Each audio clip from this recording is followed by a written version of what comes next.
Well, that was very nice. Welcome to everybody. It's really great to be here. I want to thank all the speakers that are here and that will be here over the course of the day. You guys are doing some amazing work, really incredible work. It's wonderful to be back in San Diego. I actually grew up here in El Cajon, which is kind of in the East County. Went to San Diego State University. No offense to UCSD. We're actually on the campus of UCSD. At the time I went to school about 127 years ago, they didn't have an engineering department here. They just had a physics department. I wanted to build stuff, so I went to San Diego State. At any rate, I thought what I'd do, other than just welcoming everybody, thanking you for being here, and kicking off kind of a very nice event here in San Diego at UCSD for TALTalks, give you a little bit of context with a little context on what TAL is. So you've seen signs and it's TALTalks. So what the heck is TAL? And what the history is. It started pretty kind of low key, if you will, and very local. Actually, Sai and Veena's son, Tej Gundavali, found that there was young kids in a fairly affluent area of the Bay Area that didn't have materials for school, that couldn't afford it. It was kind of an interesting little enclave of relatively, people that are struggling in kind of a little community area. And so he set off to help out, to actually raise some money and get some things to help the kids out with, pretty basic stuff, paper and books and backpacks and that kind of stuff. And his parents, Veena and Sai, are technical tech entrepreneurs and have started multiple companies, probably kind of figuring out there's this other event going over here with a thing called Solex and Power. That's actually the corporation that is one of the two technical. Amagi is the other. Veena's the CEO of Amagio, and Sai is the CEO and founder of Solex. So of course they didn't want to just kind of do it at a very, very local level. The question is, could you do something to exploit technology in a very broad way to get lots of scale and lots of benefit on a worldwide basis? So let me start by just saying, I'm going to draw an analogy between Touch of Life and Amazon. So what did Amazon do? And why was that really different and really game-changing and kind of fundamental in retail? So it used to be, and there's still to some extent, there's a lot of local retail, businesses, and you kind of went to the store and you got your stuff and you came back and et cetera. But the idea of Amazon's, in a way, is really simple. It's really hard to do, but it's really simple. It connects people who have stuff with people that want stuff. And it does it in an extremely efficient, very scalable way. It handles the supply chain, it handles the financial implications, et cetera. So the idea of Touch of Life was, why couldn't you do the same thing for giving? Why couldn't you do the same thing for providing those that are helping their communities with a tool set that they needed to be successful? So there's about, and this data is kind of all over the place, but there's about 1.5 million 501(c)(3)s in the United States. There's about 3 million certified charities in India, and most of them are small. And many of our speakers are involved with small entities, that 3, 4, 5 people trying to do something very valuable for their community. But they lack a brand, they lack the ability to advertise, they lack the ability to fundraise, they lack the ability to get people with a lot of experience to help them. It's a really tough job and an amazing job. I mean, I just have so much respect for people that are making an impact on their communities. So the idea behind TAL was kind of simple in a way, and that is, I wonder if we can create a set of applications and tools, kind of think of it as a kit bag filled with really cool stuff that will scale infinitely, if you have enough money to host it, but it will inherently scale infinitely, that provides tools to charities and to individuals. So there's a set of applications that have been developed, and I'll end on TALTalks and the idea behind TALTalks. A set of applications that have been developed, and both Sai and Veena have carved off some of their development team, primarily in India, to develop these applications, funded it all. Eventually we'll have to figure out another way around that. So you're Veena laughing, but it's been amazingly, kind of providing the skills and capabilities, et cetera. So there's an application called, and I won't go through all of them, but TAL Giving is an example. So it's a free crowdfunding. So if you're a charity and you want to try to raise funds, you can go to that application, you can make a request for funds, talk about what you're doing with it, et cetera. And that's fine, that's a wonderful application. You can also request help from leaders and mentors. So if you want a board role, or if you want just somebody to mentor you on something that maybe has done what you're trying to do, you can make that request too. And that aligns then with, okay, now we're going to do some crowdfunding. How does anybody even know about us? So there's a thing called TAL Radio. And I was just talking with Rama. Rama kind of runs that. It's impacted about 1 million people so far, so connections with about a million viewers. So that's an ability to do podcasts, to do video content, do YouTube content, et cetera, and get your message out and do it in a very structured, kind of very scalable way. So there's that. There's a thing called TAL Leaders, which I'm involved in, which is mentors and board roles and helping people out. A thing called TAL Gifting, et cetera. So I'll just leave it at that. A whole suite of tools aimed at helping what many of you that are going to speak today are doing to help you do it more efficiently at a higher level of scale, et cetera. Everything I've talked about is free entirely. So there's no fees, there's no percentages that you on a crowdfund as an example. And so one of the events that TAL has kind of kicked off is this event, which is kind of modeled after TED Talks, of getting your message out and creating an opportunity locally to network and get to know each other. And it's kind of amazing sometimes how much synergy there is between people that maybe live down the street from each other but don't know what you're doing. But also more broadly, to stream your video, so there'll be streaming. I don't know how many people will be looking at it, but it certainly could be a bigger group than here, that's for sure. And then there will be YouTube content available. There will be content that will be delivered on TAL Radio.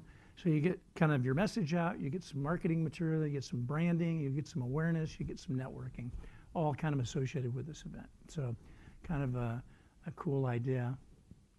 And still pretty early. I think I would characterize TAL still as a startup, and we're kind of expanding and becoming more impactful. But the notion is to do it at a very, very broad scale, to not have any limitation on humans having to be the element of scale in terms of the help. Obviously, humans do the real work on the ground, the work that you all are doing. So I think that's really all I needed. I think we're a little behind in time, so I could certainly answer any questions that anybody has if you would like. But maybe we should think about just getting going on the next thing. TAL is what interested me, my background, and as well as Sai and Veena's and the founders, has been in technology primarily and fairly big. I worked for IBM for many years. I've been CEO of a startup, but all technology. What really excited me about it was this was pretty innovative. There's a lot of things going on around helping people in charitable activity, but using a model like Amazon, but applying it to charity, and was kind of an innovative thought. And so it's pretty exciting. And I think it will build out over time on a roll-by basis. A lot of opportunity in every element. One last comment, and then I guess, Rama, I can turn it over to, we're going to do a video, I think, and then a transition. But the speakers that we've got here lined up for TALTalks cover not all of the UN SDGs, but many of them. And it's interesting when you talk to a lot of people, especially in the United States, and since we're in the United States here, there's kind of a view that a lot of these challenges are somewhere else. You know, it's in another country that's more challenged than us. You know, we're the richest country in the world. There is almost an infinite size need here in the United States and throughout the world. There's an opportunity to make a big difference, and we'd like to help everybody do that. Just like one statistic, we were talking earlier about hunger and the distribution of food. There's like 30 million people in the United States that don't have enough to eat. It's staggering. It's like 10% of the entire population of the country. And the same statistics are around education, around having a roof over your head, around, you know, so almost an infinite need. So my hat's off to all the speakers at the impact you're having. Hopefully Touch of Life can play a role at helping you do what you do and doing it more effectively and efficiently. That's what we're all about. All of the kind of the honor is yours, but we want to help you do it better, quicker, faster, and more efficiently. So with that, Rama, I guess we go to a video. Okay. Thanks, everybody, and thanks again for being here. Really appreciate it. So.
Thank you all for coming in here.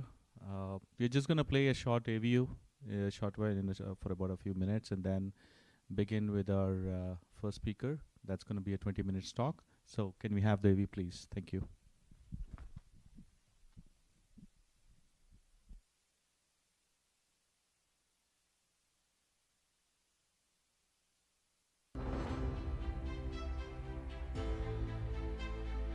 Access to mental health care is a fundamental right, yet many individuals face significant financial barriers that prevent them from receiving the quality services they desperately need.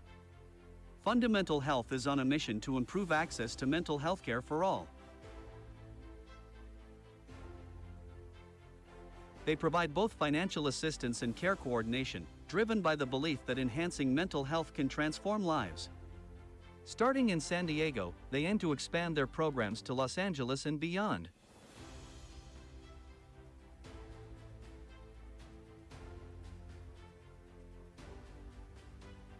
With a focus on inclusivity, personalization, and quality, they support individuals regardless of age, gender, ethnicity, or sexual orientation.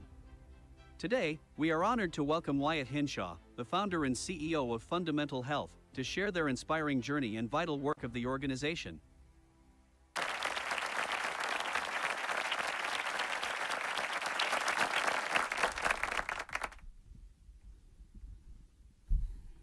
Alrighty.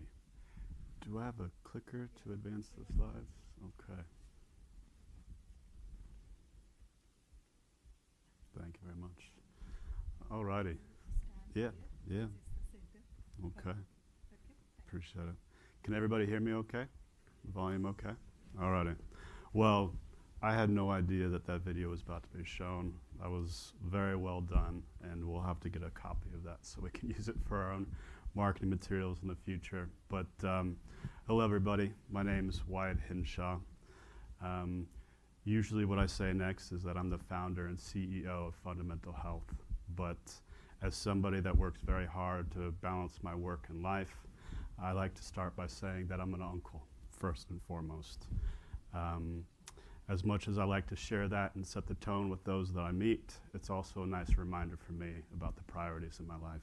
So, and I'm founder and CEO of Fundamental Health.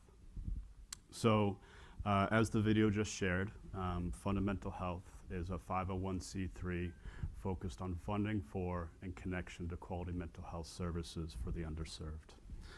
Before I get more into the business, I'd like to share a little bit about my story and why I created Fundamental Health. So I'm not a therapist, I'm not a healthcare professional, I'm somebody with shared experience. So I've been a patient in the mental health system for about 14 years now.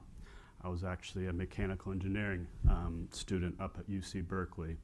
In my last year, in 2010, I really started to struggle with my anxiety and my depression. So it took me a while, but I raised my hand and I said I needed help. And that's kicked off a 14-year-long journey. And along that journey, I've felt just about every pain point in the mental health system, from paying for the majority of my services out of pocket, to being misdiagnosed, pumped full of medications, and working with providers, to be honest, that did more harm than good. Thankfully, right in the middle of the pandemic, I was able to connect with the care that I truly need, the care that really helped me get out of that dark place in my life and get back to living my life. But as I just mentioned, it took a whole lot of money and it took a whole lot of support around me. And unfortunately, most people are not that lucky. So we decided to create Fundamental Health to basically bring equal access to quality mental health care for all. And as the video mentioned, we're starting here in San Diego community, but we have aspirations to go up the coast of California and across the nation eventually. So, I have to point that way. Oh, sorry, I keep on moving around. So to set the scene just a little bit, over half the people in the United States who have a mental illness are unable to access treatment. That's a staggering number. And there are many different barriers that stop people from accessing the care that we all deserve. But just to call out the number one, it's cost. Mental health care is expensive, and unfortunately the way that insurance, whether it be Medi-Cal or private insurance, is set up, it's still far too difficult to access the care that we all need. So I'll run through the Fundamental Health model very quickly. We have a little moniker here at Fundamental Health called Fund, Connect, Support. Really kind of describes the three prongs of our program. So the way that our program works in a nutshell is if somebody can't afford therapy, they can come to us. We have a grant program through which we can provide financial assistance for their mental health services. And rather than just handing over a check and saying good luck, because even if you have the resources, it's really hard to find the care that's right for you. We have built out a network of high quality mental health providers. So therapists, psychiatrists, group programming. And then once the individuals we serve, who we call participants, are connected to the right care, we stay involved along their journey through our care coordination team. Essentially a team of case managers. Each participant is assigned a case manager to join them along their journey and support them. And I'll get into a few more details here in just a moment.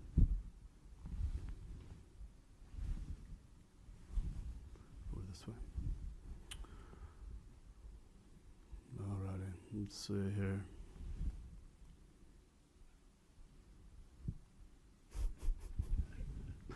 Do you know which way?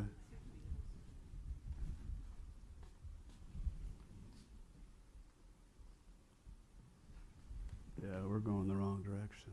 Okay, there we go. Okay, so to dive a little bit deeper into the three prongs of our program, our grant program, again, this is funding set aside to essentially pay for the services that we connect our participants to. The participants receive the care, but they don't receive the bill. The providers in our network send the invoices to us at pre-negotiated rates. We pay the bill. The participants never pay a dime. To speak a little bit more about our provider network, I will start by saying quality is king. We never compromise on the quality of the services that are available through our provider network. And one of the ways that we ensure that is having an industry-leading due diligence process. So looking at licensing, credentials, malpractice issues, the various types of modalities that these providers might provide. And then they have to go through a series of interviews with our care coordination team that I'll speak a little bit more about later, as well as our clinical lead. And these are third-party independent mental health providers. So clinics and private practices. You know, there's parallels drawn earlier between TALTalks and Amazon.com. We like to think of ourselves as a two-sided marketplace as well. We have those who are looking for services, those who provide services, and we're kind of in the middle facilitating funding and connecting.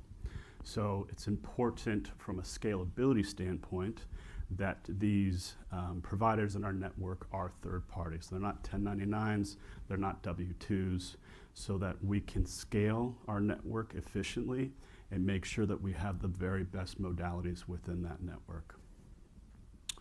And then there's an expectation that each and every provider in our network collaborates with our team, because it's a long journey with many twists and turns for every participant that we work with. So it's very important that both the providers and our care coordinators are working together to best serve these individuals.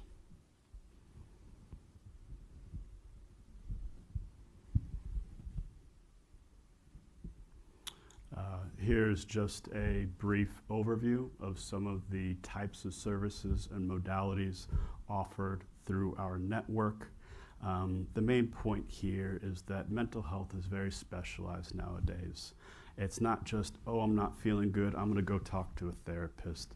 There are so many specialty services and modalities nowadays, and it's important that our network reflects that so that we can connect the participants that we serve to the very best fit care.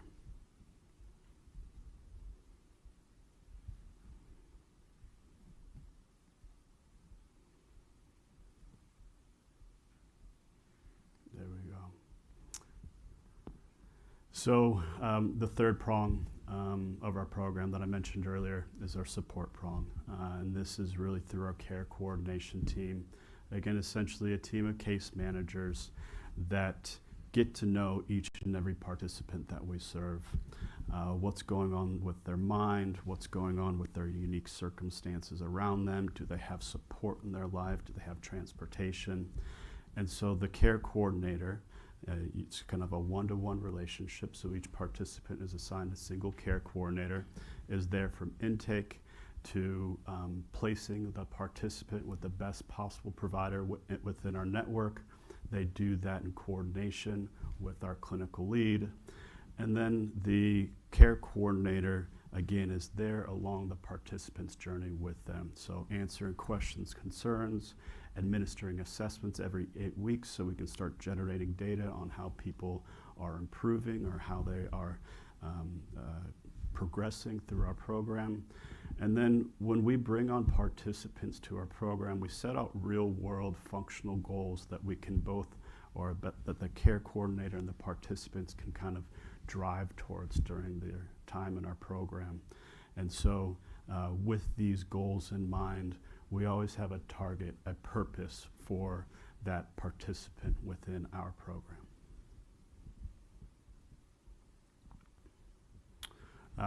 And you know, I have been saying participants as if this is a, you know, well understood moniker.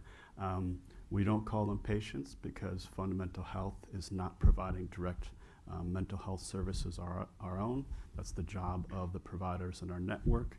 We used to call them clients, but actually one of the individuals we serve came to us at our event this past October, said, I'd rather be called a participant because I have a role to play in this program, in this journey. It's not that these services are just going to be rained down on me and I'm one day going to feel better.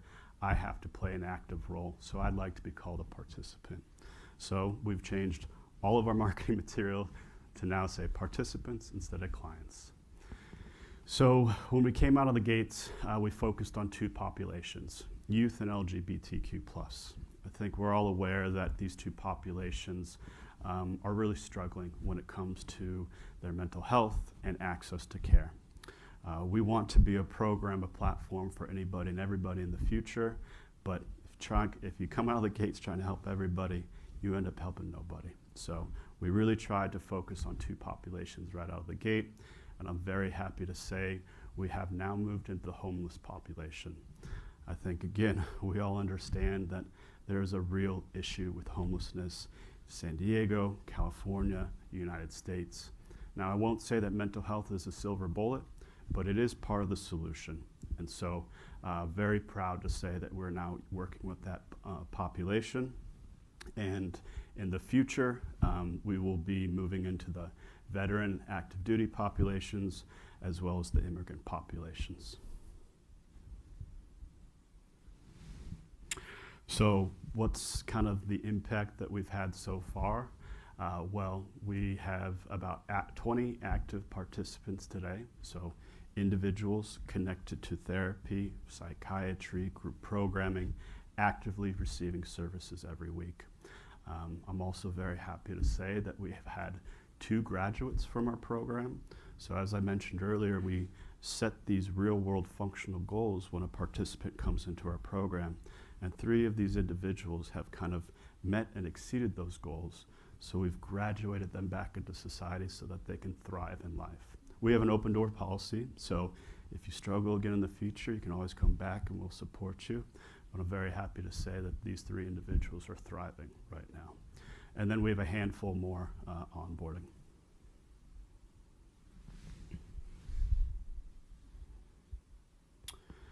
So I had an awesome opportunity to do a podcast about a month ago.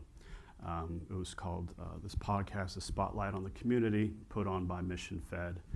And I had been on the podcast once before, but they said, you know what, once you start working with your participants, come on back, bring a participant, let them share their story. So I did this latest podcast with the mother of our very first participant.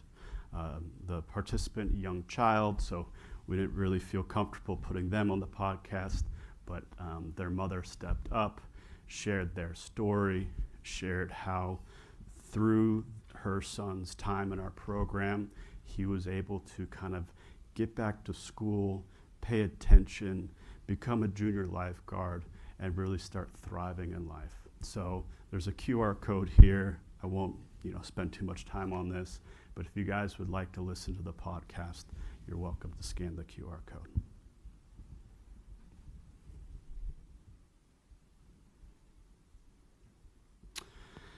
So the way that our model works today, and I think this is out of necessity as we proved our model, is that we pay for the services that we connect our participants to out of our own pocket. We have that grant funding set aside.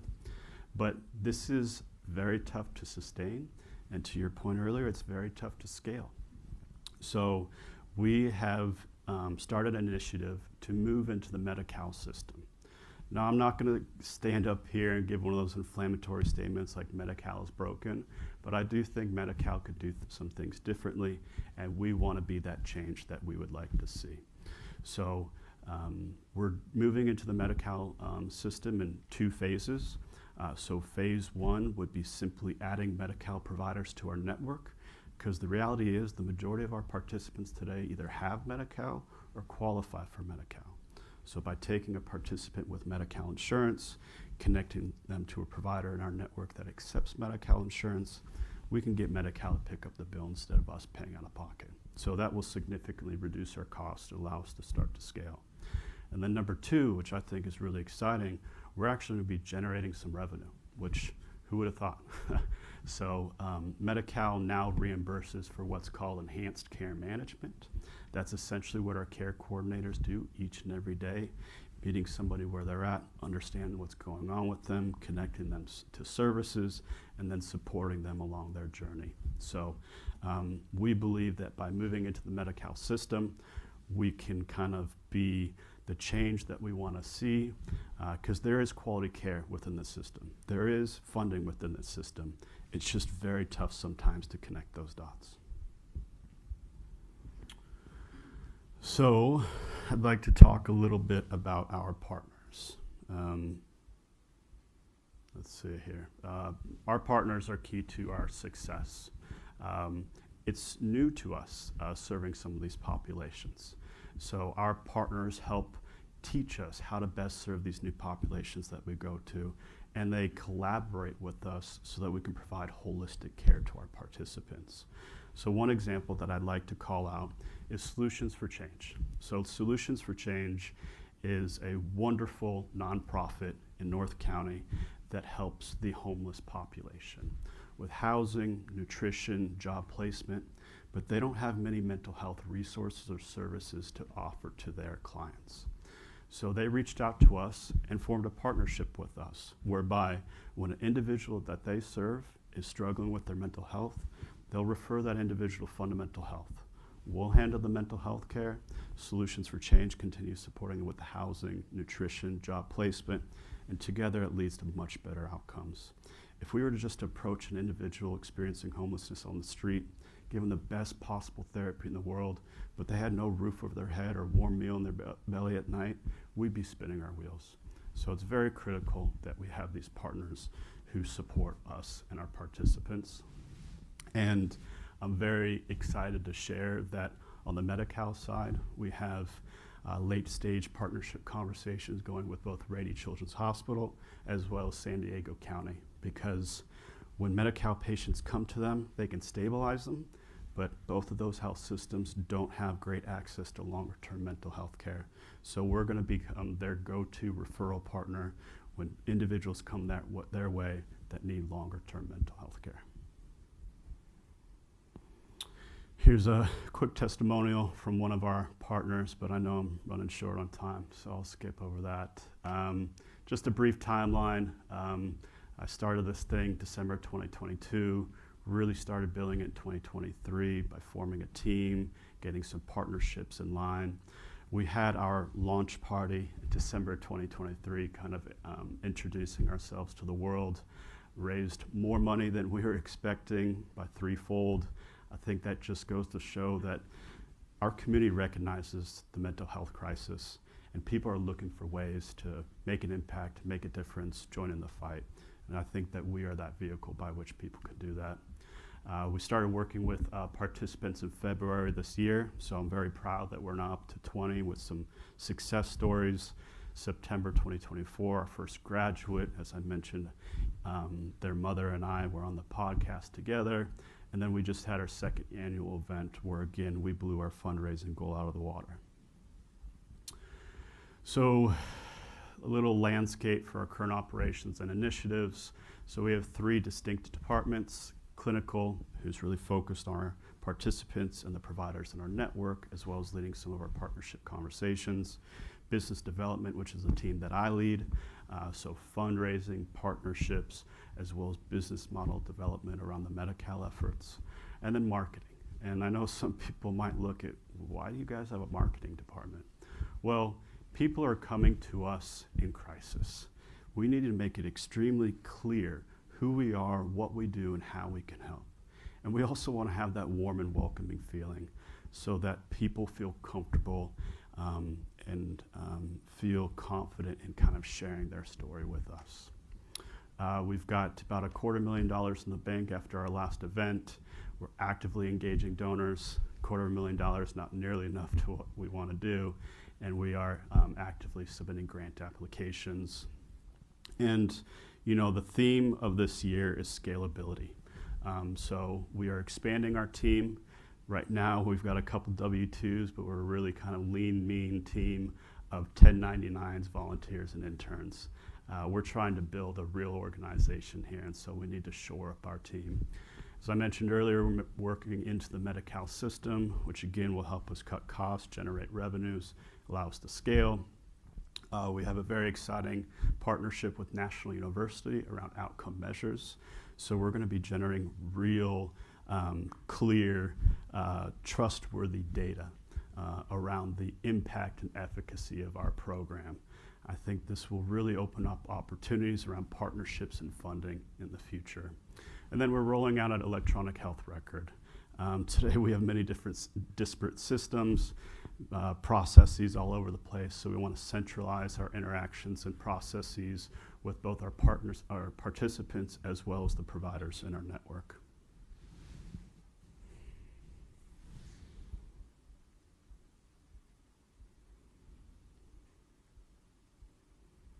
There we go. So the organizers, Rama, very appreciative that she encouraged me to speak to the audience today about how you guys can help. What are we trying to do today, and how could you all get involved and support us? So aligning with funders. Obviously, introductions to donors, private foundations. We're also looking for more sustainable funding opportunities, so contracts with the federal government, the state, or at the local level. Kind of funding that we can rely on a year-to-year basis without kind of be dependent on the next big donation or the next big grant that we win. And we're developing innovative ways of keeping revenues coming into fundamental health. So I'm actually the owner of a brewery in Del Mar called Viewpoint Brewing Company. And so we just launched the Fundamental Flight Club, which is essentially a monthly beer subscription for the brewery, where part of the proceeds go back to fundamental health. So you can get your favorite beer, discounted food pricings, and you can do a little bit of good each month. So ideas like that are ones that we want to explore. Partners, as I mentioned earlier, partners are key to our success. They help us enter new populations, teach us how to best serve those populations, and allow us to kind of create that holistic support system that we offer to all of our participants. So would love to meet other nonprofits in the area, serving similar populations to ours, but in complementary ways. And then last but not least, as I mentioned earlier, our provider network. It's really our secret sauce. Quality is king. Mental health is so specialized nowadays. As we enter new populations, we need to bring in those specialists that focus on those populations. So if you know any great providers out there, whether they be therapists, psychiatrists, group programming, outpatient programs, we'd love the introduction. So I believe that is my last slide. There you go. I'm sorry for going over time, but thank you all very much. Again, my name's Wyatt Hinshaw. There's my contact information, and look forward to speaking with you all during the networking hour.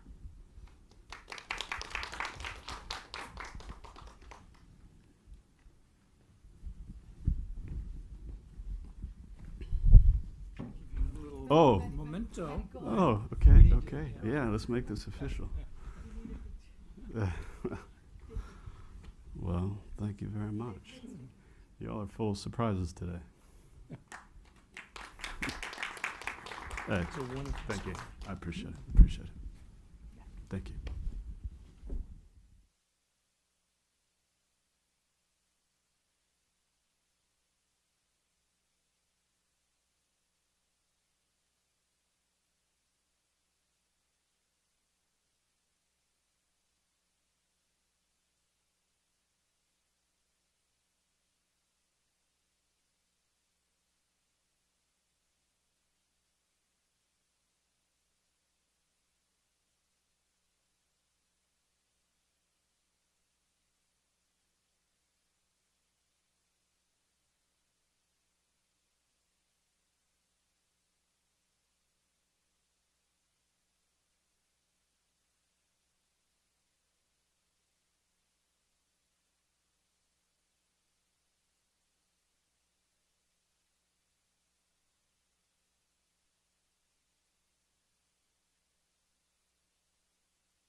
Hunger and food waste are critical issues impacting communities everywhere. Produce Good is the largest gleaning organization in San Diego County, connecting surplus produce from local growers to those in need, thus promoting food security and sustainability. Through the dedication of thousands of volunteers and over 100 feeding partners, Produce Good has significantly alleviated hunger while reducing waste. Their innovative programs, such as Crop Swap, fostered community well-being and provide access to nutritious food. Today, we are honored to welcome Nita Kermans-Gilson, co-founder and co-executive director of Produce Good, to the stage. Nita will share her journey and the mission of Produce Good, addressing the vital sustainable development goal of ending hunger.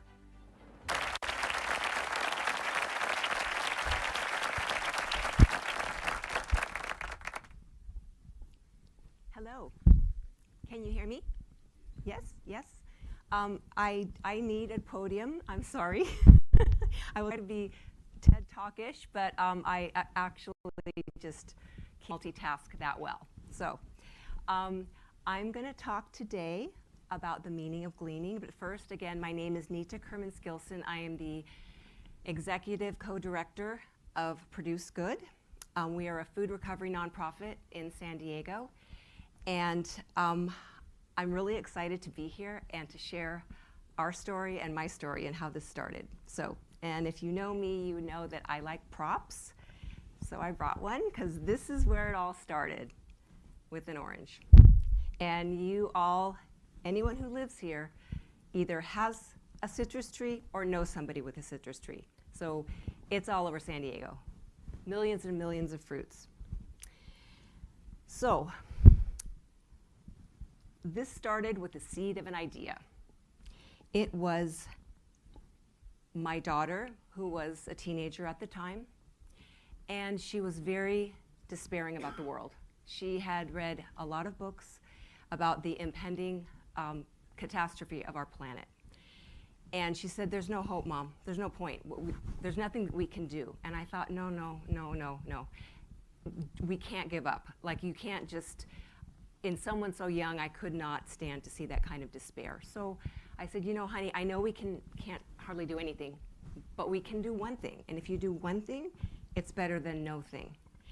And as it turns out, my one thing, started to be gleaning.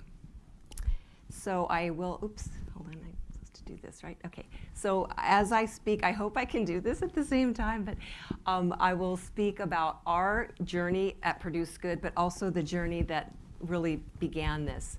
And you can read through some of these stats. We're a women-run organization, and we have done all of those things on that board, and I will tell you about it in a second. But I wanted to say that how this all really happened was walking in my neighborhood thinking, okay, there's something I gotta do. I see fruit on the ground rotting in my Carlsbad neighborhood. It was just a terrible thing. You see it on the ground, the waste, it feels bad. Waste just feels bad. And I gathered friends and family, our little hardy crew. We started to pick each other's fruit. We would get boxes from the grocery store on Friday nights.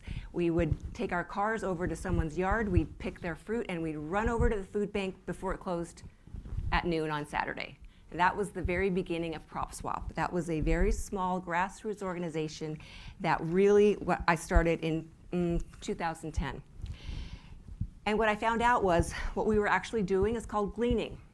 And if you haven't heard the word, it is an ancient practice done by farmers who take the four corners of their fields and they leave them unpicked for the widows and orphans. It's an early form of social welfare to help those who could not help themselves. And gleaning, because we live in San Diego and it is so incredibly fertile and fruitful, it was an absolute no-brainer to start doing this because the growing season here is like 9 months long. I mean, there's just fruit all of the time. I mean, as anyone who walks through any neighborhood can see. So we just started to do this, and it was really a great realization that we were solving a problem, and we were actually solving two problems. Oops, uh-oh, oh. Okay, hold on. I'm sorry. So the problem. 40% of all food produced in the US goes to waste. Just think about that for a second. That's almost half is going to waste. And at the very same time, you have 1 in 4 San Diegans. I think nationwide it might be 1 in 5 people who are struggling with food insecurity. 9% of individuals in the US lack access to fresh produce. All of these statistics together are terrible. It's a terrible bunch of statistics. And what we do at Produce Good is we are solving those in the ways where we go to the source of the excess and we take it to those in need. And I know we've talked about Amazon before. Oh. Am I moving around too much? That's fine. Thank you. Oh wait, does it work now? Yes? Better? Oh, sorry. So I know we've talked about Amazon, not really a huge fan of talking about it in this way, but we essentially at Produce Good, we are a little bit like the Amazon of fresh produce, getting it from the source to the need that very day. Oh, sorry. Okay, wait a minute. What's happening? Okay.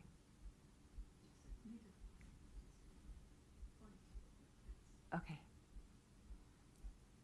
Okay, I just did this again. So how are we different? So we are very different from Amazon, just so you know.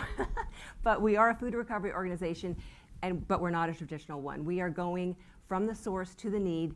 We do not store anything. We are not a food bank. We literally are taking it that very day to those in need. We go to farms, we go to orchards, we go to farmers markets, and we go to grocers. And then we take that to a variety of feeding partners. We have over 100 of them in San Diego County. And we take that very day to those partners, and they will distribute to their clients. How do we do this? Well, first of all, we have 2 different programs. Crop Swap, which was the one that I started so long ago, which is essentially residential fruit rescue. We are going to backyards, orchards, all over San Diego County. We are getting all of that citrus, and we are taking it to those in need. And by the way, if you don't know this, a fun fact is that the citrus in San Diego County is 90% owned by private people. So we are going into these places, all of these beautiful orchards. Some, maybe there's 1 tree, maybe there's 100 trees, but we are going and getting that excess and taking it to those in need. At the same time, we are providing the growers with a receipt for their donation. So it is a help to them, and it is help to us. It's a win-win. We also collect and rescue from farmers markets, and grocers, and farms, and that's our market share program. So we do things a little differently. We are very, very focused on the community and empowering the community to feed itself. So how we do that is we are enlisting the growers and the vendors to donate their produce, excess produce. By the way, food, at farmers markets, a lot of folks don't know that at the end of that market, if they don't have a market soon after that, that goes to waste, all that beautiful farmers market stuff. So we've been able to capture that and take it, again, to very localized agencies that are very close by. We mobilize volunteers to upcycle these thousands of pounds. And I forgot to sort of mention at that first slide all of our stats. We have over 4,000 volunteers in our database. We have over 800 growers and farmers who participate and donate. And we have over 100 feeding partners. So we have quite a large network that started all from just a seed of an idea. So anyone can do it. It is simply a matter of seeing what that problem is and being able to figure out a solution. Doesn't take a lot of money at first, but just when you actually find that solution and people see what you're doing, it resonates. And people ask us all the time, how do you have that many volunteers? And it's like, people don't like waste. They don't like seeing waste. They love to go out in an orchard, pick some fruit, put it in a big box, and then know it's being taken somewhere and it hasn't fallen on the ground. So again, waste is a huge, huge motivator, but hunger is as well. We are working with, as you know, so many different issues in San Diego and in the US, and hunger is one of them. And it's absolutely shocking to know that 1 in 4 San Diegans does not know where their next meal is coming from. So again, we're tackling both issues, hunger and waste, at the same time while we're building community. So, food banks, you all know food banks, and they're wonderful. But the model that food banks have is not very efficient. It is a large repository for all excess food, all different kinds of food, and it's more of a hub and spoke model. You have all the people they're serving all around, but have to come to this centralized location. A lot of people can't do that. A lot of people don't have transportation. They have issues. There's lots of difficulties and challenges for folks to get to that centralized place. So where we are different, we are transporters. We are moving it from the source to the need. We literally are taking it out to where the people are, because we do not have a hunger problem in the US. We have an access problem. The people who need it cannot get it. And so this is one of the things that is our strength, is that we are able to mobilize all of these volunteers and all of these different partners to get it to those folks who need it.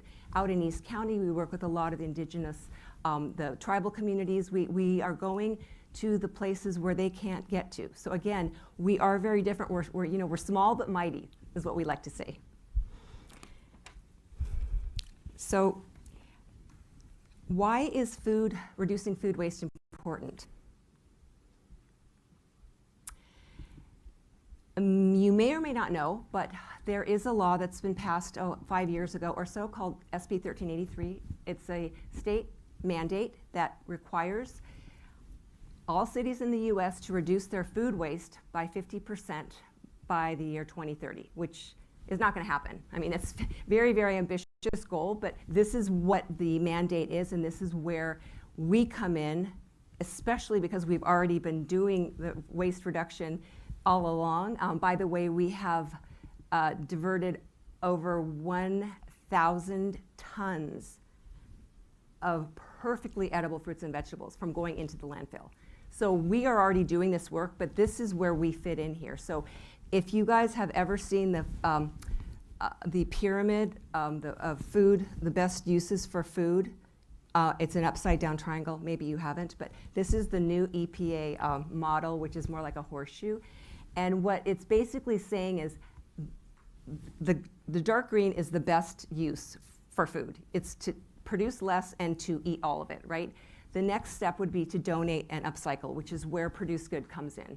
It goes down. Next, it would be to feed animals. Next, it would be to compost. Next, it would be, you know, the worst case is the landfill, because we all know that food waste is a very large contributor to methane gas. In fact, it is 84 times more potent than carbon dioxide. And one of the statistics we always use is if food waste was a country, it would be the third largest in the world. I mean, it is an absolute huge contributor to a lot of global warming and climate issues. So to reduce food waste is absolutely imperative. And this is what we are doing in our way. We are reducing that every single day. We work with, we have about 800 events we're doing each day. We have a staff of 5. So we're very busy, a lot of logistics, but we are getting it from the source to the need. And we work now with 5 of the cities in San Diego County who have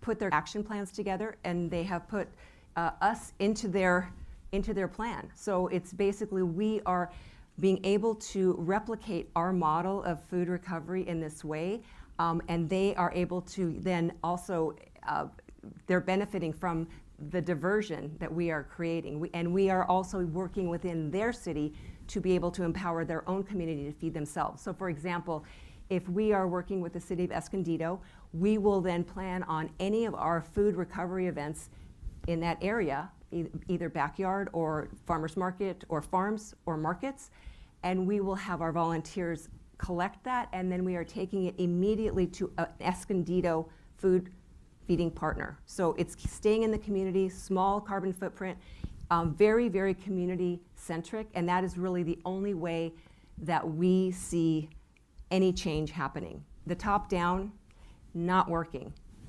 Getting right to where the people are and figuring out what they need and working together, that is working. And that is working so well that we've grown since we incorporated in 2014 when I met my partners. We've grown 4,000%, which sounds like a made-up number, but it's true.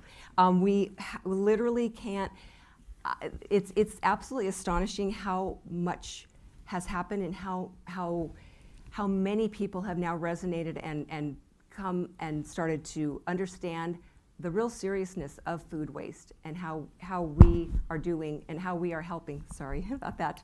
So it is, I think one of the things I just would like to leave with everyone here is that if you have an idea, like my daughter, you know, she was so despairing, and I simply started to do this one thing, and it turned out to be a really big thing. And now it has inspired many other people to do the same thing on their own. So again, with the TALTalks, I'm hoping that this is part of, you know, how this all works. You know, you have people, young people, wanting to make a change and to actually see the change. And we are really good at, we are change and we are making a change. And you know, what started out with me like thinking I was changing the world, what actually changed was me. And I was trying to solve a problem, and what I found was community. And community is the solution to the problem. So I was astonished, but that's the only way we're ever going to get through this. We have to do it together. And there is a saying that says, if you want to go fast, go alone. But if you want to go far, go together. And so I would leave you with that grow together, go together. That's the only way we can do this together. So I have completely forgotten to go through my slides, so let me do a little quick catch up. I knew this would happen because I can't. But these are our partners. These are our cities that we work with, Chula Vista, Oceanside, La Mesa, Escondido, and Encinitas. And we have been all over the world. I've been to Malaysia, and I've been to Bali through a State Department grant. We also have received a national, USDA grant, and we had the absolute honor of becoming Nonprofit of the Year this year in California for Senate District 38, so amazing. You know, people are understanding the importance and the real benefit of what we do. And how can you help? Well, there's several ways, and because we are a nonprofit, as Wyatt mentioned, there are always the things that nonprofits need to be finding out how to do. If you want to support us with your time, we would love to have you. It's an incredible experience to go out into a fragrant orchard, picking fruit for the morning and then filling up a box, and you literally see the fruits of your labor. You filled up a box and it's like, I did this today. It's like you weren't in front of your computer, you were doing something with your hands. It's really, you can't really replicate that anywhere else. You can also do that with your company. We do a lot of team building events. It's an incredible way to have your coworkers, again, out in the orchard, not in front of your computers, learning more about each other, being in the fresh air. It is simply a wonderful way to do your CSR. If you have that in your company, many companies, we've worked with, I'm not gonna say 100, probably 50 companies so far, that have absolutely, they sign up every year to do this. Deloitte, Marriott, trying to think, Viasat, well, before Viasat got bought up. But yeah, a lot of places that really need to show their social responsibility find that this is the most unique way of volunteering. So again, that's another way that you can do that, and I'm happy to talk to anybody about that, how to get involved that way. You can also share your bounty. If you do have a fruit tree or you do know someone with a fruit tree, let us know. We will come and pick it and we will take it to our local partners. So it is such a wonderful way to be able to give back to the community. And by the way, the growers and the farmers that we work with, all of the fruits and vegetables that they donate, we give them a tax receipt. So they are getting credit for what they do. So it's a win-win. There's no losing here. And then of course, last but very much not least, financial support. We are a nonprofit. We do really rely on individual donations. We have a lot of, we have corporate donations. We've got foundational donations. Again, we work with state and government entities. So we've had many, many different grants from different levels of government, but we are, again, a nonprofit, and that is how we keep going. Thank you.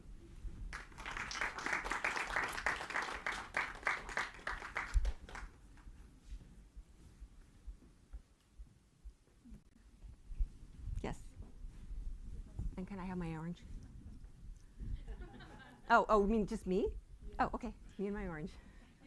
Love the props.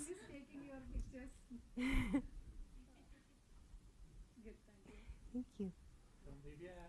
Yeah, we'll do some juggling. How's that? Thank you very much. Thank you. Thank you.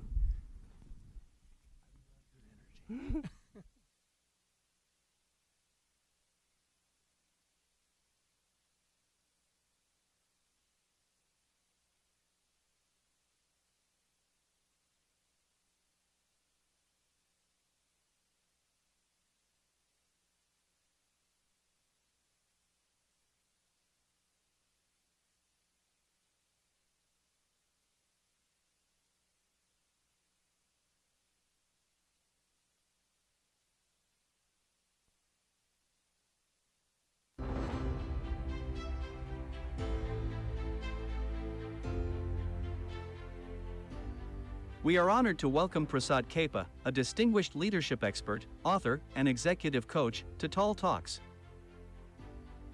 With over 3 decades of experience, Prasad has worked with Fortune 500 companies and global leaders, guiding them to lead with purpose and create lasting societal impact.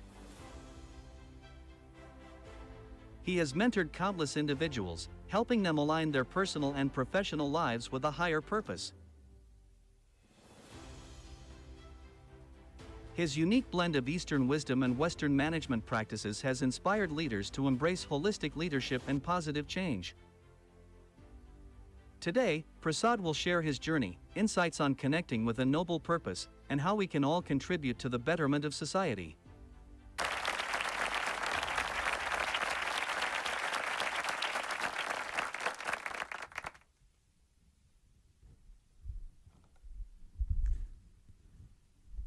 Thank you very much. You wanted to be here? Yeah. Okay. Let's see. The slides are okay. It is really wonderful to see some of your presentations on fundamentals and also produce good. I need to see how we can do that in San Jose. I think that is something that I would love to figure out a way we can get in our neighborhood to do something there. So I'll talk to you about that for sure. And same thing, fundamental health, the mental health is so critical, and we actually talked about some time ago, and in the evening we are going to have another conversation on healthcare, reimagining healthcare. I think 5:30 or 5 to 6, I think we are going to talk a lot more about what the vision is for reimagining healthcare. So some of you might be interested in that as well. I want to start this story with a gentleman who was 59 years old in India. He was an ophthalmologist. He had rheumatoid arthritis. He couldn't even properly bend his hands in a way, and he retired. And instead of just saying, I'll take care of my family, I will relax, I will do something else, he decided that he is too young to stop contributing to the universe. He decided that he will convince his sister and other family members to use the ancestral home that they have to essentially convert it into a 11-bed hospital in 1970s. Now, the Arvind eye care system that he has started is the largest eye care system in the world. Actually, people from Harvard, John Hopkins, from UK, all of them, they go several times to study the advanced eye care to India to study that.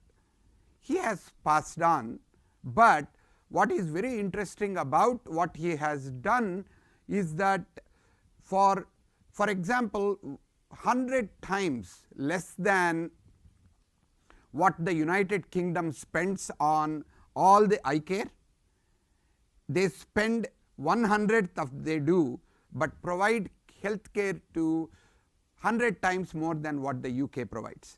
So it is like a 10,000 times more efficient. Like somebody mentioned to me, the intraocular lens that costs between $100 to $200 in United States, exact same lens, they produce it and make it available for $1 to $2 in India. And that was something that was possible because he had a purpose. He did not have a vision, he did not have money, he did not have clarity about how he is going to accomplish that purpose, but he said, you know, I am an ophthalmologist, I want to eliminate needless blindness in the world. That's all that was, and that became a North Star, and that gave him the direction. By the way, when he created this needless blindness, he did not essentially know what he is going to do regarding in his state or in his city or in his country, or whether that purpose will be fulfilled by his organization or partner organizations or who. He did not necessarily know nor care. He said, if you are doing something in healthcare, I would like to partner with you. I do not have any competitors, we are all working together. So their organization opens their books, provides everything that they do to everybody around the world to make sure that the healthcare is provided. And so in that doing something like that, he found a cause that gave him direction. So ultimately, North Star is about finding a direction. Vision, many corporations, even non-profits, we try to look at what is our vision. Vision tells you what you want to do, what is that you are creating as your future, that you aspire. But on the other hand, the purpose gives you a question why you do what you do. So to a certain extent, it doesn't tell you where you will end up, but it doesn't, it tells you what direction you can follow using the North Star.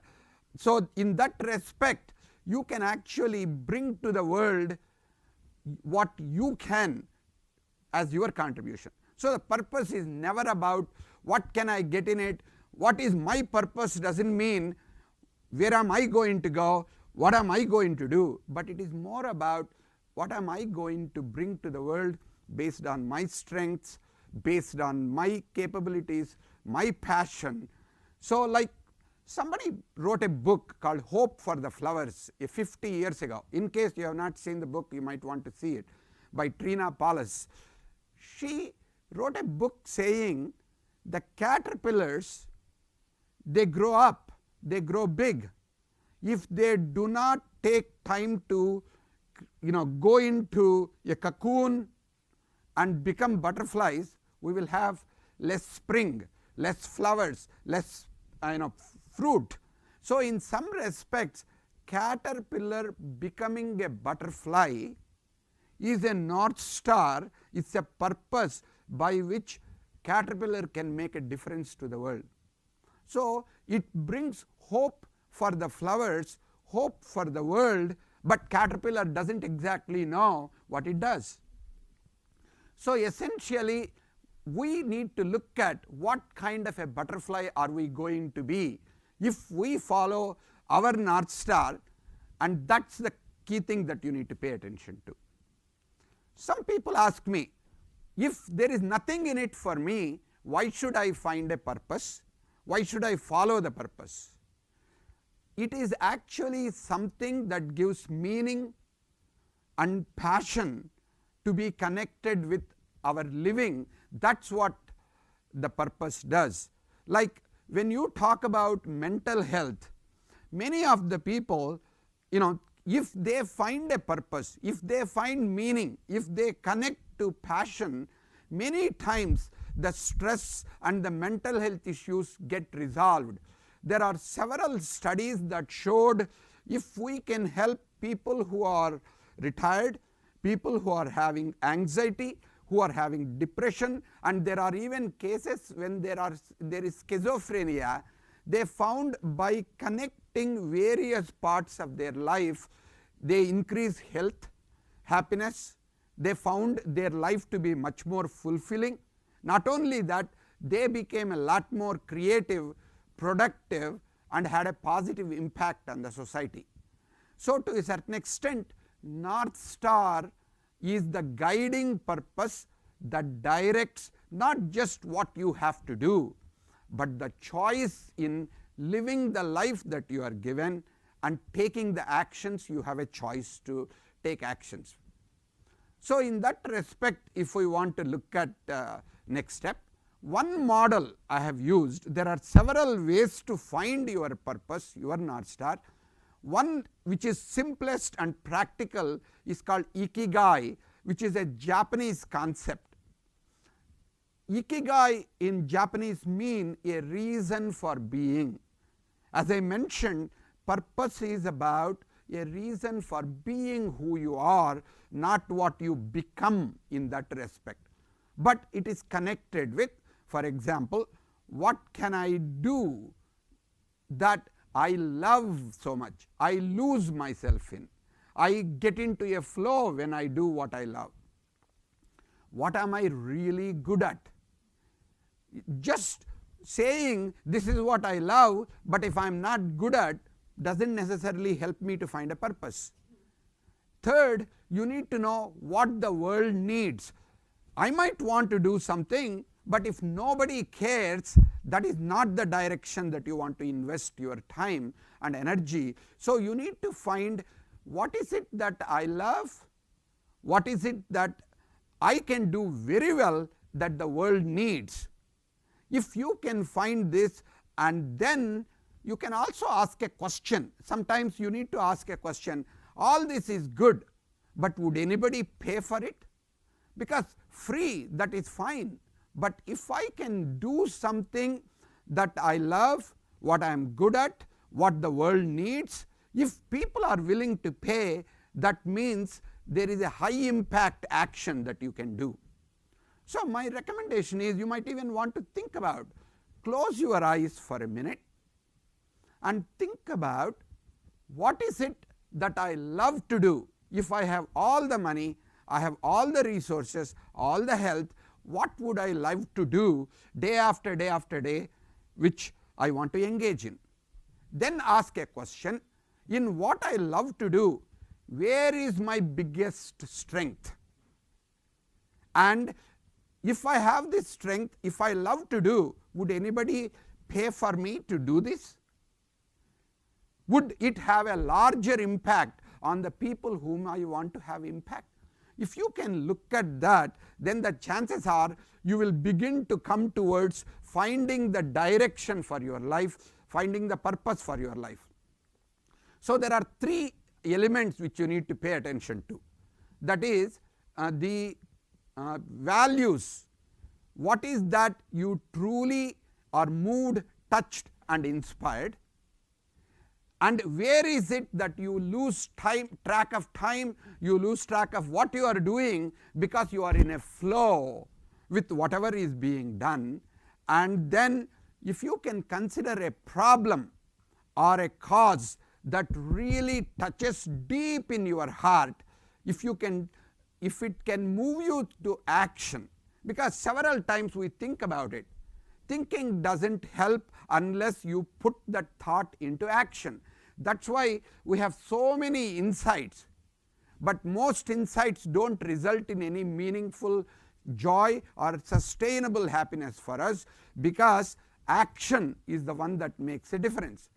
So, to a certain extent, while you discover your North Star, ask a question, three questions actually. One, does the North Star I came up with, does it inspire me, especially when I am down, when I am depressed?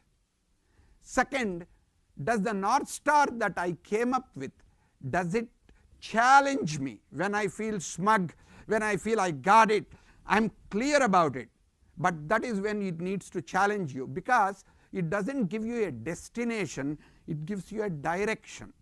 You need to recognize whatever you take on as a North Star is bigger than you.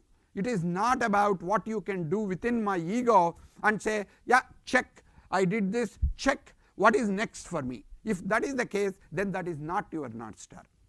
And the third one is, does the North Star give me direction, especially when I am lost, when I wake up in the morning and I feel really down, I do not know what to do, does it give me direction? For example, these three questions I took from Professor C.K. Prahalad and Gary Hamel in their paper about strategic intent. And it is really a great pleasure to see Deepa, daughter of C.K. Prahalad, sitting in right here, who will be speaking later in the day. So, think about, when you find your North Star, does it challenge me, does it inspire me, and does it direct me? Those are three questions that will help you to find out whether you are in the right direction about it. Let me give you some live stories. With Krishna, I met him about 10 years ago, 11 years ago. He attended a program that I did in Indian School of Business, and he kept coming back and say, I need your coaching, I need your coaching. When I learned more about him, I found out he is a person who loves outdoor sports, he loves sports management, he is like amazing in variety of activities, outdoor activities and all of them, and he has taken over his father's company in Ayodhya, India. It was a pulp and paper company, and his father was very interested in making an environmental impact, and he started it. But at some time in 1990s, when he was not able to run the company and it was going down, he turned to Ved and his brother. But both of them were not interested, because Ved is interested in what he is passionate about, but not in running a pulp and paper company in India. He was in London studying sports management. But he came and took over, and he tried to work with his father's company, and he tried to make that company successful. He almost ran it to ground. then he realized his passion and his North Star is making the earth a better place. He is very committed to environmental sustainability. He is very committed to change, climate change. He wanted any company that does everything to be totally reused. So what he did is he came back, worked with his father's company, completely transformed it to make it into packaging company, which is kind of a food product company. Using the sugarcane extract like bagash, they make food packaging like cups and plates and all of them, which don't use plastic. And they are actually, even in the factory when you go, you find out the way in which they use their resources, the way in which they extract everything. The 100% of various things that they use, they try to make something very, very meaningful. So what he did was he combined his life direction, which is coming from the North Star, and the opportunity to contribute to what his father had started. He turned it around. Now, they went public a couple of years ago, and they are expanding it to United States. They are expanding it to Guatemala, and this person just continues to learn, evolve, and do various things. Is he at the goal? Is he at the end? No, by no means. He is not anywhere near that. But he is inspired by it, and he says the most important thing in life is to really know what we are here for. But that, so if I use my words, your purpose, your North Star won't suddenly appear in your dream and transform your life. You have to work on it, you have to iterate, you have to keep working with it. Like if you are 40 years old, working for 1 day or 3 days or 10 days and say, I got my purpose. No. But if you keep iteratively keep looking at and work with it, and if you keep doing it, then he says we have a 40 to 50 year life work span and a 80-year lifespan.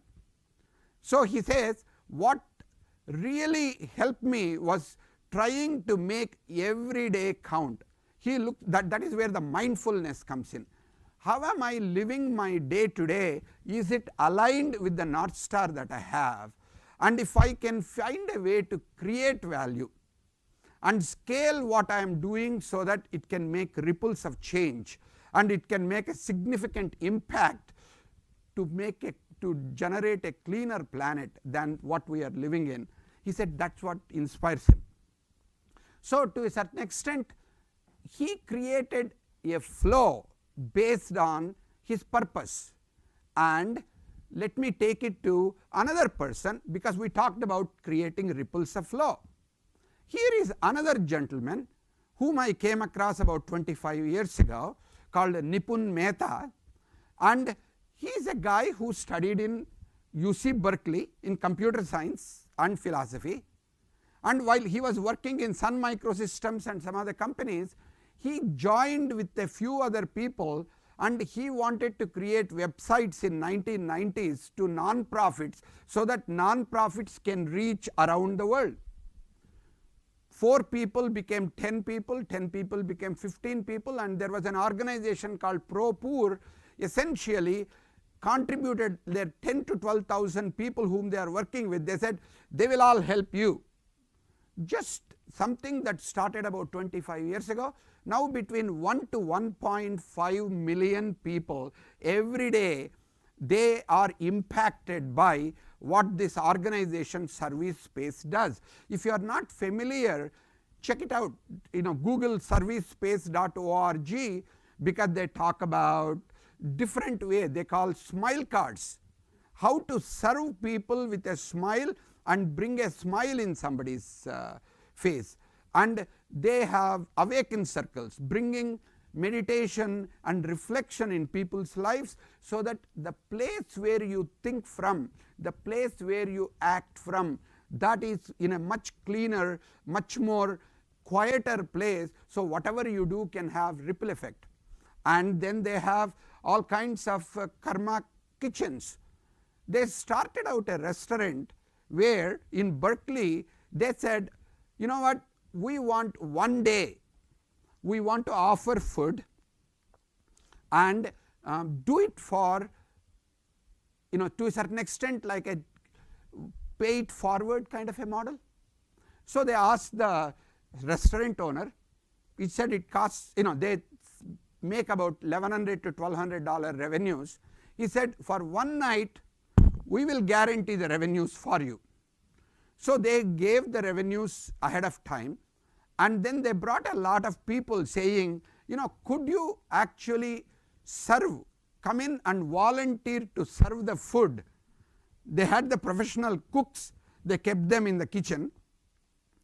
Everybody comes in, whoever restaurant patrons came, they didn't know that there is something special going on, but all these enthusiastic waiters and people who don't normally look like professional service people, they came in, served the food, had the conversation. When the time for bill came, it said 0.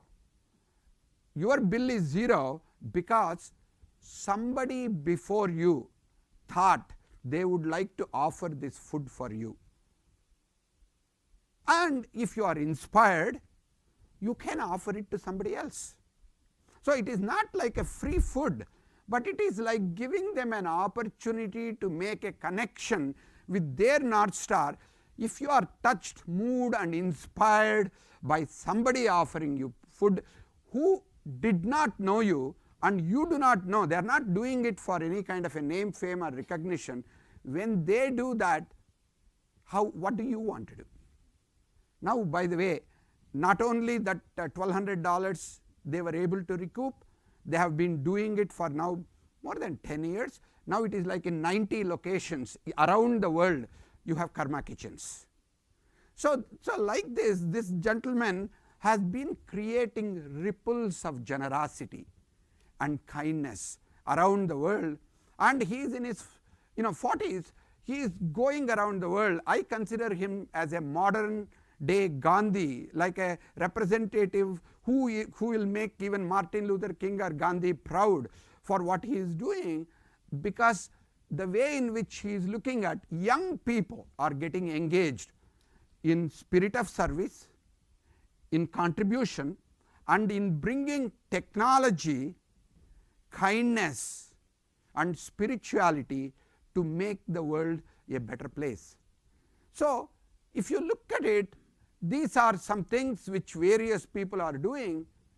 You can also make an impact. Wherever you are, whatever you are doing, you can find out some answers by asking questions like, what do I love, what am I good at, what problems I want to solve, and what kind of impact that I want to have, whom do I want to serve. With those kinds of questions you can do. If you look at, first you need to start with the premise, I am unique, I am as much a God's child as anybody else. It does not matter what my past is, what my skills are, what I have done, what I have not done. I have a contribution to make in the world, that is why I am here. With what I have, is there a way in which I can contribute whatever little, whatever amount can I contribute? Then the second question which you need to look at is, you need to trust yourself, you need to trust your intuition, not instinct. Many people mistake, oh, this is how I feel. Sometimes what you feel might be coming out of your fear or your past experiences. Watch out so that you don't mistake your instinct for intuition. Intuition is holistic, past, present and future. Actually suddenly it flashes like saying, this is what I want to do. That is where the North Star comes into picture. Instinct only will kind of prevent your past failures not to impact your future. So trust your gut, believe in your own inner voice, because each one of us have got that conscience, inner voice. This is connected with that. And the third, you need to look at it from the perspective of collective impact, not just what you do, how you can actually get just like you were able to bring a lot of people to make an impact, how do you create ripple effect? If you can focus on that, that would make life much, much easier. So what I recommend as I end this talk towards the end is, first take one action, any action that helps you gain clarity. Every small act that you take out of your clarity regarding North Star will make a difference.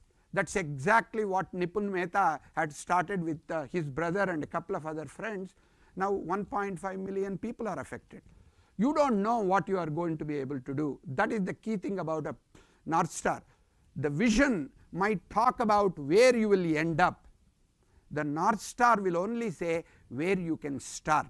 Like in Indic wisdom, they talk about you can create an intent, you can create a clarity about this is my sankalp, they call it, which means like an intention. The second one which you may want to look at is, let us see, sometimes you may have an intention, but technology might not help you. So, so you need to embrace those difficulties. You need to embrace the changes, because it is like an evolving relationship. North Star is not something once I got it, oh good, I am self-realized now. From now onwards my life will be, wonderful. No, it does not work that way. You have to take kind of a relationship with what is happening, how things are happening, one step at a time, because as you grow, you gain more clarity about your North Star.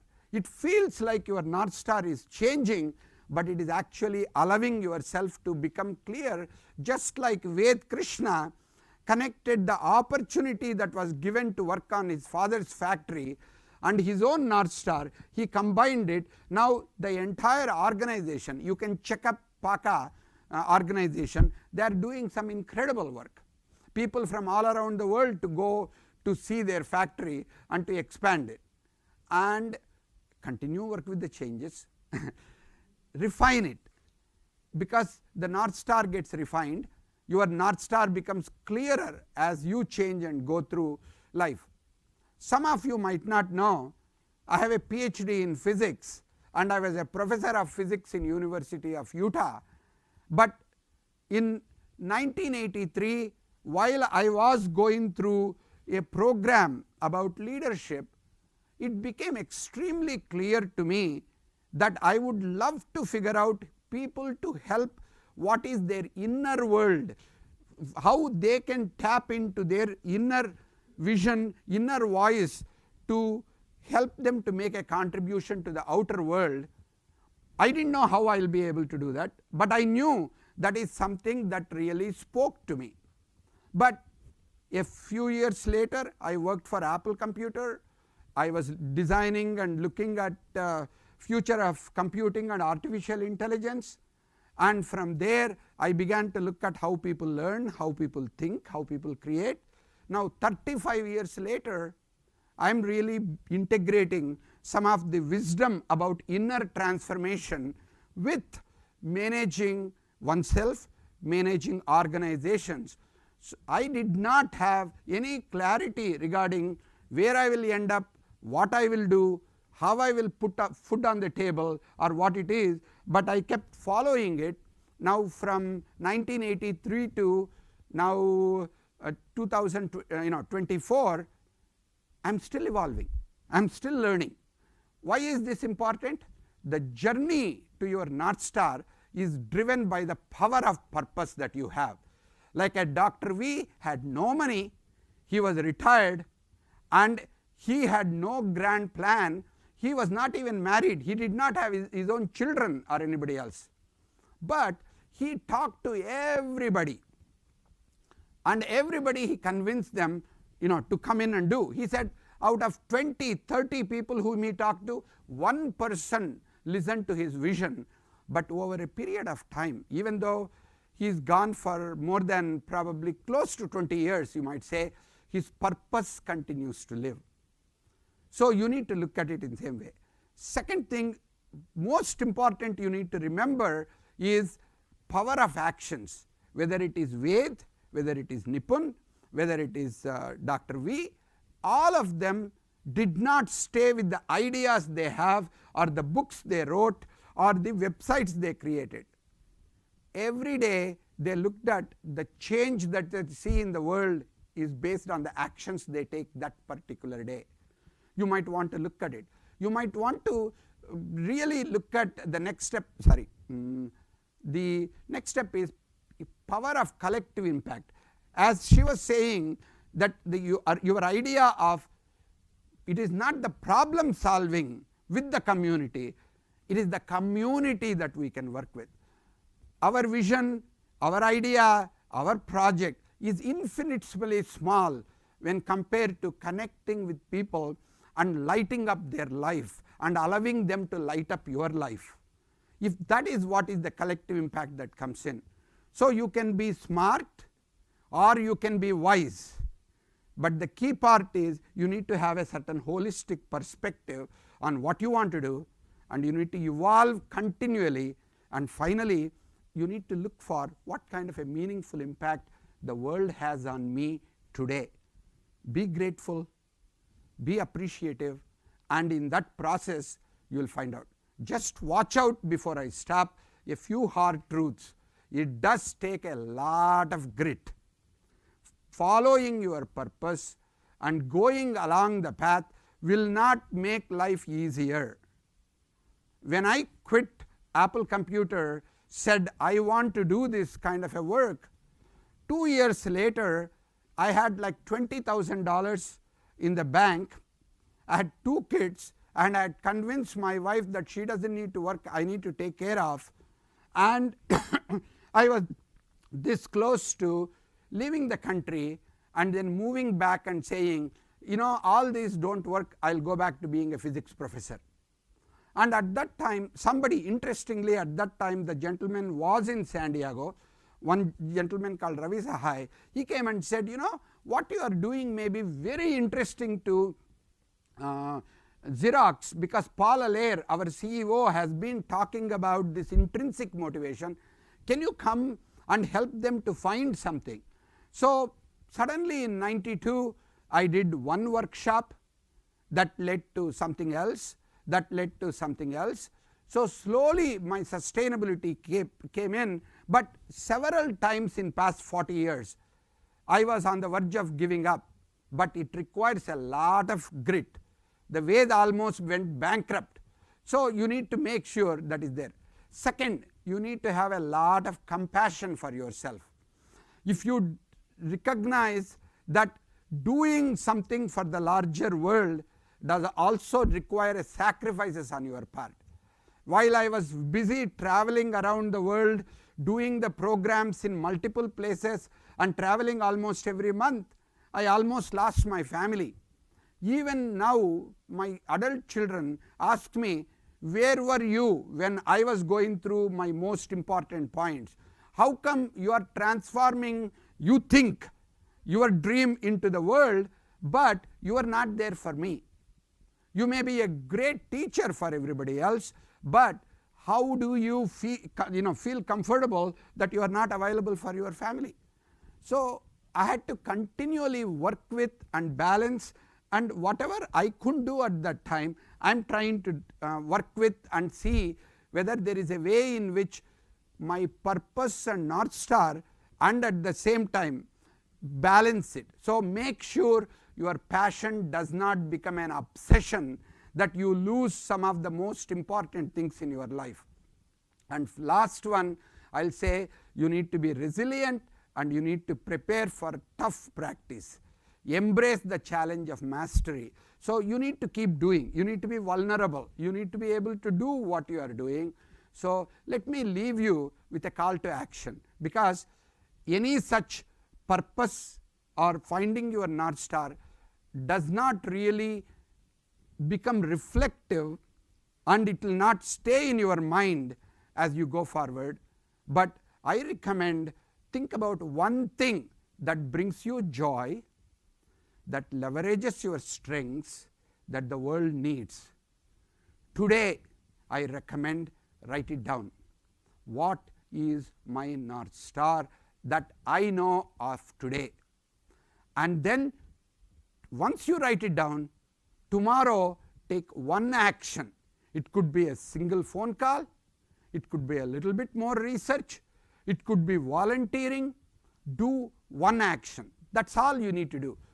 Do one action a day, be grateful, and no matter whatever path you take, whatever your North Star is telling you, we need to recognize that we are in this world together.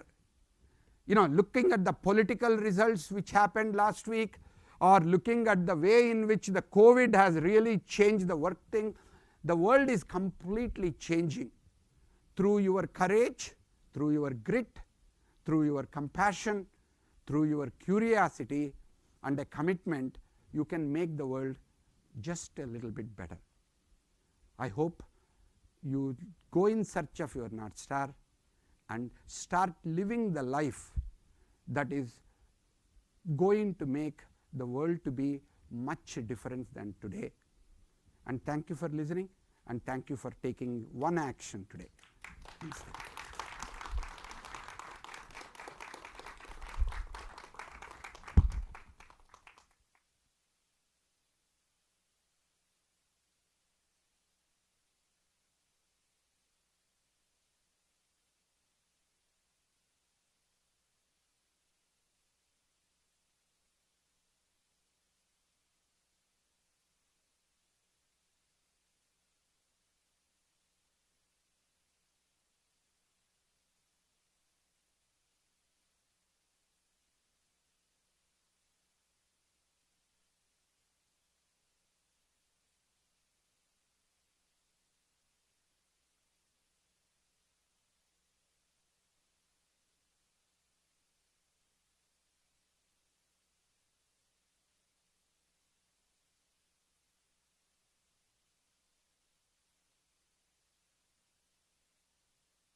Kardam Sharma, a computer science graduate from California University, proves that age is no barrier to making an impact. Believing in the power of education, Kardam founded MKA Tutors, an initiative that provides quality tutoring sessions to children, driven by the belief that the right mentor and guidance can unlock a child's potential.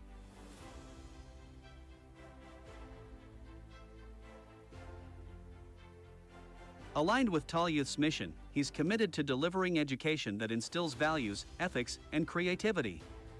Kardam's journey grew further as he launched a paid enrichment program, using the proceeds to support underprivileged children.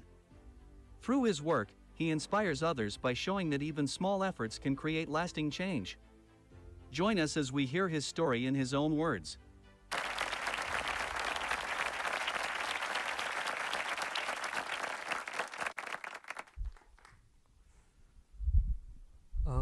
Hello everyone, thank you so much for having me here today. Today I'm going to be here to talk about my nonprofit, which I started with a group of my friends. But let me first, yep, what? Point over there, okay. Over there, okay, sounds good. Sounds good. So, yeah, okay. So, but first, let's get into a tiny bit about me. So I'm currently a computer science and engineering student at UC Irvine and from Tracy, California. And I founded MKA Tutors when I was in 11th grade. So about 2 years from now, two years ago, I was like 17. And so the problem, most students, when they go to school, they do learn, but then they come back, but they don't remember anything, right? And some statistics we found online were that 46% of students, grades 3 to 8, struggled in English, and 42% struggled in math. That's almost half of a class, right? And we don't want half of a class struggling, no matter who it is, right? One person in particular who kind of inspired me to focus on this initiative was someone in my neighborhood.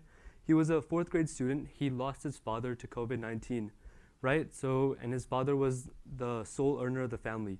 So with no person to focus on him because his mom had to go find a job and everything, he was left focusing on his academics alone, and his grades were slowly going down, right? So what I did is I reached out. I said, if there's anything I can do, I would love to help. So that's, we set up tutoring sessions.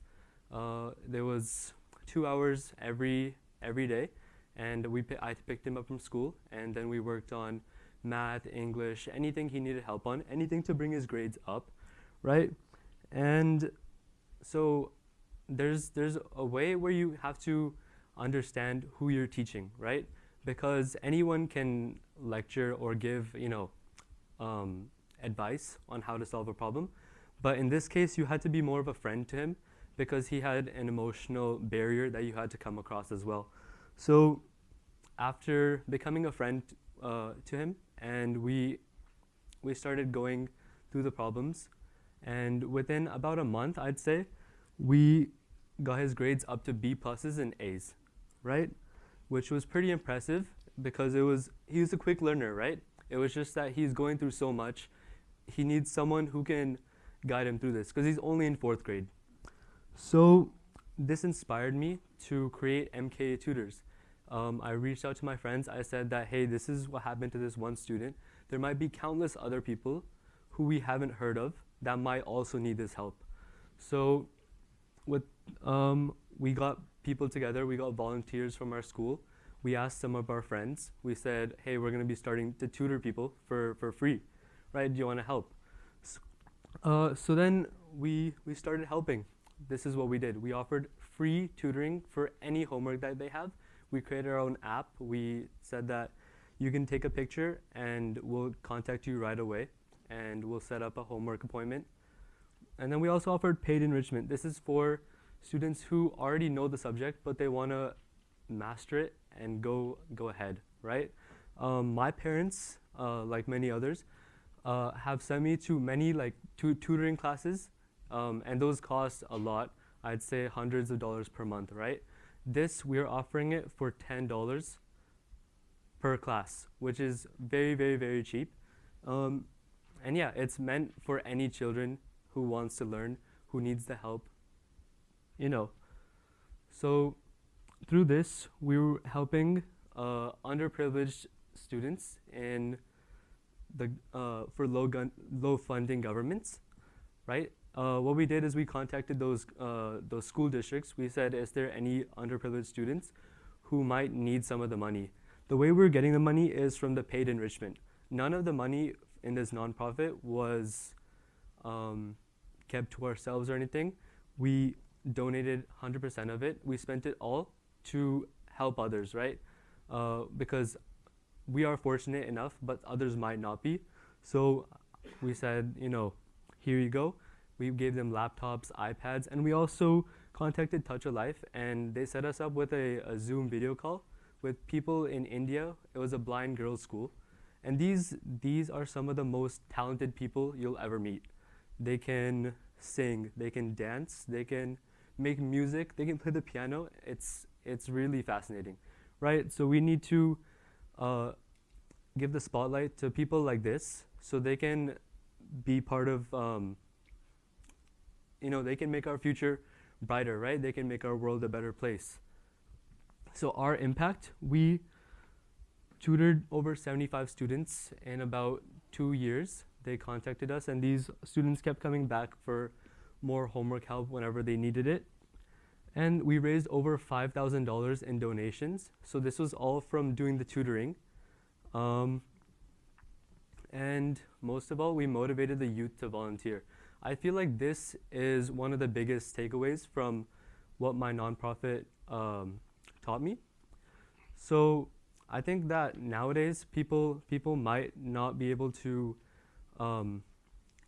volunteer. They always want something in return, right? But what I did is I contacted some of my friends. I said, hey, we're helping these kids, and we want them to, we want them to do good in school, right? And us being in high school already. We were like, yeah, this is needed if we want to have a better future. Education starts early, right? If you have a strong foundation, you'll be able to do better later on in high school and college, right? So this is how we kind of motivated them. We also said that we'd give community service hours. That's a big thing in high school. So yeah. And how you can help, right? You do not need to create a nonprofit in order to help, right? Just like how I contacted that one boy and their family, and I said that, hey, if there's anything I can do, I know you're going through some like hard times right now. I can always I can tutor, or not even that. You could reach out. Let's say someone's feeling sick. You could make some food for them. You could buy some food for them, right? Pay it forward, and you don't know how it will make someone's day, And volunteer. Many nonprofits and charities are looking for volunteers, and I feel like volunteering is something so special because not only are you putting your time into it, you're doing it for something that's giving someone else happiness, and seeing someone else happy will automatically make you happy. When you smile, when someone else smiles, it automatically makes you smile, These are some nonprofits which we worked with in our with MKA Tutors. We worked with Give Every Child a Chance, and obviously Touch of Life Foundation. So yeah, if you have any takeaways from this, it would be to volunteer. That would be the biggest help to everyone, right? Because you could be making someone else's day without even knowing about it. Thank you so much. Thank you.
Dr. Sachin Deshmukh has made a significant impact in the field of integrative medicine by combining traditional healing practices with modern healthcare techniques to create a holistic approach to wellness.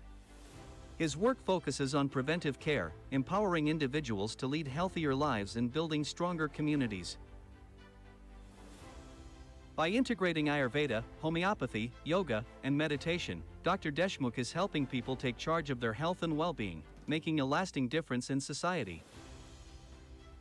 Today, he will share his insights on how we can promote preventive healthcare and create a culture of wellness that benefits all. Please join us in welcoming Dr. Sachin Deshmukh to the stage to speak on his transformative work.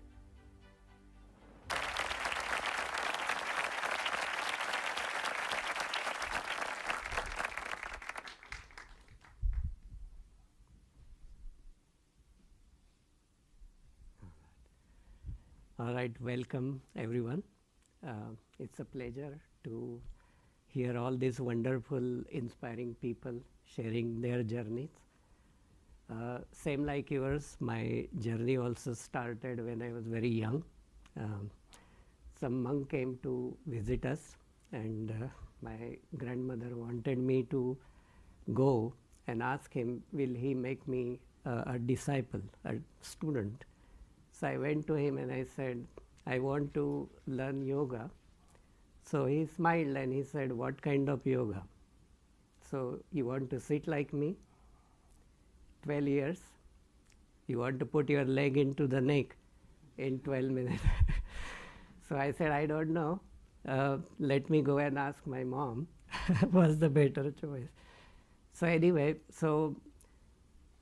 then as I grew up further, both of my grandparents, they were judges into the court, but same time they were also known yoga masters. So we always have a lot of variety of people who are into the spiritual traditions come and stay with us, and then we have to do a lot of things and I get to hear them. So my grandfather started asking me every time I take shower when I was around 8 years old, what do you live for? So I said, I don't know.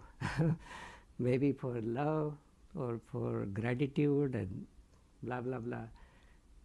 He said, no, no, no, no. So it went on for a while. And then one day I started opening the bigger books like Shakespeare and find heavy words and say, that will work. Didn't work. So one time I was playing outside and I came running and it came very strongly to me, service. So I went to him and I said, this is what my purpose is. This is what I live for. And he said, that's it. So next morning when I was ready, he didn't ask me the question. I was very happy. So I said, now it's my turn to give back to him. So I started saying, I'm brushing my teeth, service to my teeth. I am combing my hair, service to the hair. I am eating food, service to my belly. And he was very patient. He was saying, that's good, that's good. He was busy into the course, the clients coming, and I will tease him. Oil massage, service to my skin. I say, yes, yes, keep it up. But after a week, I realized that there is nothing I am doing which is not service. I thought I gone crazy. So I ran to my grandmother and I said, something weird happened because there is nothing I am doing which is not service. So that's how it began. So the whole life, every mission I created was built on this model of service. Do something for somebody. Then my grandmother said that service is also a big responsibility. Doing something for somebody is a privilege. So that I want to do things, but the person who wants to receive also should be willing to do so. Not too long ago, I saw an example in San Francisco that somebody bought a sandwich for a homeless person, and it was a chicken sandwich. And the man politely said, I appreciate your gesture, but I eat vegan food. So this is of no use to me. So if you had asked, maybe I would have told you. So the missions like what we heard about the produce and delivering. So kindness is everywhere, but it also has to customize into a way where we reach for the needs of the people with our purpose, like the Prasadji was mentioning into his talk. So when I started doing things more after becoming physician, going through the medical school, I learned a lot of things from these stories which I hear from these various masters in my life. So one story was that there was a man and he got older and he invited his young child to him and said, what you will need when I am not there? And the child said, it's very easy. I need a house, I need a car, I need a job, I need a good bank balance. And he drew a big circle over his list and he said, what about if you don't have the happiness and the health? What is the use of all this, even if I give you? So that made a big impact. So I decided that my life is going to go into the purposeful living, but also helping people to help them to be happy. You ask anybody, including yourself, what is the mission? People want to be happy, but they seem to do things which makes them unhappy. Now how to solve the puzzle, right? So it's really, and how will we make impact? So the listening is the big thing. So most people always ask, what should I do, what should I do? But even when we tell them as physicians what to do, they go back and do what they want to do, right? Right. So how to change? So the change also comes from you, so you follow what you preach, right? So you go for a walk, so then you can authorize to say, I go for a walk. There are many stories that somebody who is addicted to sweet will not be able to authoritatively ask you to cut down sweets, right? So things like that. So there was very interesting story I found that many years ago the humans were acting very erratic, and then the head god, whosoever was the creator, was upset, and they had a meeting. Obviously when we have problem we host a meeting, right? And then in the meeting they said, what can we do? Human only value things when they don't have them. Human only value things when they lose what they have. But when they have it in their possession, their value is zero, right? So making aware of this criteria, so they said, okay, let's take away the divinity from humans. But the head god said, where will we keep it? Because if you put it under the ocean, they will dive and take it. You put it under the ground, they will drill, mine and take it. You put it on the mountain, topest mountain, they will climb and take it. But they say there is one place the humans never look, that's within their heart, right? So every religion teaches you that the God's permanent resident address is in your heart. So that's the last place we look. We look for that everywhere outside. Same thing with the happiness. We can create it for ourselves, right, as we go.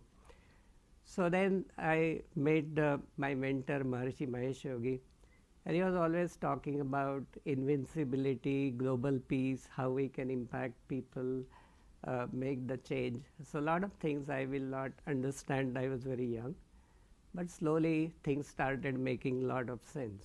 So the value of meditation, but also proving them objectively. So I grouped all of my offerings into a criteria to what we are offering, define that, what our strength is, our service. Then anything supports that service, support those as a second level. Education, the knowledge is very, very important aspect. Teach people how to do it, because you cannot do everything. Many hand makes the difference. And then do research, also track the evidence, because then you can show people how you make that impact, and also create friends, affiliates in different segments, so we can work together. So out of that, many, many beautiful missions came forward. We had our Indian Community Center, South Asian Heart Center, so many. So the goal was, when we created the community center, we thought a mission is that most of the time people fall apart from each other the moment we start saying, I am man, woman, old, young, engineer, doctor, right? So why not unite people first? Rather than thinking what separates us from each other, we think what unites us together into the place. Then think of how to serve them at where they want to be. And then the third is celebrate the outcomes of the transformations, and then create the stories. So I created a card, and it said, you are very special to me, and I give it to everybody in our neighborhood. So it's like there is Barry, he meets somebody every day, 20 years, but that person actually never asks Barry, what's your name, where you live. So when we moved to a neighborhood, I went to every house and we told, this is the house we moved in, he's my son. So a lot of people are saying, so what? Right? A lot of people move in and out. So, but then eventually he said, do you know this? Do you know him? Do you know her? All this way. And then we were able to figure out a tool where now in our community everybody knows everybody by names, and then with that card you say, I give them each person 365 cards for the whole year, and I said, will you do this, that you call one person who made an impact in your life and transform you at some level, right? So that made a big difference. We had many heartwarming stories. So then how to put the health and happiness, the equation together? So the goal becomes is that you create simple tools. So I made simple habits, like 7 habits. So the biggest thing to be healthy is that the sign of health is that you wake up in the morning, you have to use the restroom, and then the biggest part, the happiness goes through the stomach, right? So the success, always when we feel happy, when we have a good meal and we are very satisfied. So that's how the Ayurveda teaches all these tools for thousands of years. But now we have new ideas like gut biome and variety of things. One of our mentor, Dr. Keith Wallace, he was the founding president of Maharishi University, did a research that the transcendental meditation actually helps us to reduce the biological aging. So if you do meditation 20 minutes twice a day, you actually notice a transformation where your biological age is around 14 to 16 years younger than the traditional way. So that was published into Scientific American. That transformed a lot of thinking into the how these benefits, these are not just traditional ideas, or yoga is not just something which you do for stretching purpose, but it also something which is meaningful because the human body is built for movement. Human mind is built for stillness and the happiness. Now the exactly dissociation comes because it happens opposite. All the bodies are sitting in front of the screen 8-9 hours and their mind is spinning 1000 miles per hour. Obviously it's going to create some problem, yes or no? Yeah. Now a lot of bodies are in this auditorium, but maybe some are thinking of lunch and somebody are already into Mexico, right? So the mind is always hopping, right? So the how we will have the mind where our body is in the process. Now we live in Silicon Valley, so we always say that everybody, the traditional breathing normal is around 16 to 22 breaths per minute, and then in Silicon Valley is 32 per minute. I am exaggerating. And then when you practice mind-body techniques, it comes under 8 per minute. That's when you find the physiological benefits. So the law of nature is the action and rest, right? So when I lift one leg, the other one is resting. So the same way you give periodical rest, lot of things happen into the processing. How to enjoy the experience, right? The knowledge is one thing, reading a book is something, but if somebody shows you how to do it, it's much more effective. So one of my friend, she went in Australia and her grandmother was giving her cooking lesson and she told her exactly what to do. And she said, nothing came out as we wanted. Why? Because you didn't tell me to turn on the stove. Right? So the common sense is the most uncommon in most of the times. So the goal becomes for this lifestyle. So the cooking, the culinary skills have disappeared. A lot of people do struggle. So using these models from Ayurveda, we are able to see a lot of amazing changes into the blood cholesterol, heart disease, diabetes, all these things. Now many years ago, people didn't come to the hospital for any other condition but accidents or infections. Now the 80-90% problems what we encounter, they are essentially based on something which you can prevent. And that is why the value of mind-body techniques, purposeful living, spirituality into healthcare, values, communication, togetherness, all these are very, very important. In 1999, there was a trial done by Mayo Clinic, which also proved that people who live in communities or work together, volunteer, find purpose, they not only remain happy, but their productivity is very, very optimal. It's actually more than 100%. And they become an instrument to everybody else. And the last part into that is that when we become productive, I used to think I want to do this, but my grandparents taught us that if you want to change the world, the change starts with yourself. So if I am well, if I am happy, I radiate that wherever I go, and hopefully it will also inspire you to do the same, and anything you do. So I started all these missions with no support, just the vision. Now we have our work spread out over 140 countries based on consciousness, neurosciences, lifestyle, behavior, culinary medicine, precision medicine, so on, so many things. That is all exciting. And now as we see, I feel very happy that everybody seemed to also align with the same purpose. And then that brings the mission to the fruition that let's all come together, unite, then serve, and then also celebrate our success stories. And in India, the highest notion is Vasudhaiva Kutumbakam. That means the world is our family. So anywhere we go, everybody is part of our lives. And then if we make an impact even in one life, our life is successful because they allow us to do something for them. So that's how I'm going to end it. I put some slides for you to see, but maybe is it okay if I just flip through? Time is up, yes. I'll just show you 2-3 slides.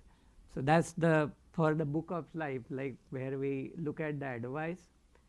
But you know, we have the tools, but we should know how to use them. This was a billboard I saw when I was driving. Not so long ago, there lived an active, healthy boy. One day he was gifted a mobile phone. That's the end, right? And this is the fourth monkey from Silicon Valley. He is the sum of the first three. Sees nobody, hear nobody, and speak to nobody, right? So we'll skip these. And then that's the mission, right? To find the happiness. That's from the Swami Yogananda. So we'll skip this, but I'll show you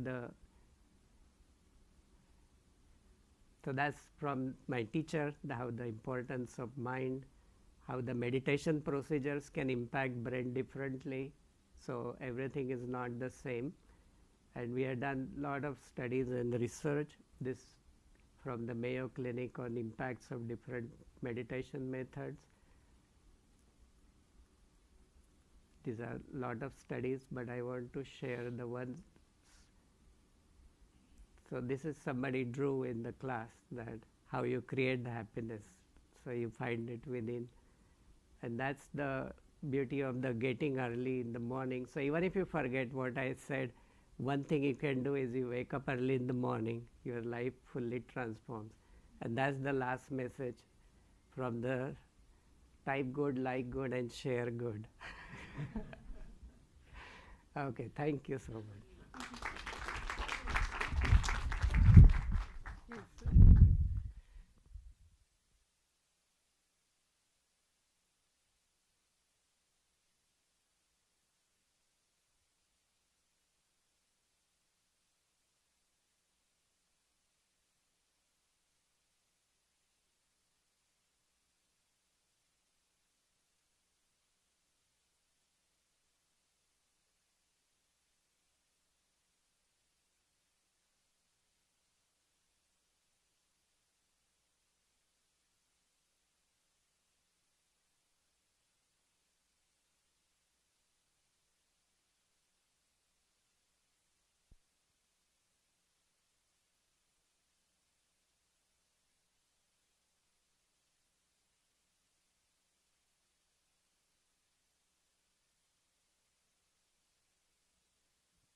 limited resources,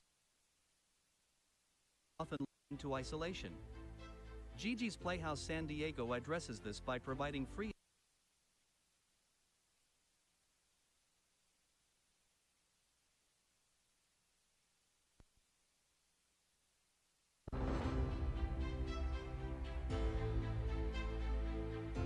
Many families face challenges due to limited resources for individuals with Down syndrome, often leading to isolation.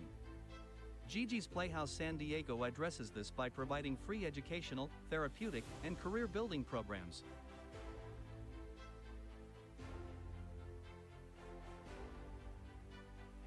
They have served over 600 families, with more than 100 participants each month. Their mission is to change perceptions and promote acceptance through a replicable playhouse model. Today, we welcome Laura Bellizzi, Fundraising and Development Chair and Generation G Youth Board Advisor at Gigi's Playhouse San Diego. She will share their inspiring journey and the impactful work of Gigi's Playhouse.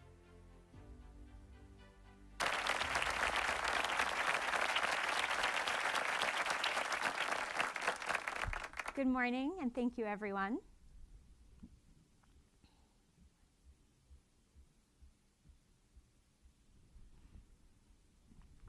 Imagine a world where every person, regardless of ability, has the opportunity to achieve their full potential. A world where uniqueness is celebrated and not just merely tolerated. Unfortunately, for many individuals with disabilities, this reality is often clouded by misconceptions about their ability. As the great disability advocate Robert M. Hensel once said, there is no greater disability in society than the inability to see a person as more. My name is Laura Bellizzi, and I am honored to be here with you today. As a special educator and disability advocate, I have dedicated my career to challenging misperceptions regarding individuals with disabilities and empowering this community to achieve beyond their wildest dreams. During my years teaching special education in New York City, I witnessed firsthand how with the right support, research-based, my students could unlock their true potential and truly thrive. And though I traded my New York City skyscrapers for San Diego palm trees after relocating in 2023, my commitment to serving and empowering individuals with disabilities has only grown stronger. Over the past year, I assumed a new role as the Fundraising and Development Chair at Gigi's Playhouse San Diego, a Down Syndrome Achievement Center. I also serve as our Generation G Youth Board leader, where we empower high school students to make differences in their communities. At Gigi's, we are rewriting the narrative regarding ability every single day, creating a world or a future where ability is celebrated and potential is boundless. The story of Gigi's Playhouse begins in 2005 in the suburbs of Chicago, when Nancy Gianni gave birth to Gigi Gianni, a beautiful baby girl with Down syndrome.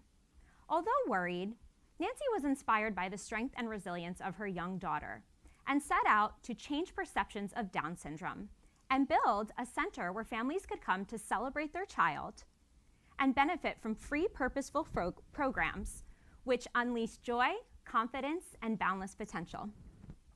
What started as a local resource in the suburbs of Chicago has since grown into an international, thriving network of Down syndrome achievement centers. Gigi's Playhouse San Diego is California's first Down syndrome achievement center. Since opening our doors in 2018, we have served hundreds of San Diegans through our free educational, therapeutic, and career programs, which are open to individuals with Down syndrome of all ages. From prenatal diagnosis to career readiness, we make a lifetime commitment to our families, ensuring that they are never alone every step of the way. More than just a resource hub, Gigi's Playhouse San Diego is a community-driven initiative that inspires participants, volunteers, their families, and the broader community to be the change that they wish to see. There are currently over 450,000 individuals with Down syndrome in the United States. Including parents and siblings, that is more than 2 million people who encounter this diagnosis every single day in the US alone. But America is not alone. There are over 6 million individuals with Down syndrome living worldwide. Down syndrome is a genetic condition which occurs when a person has 3 copies of the 21st chromosome. This extra genetic material impacts a person's cognitive and physical development. Although individuals with Down syndrome have their own unique sets of talents, skills, and abilities, just like you and me, they also share universal challenges, including hypotonia or low muscle tone and cognitive delays. This means that individuals with Down syndrome have to work extra hard to complete the tasks that you and I take for granted every day. From walking and talking, chewing, reading, and writing, individuals with Down syndrome are some of the hardest working people you will ever meet. Unfortunately, due to outdated beliefs and negative stereotypes, individuals with Down syndrome are regularly excluded from opportunities, including educational opportunities, social opportunities, economic opportunities. And understandably, this limited acceptance can result in low self-esteem and poor image. That is why organizations such as Gigi's Playhouse are critical to advancing rights and opportunities for individuals with Down syndrome. Did you know that Down syndrome is the most common genetic cause of intellectual disability in the world? Despite Down syndrome's prevalence around the globe, it is actually the least funded genetic condition. It's truly astonishing. This lack of funding restricts research into health conditions disproportionately affecting the Down syndrome community, including congenital heart defects, respiratory issues, and early onset Alzheimer's. In fact, I actually recently learned that it wasn't until this year, 2024, that individuals with Down syndrome were eligible to be placed on the donor transplant list. Let that sink in for a moment. This lack of funding also hinders the development of research and educational and therapeutic programs based in that research that will open opportunities and change perceptions about Down syndrome. And unfortunately, this lack of funding also shows where our priorities lie in society. It perpetuates this lack of priority really ultimately leads to more opportunities for exclusion rather than inclusion. So again, that is why Gigi's Playhouse exists. It is our mission to change the way the world views Down syndrome and send a global message of acceptance for all. Our vision is to see a world where individuals with Down syndrome are accepted in their families, schools, communities, and beyond. And much like countries in the United Nations, Gigi's Playhouse San Diego is part of a larger international network that unifies and inspires individuals with Down syndrome to make a change in the world.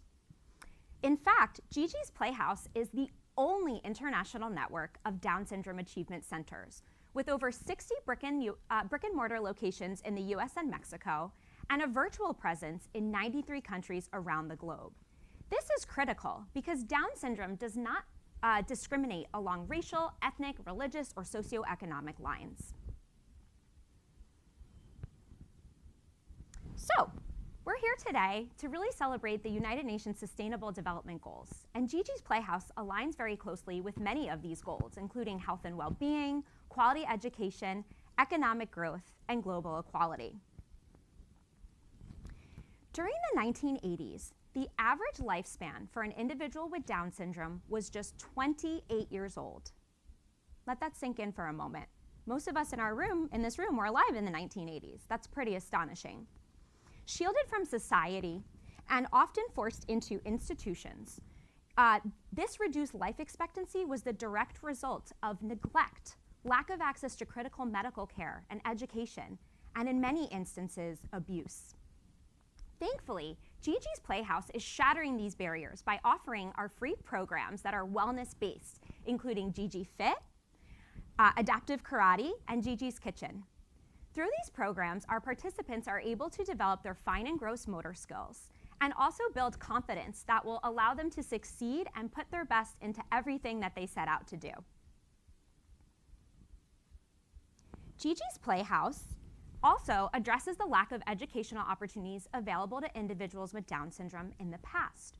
We offer a number of free educational programs, including literacy and mathematics tutoring for participants of all ages. Just because they've graduated high school doesn't mean they can't continue learning. Many of the other Gigi's Playhouses around the country also offer a program called Gigi University, or GGU. This career training program prepares participants for the workforce. And some of our playhouses also have a place for them to work called Hugs and Mugs, a gelato and coffee shop where our graduates can work and serve their community in a fun and inclusive work environment. This is actually a dream of Gigi's Playhouse San Diego, is to have our own GGU and Hugs and Mugs down the road. Gigi's Playhouse is also committed to reducing inequality within and among countries through our free programs and virtual playhouses. While our 60+ brick and mortar locations serve individuals in communities around the US and Mexico, we do not want to deny access to our services to people simply because they don't live in a certain zip code. Because of COVID, our virtual programs have been able to reach people around the world, and that has allowed us to serve hundreds of thousands of people or global citizens. As participants complete Gigi's programs, they can carry with them the skills and confidence needed to make meaningful contributions in their families, schools, places of work, and beyond.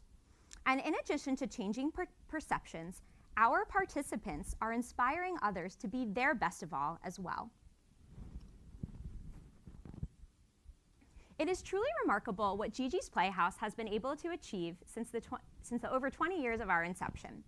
Here is just a snapshot of some of our accomplishments. We have offered in 2023 over 250,000 hours of free programs to over 30,000 families around the world. That includes over 50,000 hours of free speech and tutoring services. Gigi's is also playing a critical role in driving legislation. To give you a snapshot, one of the participants at our Annapolis Playhouse in Maryland played a critical role in the passage of Rosa's Law, a law which prohibits the use of the R word in federal legislation, the medical field, education field, psychology, and beyond. Gigi herself, the namesake for our organization, has become a motivational speaker. Just last week, she spoke at the International Gigi's Playhouse Conference in Illinois. She is also an influencer, a podcast host. She sung the national anthem at a Cubs game, and so much more. These are just some snapshots that go to show the potential that our participants have and the way that they are changing the world and the way that others view our community. So, how can you help? It is the goal of Gigi's Playhouse to be recognized as the global leader in creating opportunities for individuals with Down syndrome while building a more accepting world for everyone. The way that you can help is by signing up to volunteer, because all Gigi's Playhouses are 99% volunteer run. I'm a perfect example of that. Additionally, please let your loved ones, friends, family, community members know about Gigi's Playhouse and the resources offered. Whether it's here in San Diego or another city that has a playhouse, we encourage them to visit our site. And because we're inclusive to all, these people don't just have to have Down syndrome to walk through our doors. We welcome everyone who could benefit from our services. And we know that our virtual playhouse is also available. We are also hoping to launch a capital campaign over the next year because, quite frankly, we've outgrown our space and our participants deserve more. So we are really interested in learning more about the capital campaign process and connecting to investors and donors who believe in our mission and want to support our cause. In order for our programs to remain free to participants, we rely on the generous donations and support of our community. We also encourage you to send Gigi's global message of acceptance for all by participating in our #GenerationG campaign. You can draw a G with a heart around it on your hand, post it, and live it. Okay? Be accepting, be generous, and kind in all that you do. Thank you, everyone, for your time. We are so appreciative for the support of our community. Thank you.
Test mic.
TALTalks' mission is the aspiration to amplify social impact.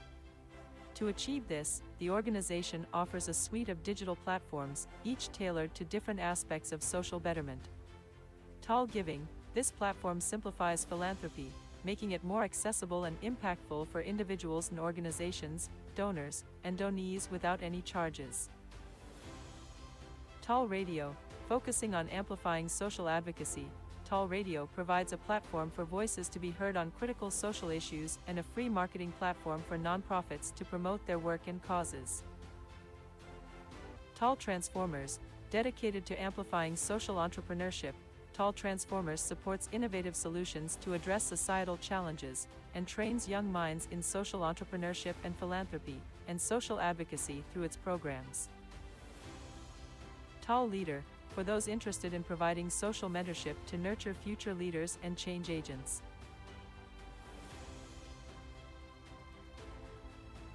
TAL Hospitals, this platform emphasizes social wellness and promotes healthcare initiatives that enhance the well-being of communities through its world-first ever pro bono services.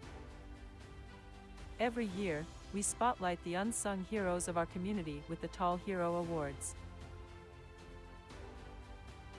These are given to standout individuals, dedicated nonprofits, and companies that go the extra mile in their social responsibilities. The results of our continuous efforts are clear. TAL Transformers has positively influenced over 25,000 students and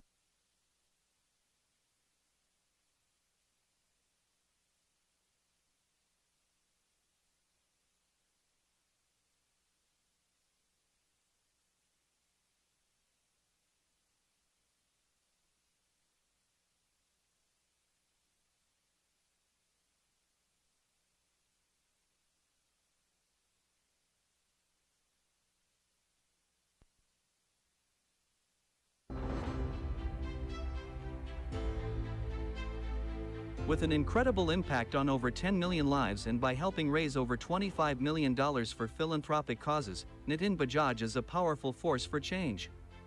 Through his nonprofit, the Anthaprerna Foundation, he has created globally acclaimed content that celebrates the achievements of everyday entrepreneurs, particularly women, immigrants, and South Asians in the US.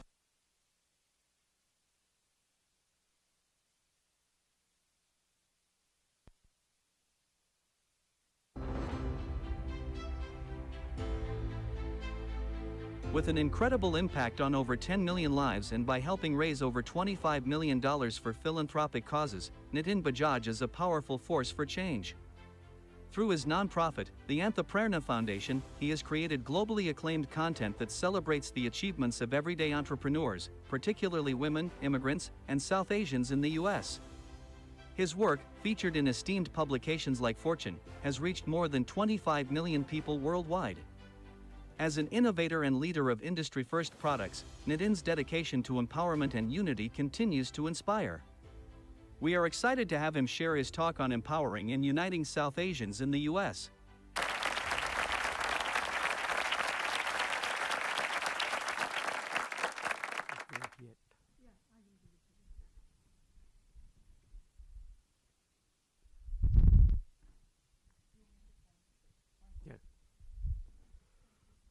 Thank you. Well, first off, thank you to the TAL team for doing this. This is an amazing platform, and extremely excited to be here with fellow achievers in the room. So with that, I'll get started about the Anthaprerna Foundation. Antha means intrinsic, prerna means motivation, and intrinsic motivation is the lifeblood of entrepreneurship. It is why we dream up the crazy things we do and then follow up and actually get them done. And I also believe Anthaprerna is the phonetic root of the word entrepreneur, and that's how we came up to give the foundation this name. I'll talk about the different things we have come to do as part of the foundation. The first thing that we started off with coming up on 10 years ago is the industry show. And I'll talk about all of these in a little more detail here, but just want to give you the flair for the umbrella that the organization has become. Now I know what you meant. Okay. So We've been doing some research and publication, again, in the South Asian community and our impact in the US. We've come up with, okay, maybe I should just be, okay. As part of talking to a lot of entrepreneurs, we have come to capture their wisdom, the hustle, the adaptability and all of those other things they do as entrepreneurs, and brought that to life through one-line life lessons. And then we recently launched the American South Asian Network, or ASAN for short. So that's the gamut of things we are doing as part of the Entrepreneur Foundation. I'll dig a little deeper into each of these things. So the industry show, today we are the longest running talk show that features primarily South Asian entrepreneurs, executives, and change makers that are doing some amazing things. And we love to share the everyday journey of the entrepreneur. And the entrepreneur could be a social entrepreneur, could be a change maker. Some familiar faces, some that are in the room here, and some that will be on the show pretty soon. So we are very proud of the work that our community has been doing over the years, and to have created a platform that has today shared more than 300 of these journeys and has upwards of 10 million views and more than 1 million engagements. We also wrote an article, and I thought this was a provocative title when I sent it to Fortune. I said, they're going to sanitize it. They did not. Right? So I said, Indians are taking over corporate America, and why we should believe the hype, because that is true. And it's not restricted to the traditional industries of tech and healthcare, which we obviously dominate, but this is across the board. And I'm very proud, and I'll share a little more stats here in a minute. We also listed and published the first ever list of companies that are listed on NASDAQ and New York Stock Exchange that are led by a person of Indian origin. And today, there are 235 such companies that have a market cap of over $9 trillion. To let that sink in, the third largest economy in the world, Japan, has a GDP of $4.7 trillion. Right? So very proud of it. We also created sub-lists within that. This one is for all the companies led by women. One-line life lessons. So I'm a lazy person, and having these 25, 45-minute talks on the industry show is great. I get to drink from the fire hose. It's exciting for me. But when I'm on the receiving end, when I'm watching another show or somebody, or listening to a podcast or listening to somebody talk, I say, give me the gist, right? Give me the bottom line. What am I learning from you?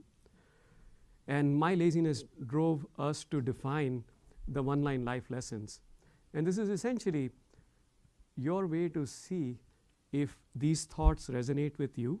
And if the person that has these thoughts resonate with you, we want to invite you to come and invest the 20 minutes to watch the entire show and build a bond and a connection with the person who came up with these thoughts or is living their life and driving their business using some of these thought processes.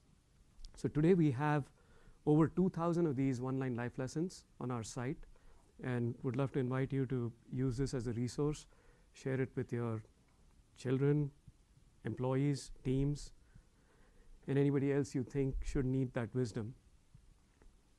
Now, in June of this year, we launched the American South Asian Network, which is bringing the more than 6 million South Asians in the US together. This is why we started this.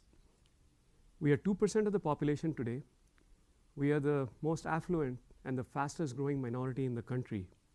At 2%, we are paying more than 6% of individual taxes.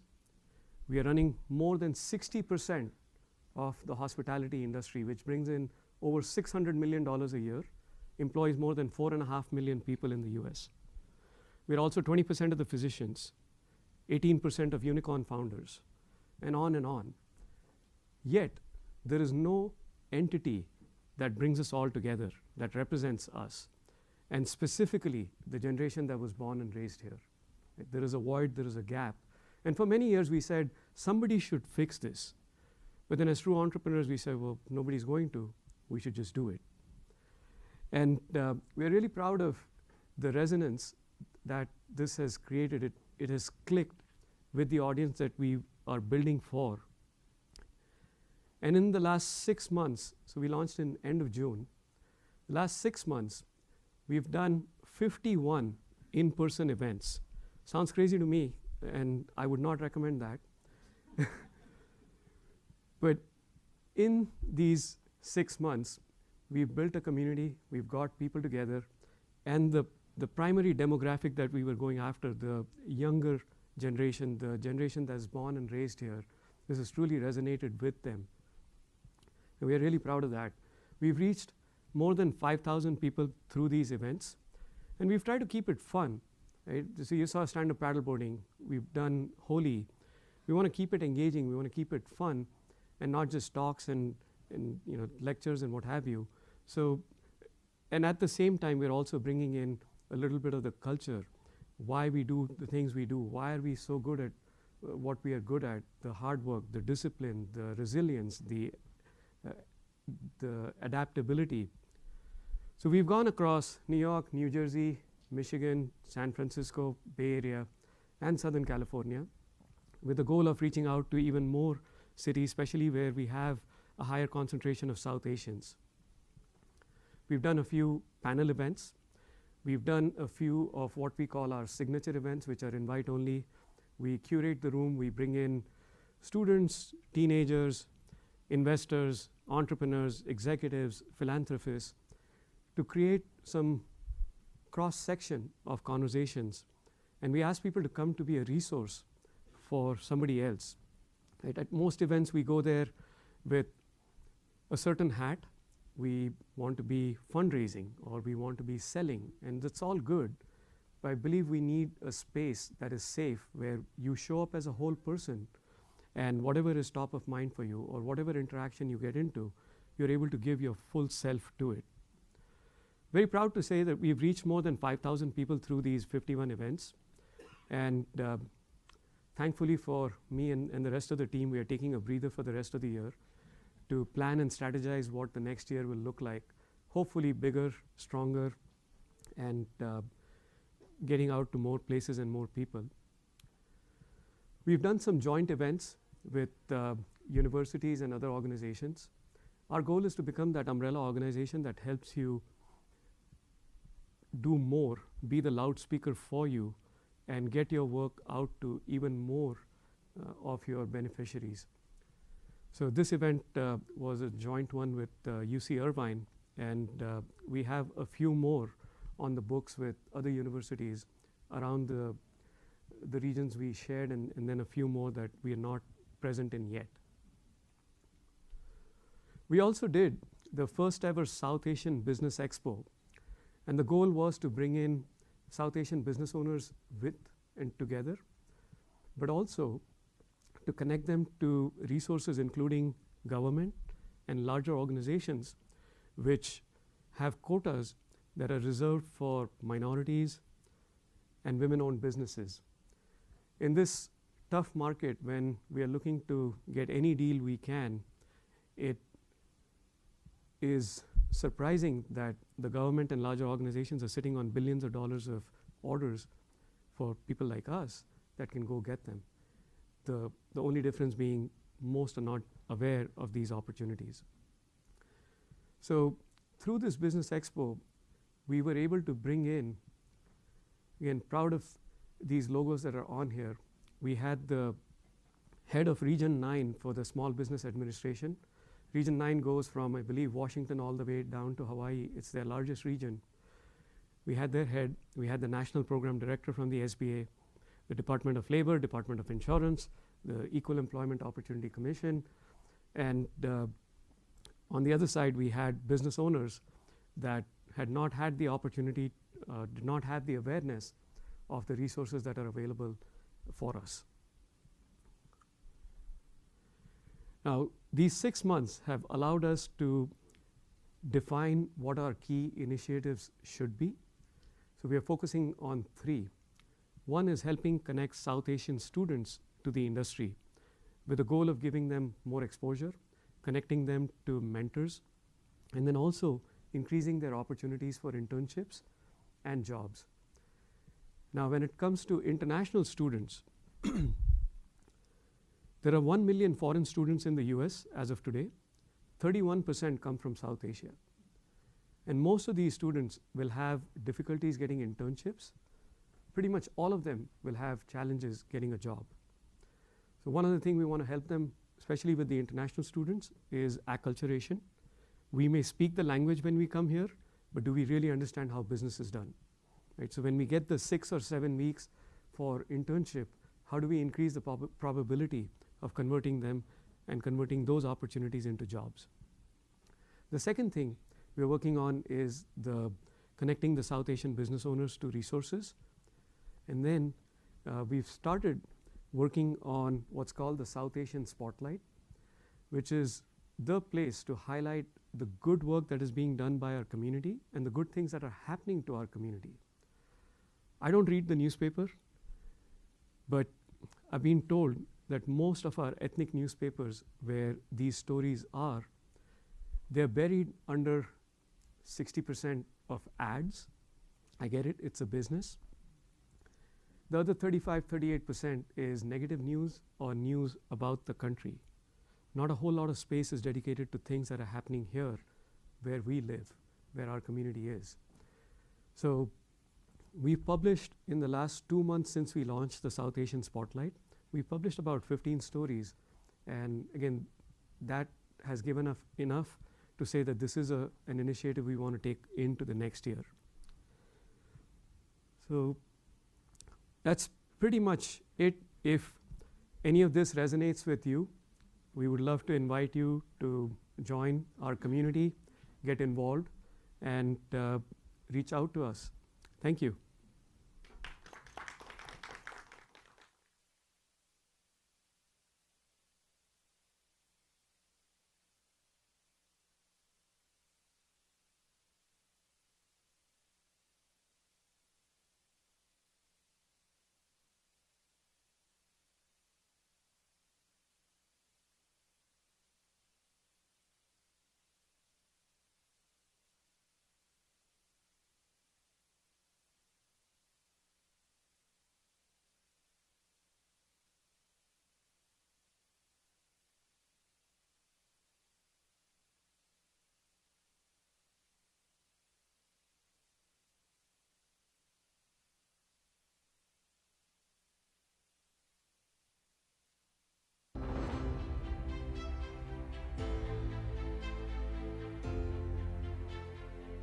In a world where social innovation is essential, Ashoka Fellows are at the forefront of driving systemic change.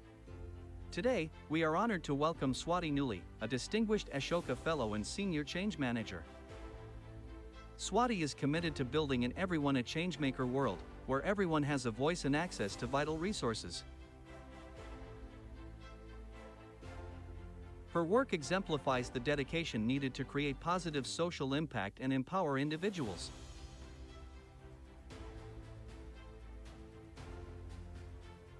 Swati will share her insights on social entrepreneurship and the vital role of Ashoka Fellows in shaping a better future. Please join us in welcoming Swati Nuli to the stage.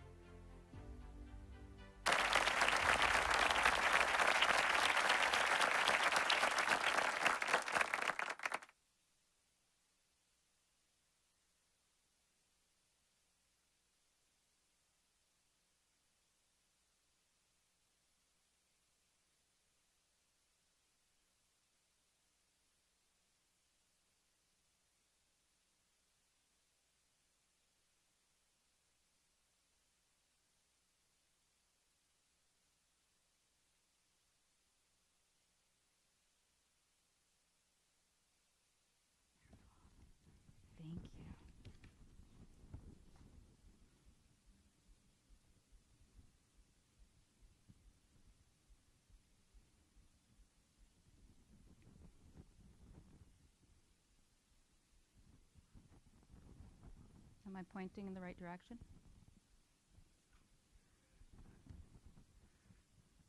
Okay, good afternoon, everyone. You'll have to bear with me because I don't do too much public speaking, so I've got my notes here.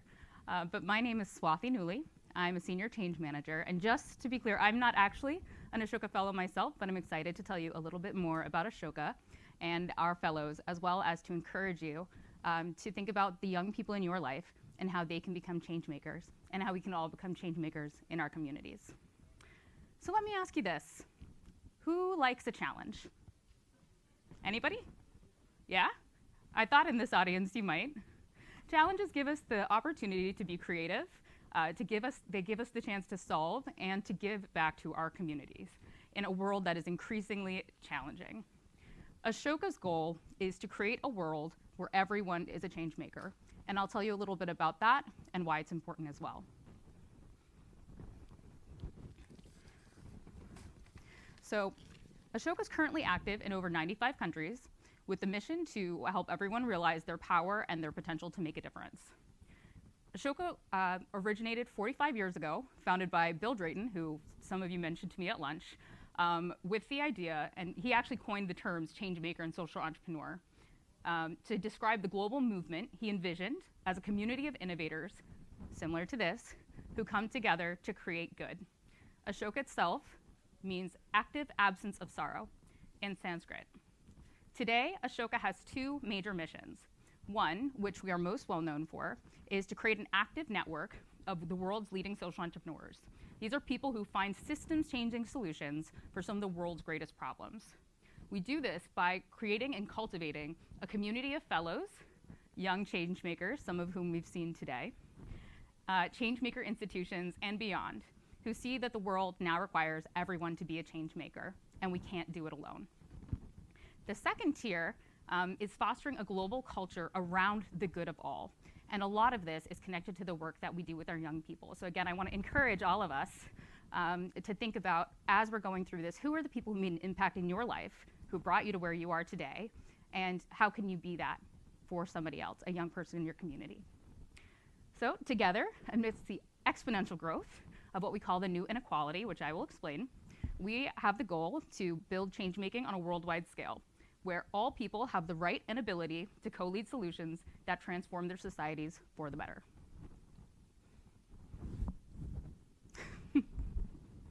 So just to define, a change maker is somebody who imagines a new reality, takes action, and collaborates with others to bring that reality into being the good of all.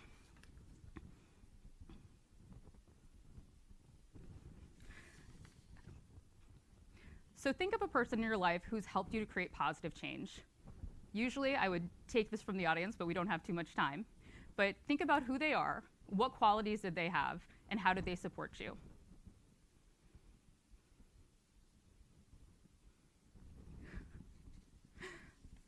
I'm just going to keep going. So when I say a new inequality, I'm talking about a new reality. And this is not to put down all the other equalities, healthcare, education that we have in the world. But this is something that we've identified and that we've seen become exponentially worse over the past 45 years that Ashoka has been organizing. So much of the world's population has learned how to contribute to and adapt to change, how to be effective members of the ever-changing world, and how to work together. So we call that the new game. This is critical for both team success and personal happiness, and this portion of humanity is doing really well. However, a large part of society does not have those change-making skills needed to play in today's new reality where the world is changing faster and faster. This creates a world that is sharply and increasingly divided by this new inequality of change-making skills. Unlike some other inequalities, we've seen that this accelerates and how those without change-making skills can lose their confidence in their ability to make an impact on the world. That is not what we want. This divided world can be also very hurtful, as we've seen, in the past several weeks and months with global news. It can be very hurtful for those. So creates a dysfunctional world that's ultimately also unethical. So we see this in our environment.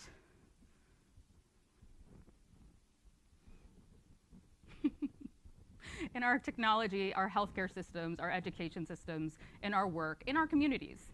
So I'll encourage you to think about that as well. And for young people, the world that we're growing up in, I mean, we're not all the same age, but the world that I'm growing up in is different from the world that the kids that are in high school are growing up in, is different from the world of 60 years ago. And so we're seeing this exponential change. So if you think about the world you grew up in and how kids are growing up today, it shows just how important this is. So what do we need? How do we deal with this? Because now I've been a downer this whole time. We need a new mindset. And so that will help us deal with change on a weekly, daily, and even hourly basis. We need social entrepreneurs. So social entrepreneurs are ambitious and they are persistent. They tackle major issues and offer new ideas for change at a systems level. They also model this behavior and catalyze organizations, movements, and each other so that everyone can be a change maker. These are also Ashoka Fellows. So our Ashoka Fellows are social entrepreneurs that directly impact the lives of millions of people around the globe. They provide examples, ideas, and insights that can serve as a roadmap for others. Today, we have over 4,000 Ashoka Fellows in more than 95 countries who address all of the SDGs. So you're probably wondering, why are we here? It's because they're addressing all of the SDGs between them all, be it in health, technology, water systems, young people, et cetera. So Ashoka has the world's largest network of leading social entrepreneurs who all undergo a rigorous selection process. They are then introduced to a lifelong fellowship where every member is committed to championing new patterns of social good. And what we see with that is what we call the Ashoka bump. So compared to social entrepreneurs who are not Ashoka Fellows, over 10 years, we see that our fellows have 2.5 times as much impact, and 90% of them are still working on their social impact project, which is, for those who are familiar with the social impact world, is pretty big. So all of our social entrepreneurs are assessed in a selection process for ethical fiber, in addition to having a new idea, creativity, entrepreneurial quality, and commitment to social impact. So to put the impact of Ashoka Fellows into perspective, Ashoka Fellows are given a 3-year stipend. And I want to be clear, Ashoka Fellows are not superhuman. They are people like you and me, like Wyatt and Nita, who we saw earlier, who saw something in the world or experienced it and wanted to make a difference. There's kind of the TSA joke, see something, say something. Fellows and social entrepreneurs are people who see something and do something, and all of us can do that. And so what's really nice about it is that 92% have said that the Ashoka stipend helped them to boost and work on their project full-time. 74% have changed or influenced government policy. 82% have had their innovations replicated in other geographies. 89% put young people in charge. 88% encourage people to think differently. And 95% create opportunities for employment. So they're not doing this alone. So becoming part of Ashoka's network also puts them in a position for additional funding resources and resources to our connections, such as IKEA, Taco Bell, Forbes, and many other companies that you may have heard of. Each Ashoka Fellow also connects with anywhere between, sorry, I have a little issue with this, connects with anywhere between 40,000 people to 200,000 people on average directly, 600,000 indirectly, and many in the millions. So for example, we have one fellow who has brought over 1 million people electricity in Brazil. So in order to have these change-making skills, if only I could change the slide as easily. Like I said, we need a new mindset. And so how do we deal with these changes? There's 4 key tenets. I'm just going to give up on the slides for a second. So 4 key tenets. So the first is cognitive empathy. This is the foundational skill that must be mastered. So learning to work together consciously and understand and map the world's fast morphing kaleidoscope of people and contexts. We had a speaker earlier who mentioned, maybe they would have known what kind of sandwich to get somebody if they had asked, right? Getting a vegan and chicken sandwich, that doesn't work. You have to be able to think and do diligently and be empathetic in disruption of daily norms. So the next is sophisticated teamwork. This is essential to a new world. Collaborative teamwork in a fluid, what we call open team of teams environment, is where we give small groups the freedom to experiment, right? This isn't going to work if we're just telling people what to do. We need to be able to listen to them and help them understand what we're thinking, and vice versa. And that's how new ideas and new abilities are born. The next is new leadership. So the old model, like I said, of telling others what to do and how to repeat is ineffective, and it's a barrier to progress. So when we think about new leadership, we need to envision new opportunities, bring the right teams together, and design synaptic architecture for those groups to work together. And the last, I know I've said it quite a bit, is change making. So before a leader can envision, enable, and ensure, they must have the abilities to grasp the patterns of change across millions of different factors. And so not only to foresee what those patterns may be, what that future could look like, but to be able to adapt and change with it. So bringing me to what I mentioned at the beginning, part of why I joined Ashoka, part of why I joined Ashoka is because I love the idea that young people can make a difference, that anyone can make a difference no matter your race, socioeconomic status, what you've got going at home, that everyone has this power to see something and do something about it. And so when it comes to young people, Ashoka also has been studying fellows for this 45 years, and we found that the majority of the fellows who have succeeded and succeeded early started young and had adults in their lives who helped them to succeed. That's kind of a, oh, I'm really not having a good time with this one.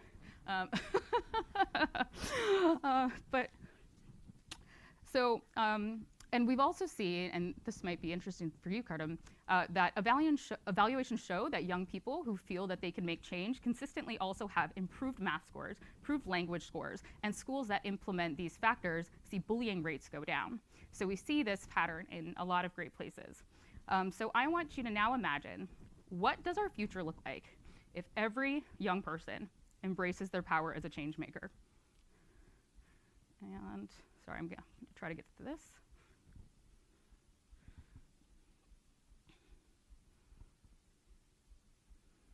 Okay, there we go. So do you see all young people as powerful contributors? Is there a young person in your life who realizes their potential as a change maker? And what does our future look like if every young person embraces their power as a change maker? So what can we do to raise change makers, or the young people in our communities? We can expose them to different perspectives, nurture their inherent curiosity and passions. So for example, instead of when you're talking to your children, instead of saying don't hit your brother, why did you hit your brother? Don't take that cookie. Why do you want a cookie? Or how can we make cookies, right? Think about the ways that we can frame things differently, and give them opportunities to practice leadership and take responsibility. So don't do that. Maybe don't reach for the cookie themselves or for them, but maybe you can help them to reach. And so hopefully this will leave you with some ideas for helping the young people in your life realize their power as change makers and potentially Ashoka Fellows in the future. All right, so I will leave you like that. And so I hope that in addition to imagining yourselves as change makers, you'll also look to the young people in your lives, to the fellows and the change makers and the helpers in your communities. And I appreciate your time. Thanks.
Deepa Prahlad Abhyankar is a globally recognized social innovator, strategist, and author, dedicated to creating impact through transformative solutions. Her work bridges startups, global corporations, and social initiatives, highlighting the power of strategy in driving social change.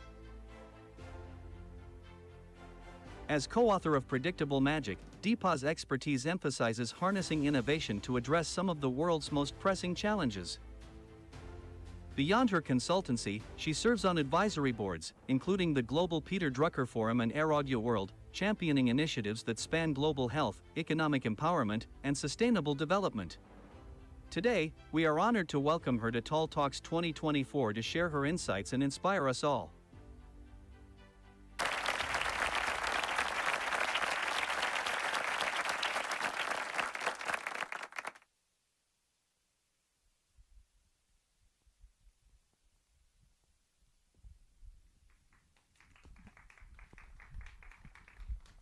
Thank you. It's a pleasure to be here this afternoon, and what a great group of people that we've already heard. And so what I'd like to do today is, a lot of my work is pretty diverse. I work with a number of organizations. So what I'd like to spend a little time on today is just thinking about what are some of the common threads that create impact in both the for-profit and nonprofit worlds, and what can we learn that we can apply in our own specific context. We've heard from so many people who have started small, all attacking really big problems. The SDGs are this huge, broad range of very important goals that impact all of us. And when I start my work, I always like to kind of take a step back and go back to first principles and try to understand, why does so much poverty and inequality exist in the first place? I don't believe it's a lack of empathy. I don't believe it's a lack of resources. So how do we try to understand and move forward? And I think that that's where I've come to really emphasize two things: that being a change maker is really about having a deep commitment to innovation, because good intentions on their own are pretty common, but they don't create change very often, and certainly not sustainable change.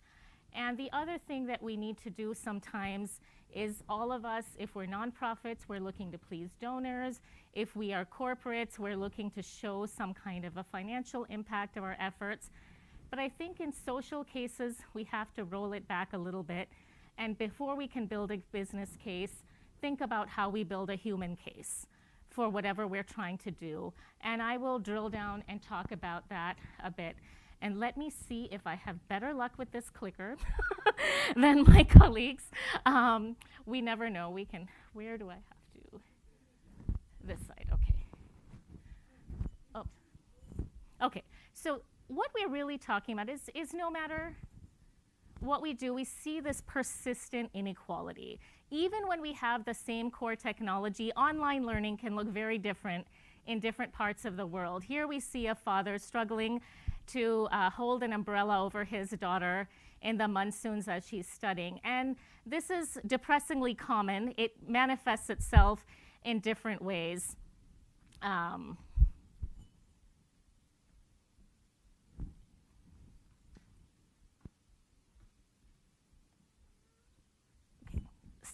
Unfortunately, since some of this is about design, I will need to have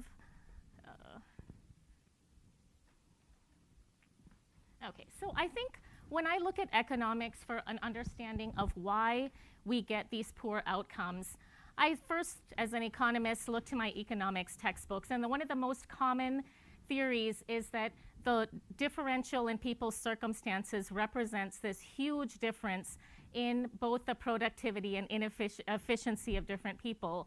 And that always seemed hollow to me, because as I traveled around the world, you see a lot of things like this. No latte, no whiteboard. People have 24 hours to escape flooding, and there's nobody really there to help. So they have to use their own ingenuity and what they have in hand, and often the solutions are pretty amazing. This is an extreme example, but every day you see people coming up with very creative solutions in the worst circumstance. Then you go to the next explanation, which is, Well, unfortunately, poverty really creates a lack of access to education. So maybe for no fault of their own, people aren't as creative as we are. And that also never made sense to me. This man in China decided to add wheels to his piece of luggage, and he's happily riding along. And what you really see, if you look at Kickstarter, they have something very similar. So I don't think it's really a lack of ideas. It's about the access to present your ideas to the world that is also a huge factor in why we have so much inequality. And the third thing that seems very, very compassionate on the surface is, hey, people have so many barriers. At some point, you get discouraged and you give up. And that never made as much sense to me either, because I looked at one of these prosthetic hospitals modeled after Jaipur Foot in Colombia. And when people come in to get fitted for a prosthesis, they ask them to leave behind what they had managed with until then. And you see people who have taken $2 worth of materials to somebody who got a mannequin leg imported from Venezuela. And people have this extraordinary ingenuity, even in the most challenging circumstances. So what I learned, if I could sum up in one sentence, is just this. Survival is the ultimate design brief. All of us are capable of being creative as much as we're capable of being broken down by our circumstances. And how do we bring that to the surface? And I think all of us have done many different things to try to make impact. But on some level, we're trying to do something very similar. We're trying to design a better life. And whatever that means to us, what we're trying to do is, in some sense, help bring people's aspirations within reach. And I think that's where design is so powerful. Imagining new solutions. Design transforms market size. If you look at something as simple as the cell phone, this is the classic example in the modern world where you've taken something that used to be a want and transformed it into a need. And it is entrepreneurs, both social and corporate, who made all of that possible by iterating, by changing, by imagining local needs. And there's almost an organic process which basically increases inclusion. I doubt any of these people here were in the initial list of personas and target markets when the cell phones in their early stages were being developed. But as people choose to reach different clients, you will create a lot of nuances that are meaningful. You create new customers, but you also create new entrepreneurs that are global. There are billionaires and there are empowered users around the world because of this. And the other thing is, even if you only care about social impact, you still have to worry about design. The Indian independence movement was there for more than 75 years before Mahatma Gandhi came on the scene. It was really only when the narrative about self-sufficiency and this tool of the spinning wheel were created and widely shared that the independence was ultimately achieved. And insight just isn't enough. And that's painful for someone who spent their whole life on a university campus to admit, but we all know there are higher divorce rates, there are single-sex couples, there are all these changes. And what a lot of us can do as consultants is give great precision on these trends that many of us feel. But what really matters is this. Somebody needs to say the implication of all those trends is that the men's restroom also needs a diaper change facility. Entrepreneurs cannot describe change. They have to help people cope with change. That's when they can have impact. And the other thing we have as nonprofits or for-profits is design isn't about how things look. That is how you communicate capability and intention to whoever you are trying to serve and whoever is helping you achieve those ends. Even something as humble as a popsicle stick, you can see that the way that people design has a huge impact on who they are able to reach and how well they are able to conduct a certain task. And I think this challenge of creating impact, we come by some of this honestly. Why is it so hard? So many dollars, so many people of goodwill involved in it. And it's purely because of the complexity of social challenges. Most of them fall into this category of wicked problems where there's a lot of incomplete information. There are different preferences, different beliefs, and they require huge amounts of resources. There's not something that we have checks to write against. So this is why this is so difficult. And if I look, these aren't the people that you normally think of when people talk about the SDGs.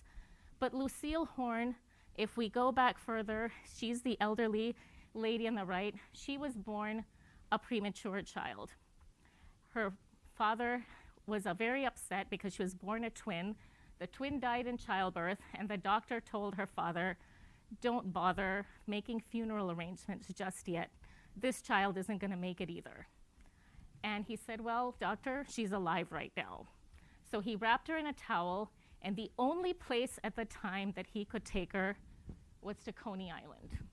And Dr. Martin Cooney, much like Dr. V, had seen incubators being used in Europe to hatch chicks.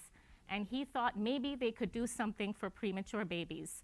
There's continuing controversy over whether he was really a doctor, but he came to America hoping that hospitals here would be open-minded and let him try that. But guess what? None of them would. So he set up an attraction in Coney Island because he was the father of a premature daughter. And he called it the baby growing machine. And he basically ran this for almost 30 years, but hired the best nurses and never charged any family a penny for their treatment. All of the treatment to pay the nurses and run the equipment was raised from people who came to see the attraction at Coney Island. And many people who went through said, you know what? On Father's Day, we celebrated at home, and then we came to see Dr. Cooney. The only thing he ever asked for patients is, if you have a chance, please come back and visit so families going through this don't lose hope. And I think this is an example where there are many people who feel bad under those circumstances, but they're problems we feel helpless to solve. And that's why they're so challenging. It's just the sense of inadequacy haunts you so much. And I think that's what I think building the human case, because all of these challenges are long-term, they're difficult, they're complex. We need collaborators beyond the capacity of any one person. So how do we do that? How do we demonstrate that there is human potential behind all of these problems? That's often the critical first step that distinguishes entrepreneurs who are able to really make a difference in the world. And I think one of my favorite examples is Mandeshi Bank. So just as the Grameen Foundation in Bangladesh was there to establish microfinance in that country, much of it was led by this woman, Chetna Sinha, in India. And she was approached by a lady who said, like, I would really love to open a savings account, completely illiterate. And she said, let me try. And I think here she just details a little bit of that process. I think I should put anything here.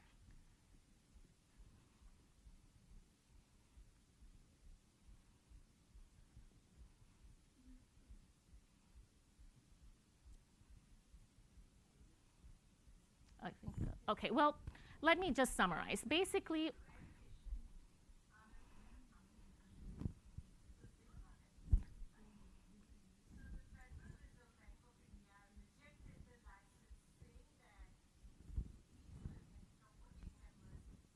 okay, well, basically what happened was when she went to the Reserve Bank of India, they said we cannot give a bank charter to illiterate women. I'm sorry, that's just not going to happen. And she felt so sheepish, she came back in tears, and all the women gathered around her and said, what happened? And she said, I tried my best, but this is what the banking system said. And they said, really, that's the only problem? Then we'll learn to read and write. Why are you worried about it? So they started literacy classes that evening. 4 months later, they accompanied her back to the Reserve Bank of India, and they said, you know something, we're illiterate for a good reason. There was no school in our village when we were growing up, so we didn't choose to be illiterate. But guess what? We can add. We can calculate interest on any principal amount. Tell your bankers to take away their calculators and ask us any problem. We'll solve it. So they had a 2-hour session where they were challenged with all kinds of complex calculations. And after 2 hours, they received a charter to start Mandeshi Bank. And 90,000 women today do banking in this bank. And if you look at something like why we have internet around the world, it's because somebody, literally, this is called a hole-in-the-wall experiment. Dr. Sugata Mitra was studying computers in India, and he just asked the IT department, do you have an extra computer? And he literally did, like it says, stuck it in a hole in the wall just to observe and see what would happen as children interacted. And within 3 months, they learned how to download things. They learned how to access the internet, play games, share with each other, learn with each other. And everybody thought, you must have trained them behind our backs. And he didn't really have a way to prove that he hadn't. And interestingly, the World Bank stepped in and said, the reason we haven't invested in developing countries is we just couldn't understand how kids could get onto the computer in the first place. But if this is really possible, if they are able to learn some of the basic functionality, it does make sense for us. It would be economically feasible for us to go in to developing countries. So they replicated the experiment in 20 different countries, and today we have a lot of people who created the charters for the internet, like Tim Berners-Lee, who upheld a fundamental principle saying every child has the right to imagine. So it was a pretty simple experiment that led to this amazing outcome. So this is him describing the process, but we'll skip that since the video doesn't want to cooperate. And the other thing is that in terms of uncovering creativity, one of my favorite luxury brands from India is called Jaipur Rugs. I've spent a lot of time with them, and that is one of the areas where the output is beautiful, but probably have the traditional method of creating carpets are the absolute worst offenders in terms of human rights. Child labor, underpaid artisans, and they've completely flipped it on its head with giving people good working conditions, recognition. And finally, the daughter of the family said, you know, people have been weaving for us for a long time. Why don't we leave them alone and let them do their own design? So this was actually 3 women who sat down together, and they had never been given this responsibility. So you can see at the bottom of the rug, you can see there's a lot of discontinuity, arguments, differences of opinion, if we will say. And over time, as they understood each other, it grew into a harmonious pattern. And what's interesting is this was what they decided to submit, and this was their first International Design Award, because people understood the story as well as the importance of giving people that power and recognition. So when I look at all of these things, they were pretty low risk. They weren't highly sophisticated, and they didn't really give me any huge insight about the problem itself. What they did all leave me with is a different understanding of human potential, not human problems, not human frailties, not human failures. It helped me understand that maybe there is potential here that we are overlooking. And none of these things were perfect. They needed a lot of refinement, a lot of work, but this was all that was needed to start the conversation. People on both sides of the equation need to believe that change is possible. You don't have to create a perfect solution. You do need to create hope if you want to create any kind of impact. And I think that's the most important lesson. But there also needs to be humility about our solutions. If I look at something really important like education, which I think we all agree is important, look at all the different solutions that innovators come up with. You have apps, you have kids' libraries, 1 laptop per child. Akshay Patra actually provides midday meals. You can add to the list. I didn't want to put feminine hygiene projects up on a slide, but there are many different things that help people stay in school. But none of those could be reached by imagining how can I take costs out of building schools or constructing all of them. All of them come from a deep understanding of what are people's barriers to accessing education. How can I help? How can I enable? And I look at this and people ask me all the time, do you think any of these are a solution? No, I don't. But here's what I think is so important about this anyway. Poverty and inequality have many different causes, but how they manifest for the individual is exactly the same. All it represents at its core is a lack of choices that extends to everything in your life. Who I can marry, where I can get a job, where I can live, what I can aspire to. So I think if you're serious about innovation, you have to look at that and say, if I have done nothing more than create more choices, I have created impact. Because that is the sole motivation for anyone who's ever left their village or their small town or come to another country or tried out a new profession. All you're really trying to do at some level is access more choices.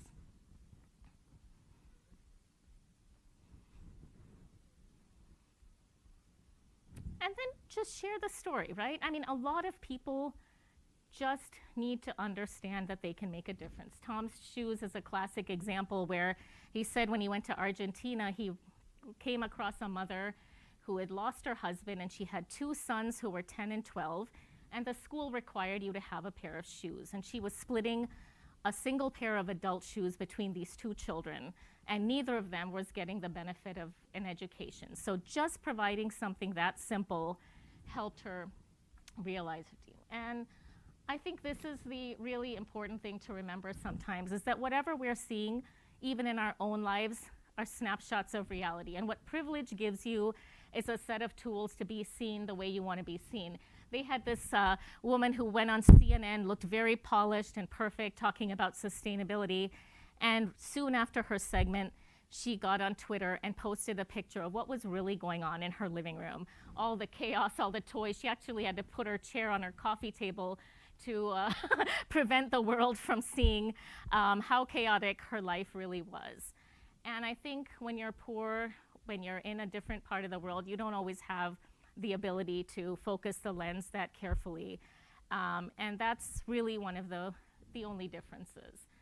And with that, I would just like to say the people who've made a difference have done so not by only trying to make things more affordable and better than what you had and maybe good enough. They've all focused on aspiration.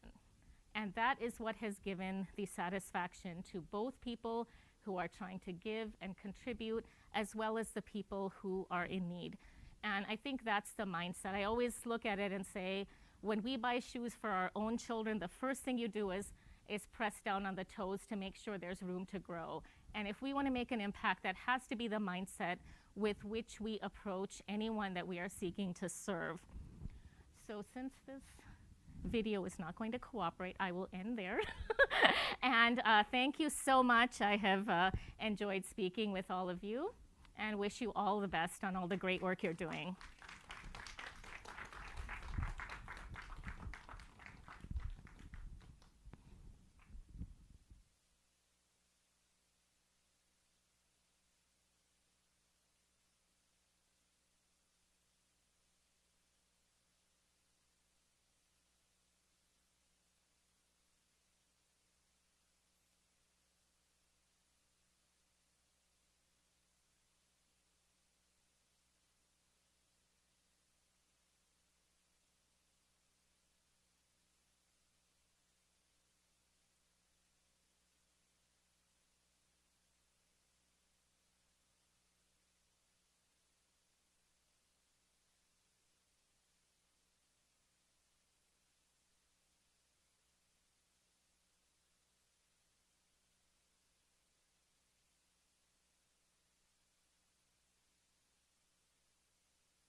Super Habits is dedicated to empowering individuals to cultivate life-changing habits that support personal growth and well-being. Through their unique Super Habits system, they provide tools to help people overcome subconscious barriers, embrace positive change, and create meaningful, lasting habits. Over the years, Super Habits has impacted thousands, fostering communities of support and accountability. Today, we are honored to have Heather Evans, a transformative leader from Super Habits, joining us at TALTalks. Heather's insights on overcoming self-sabotage, building confidence, and unlocking one's potential are sure to inspire us. She will guide us through her journey and share actionable steps for creating the habits needed to shape the life we all deserve. Please join us in welcoming Heather Evans to the stage.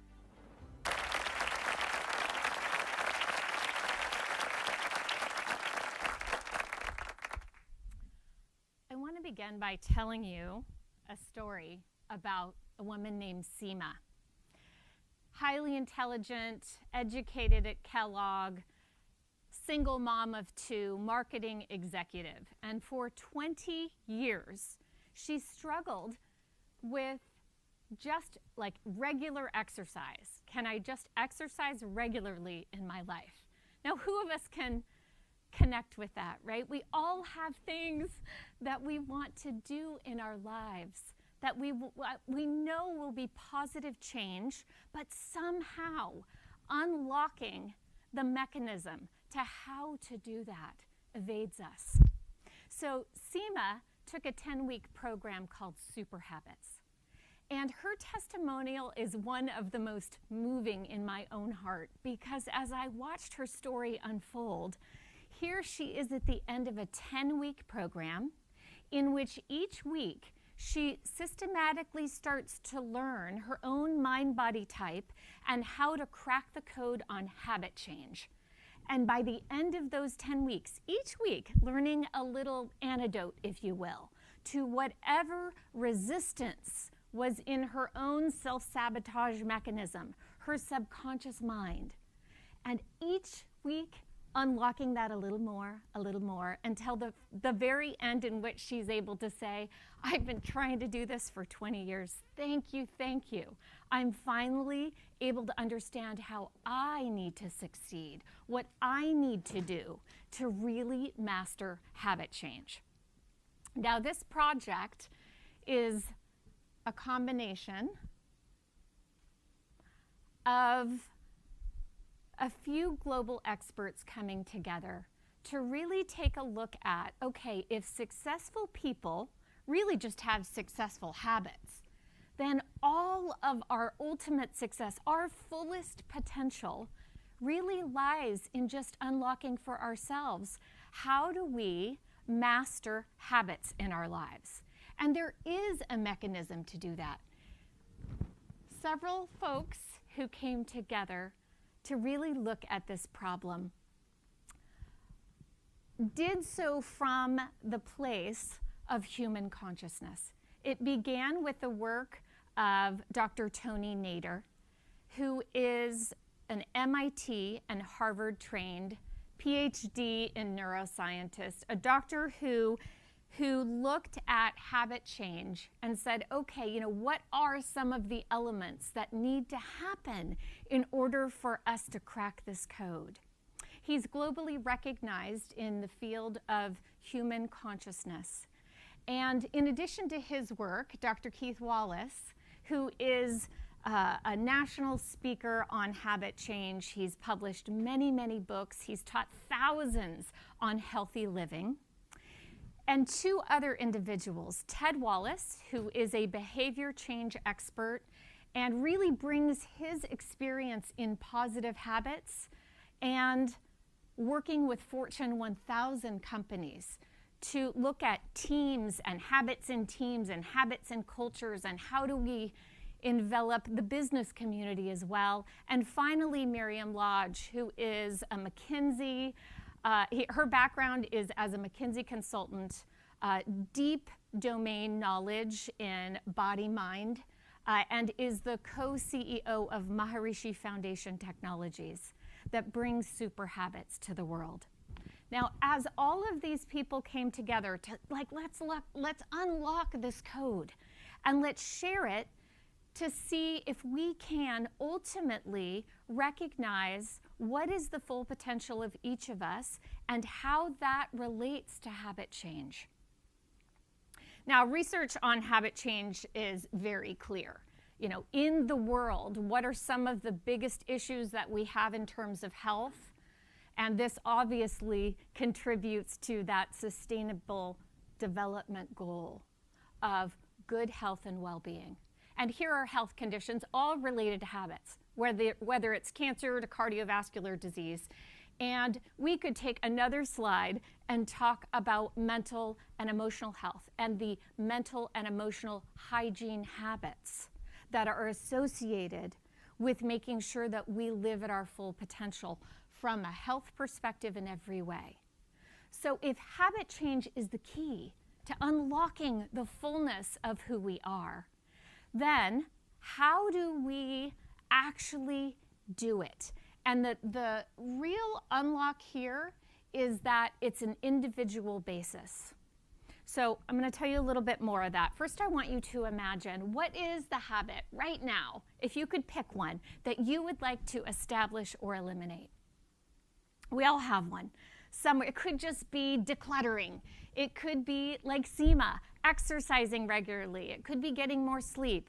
Any healthy habit, or it could be something you want to eliminate from your life.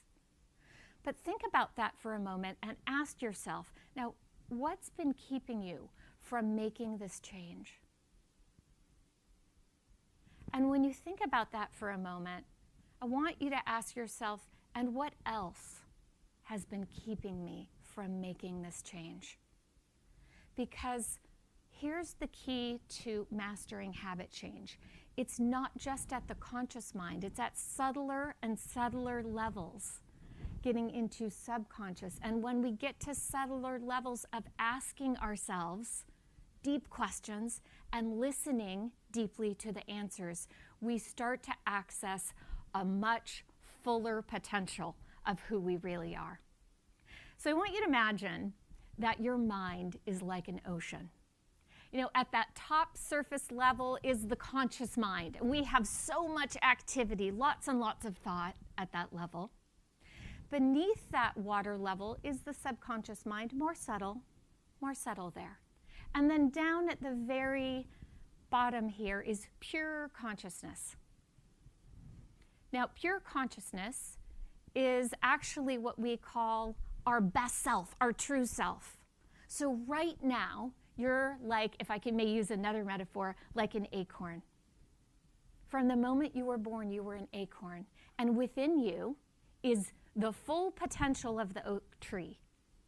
The full intelligence system is already there. The only thing that blocks that acorn from its full potential is things getting in the way, because it's effortless to be the oak tree. The acorn naturally, easily, effortlessly becomes what it is meant to be, as long as there aren't any barriers.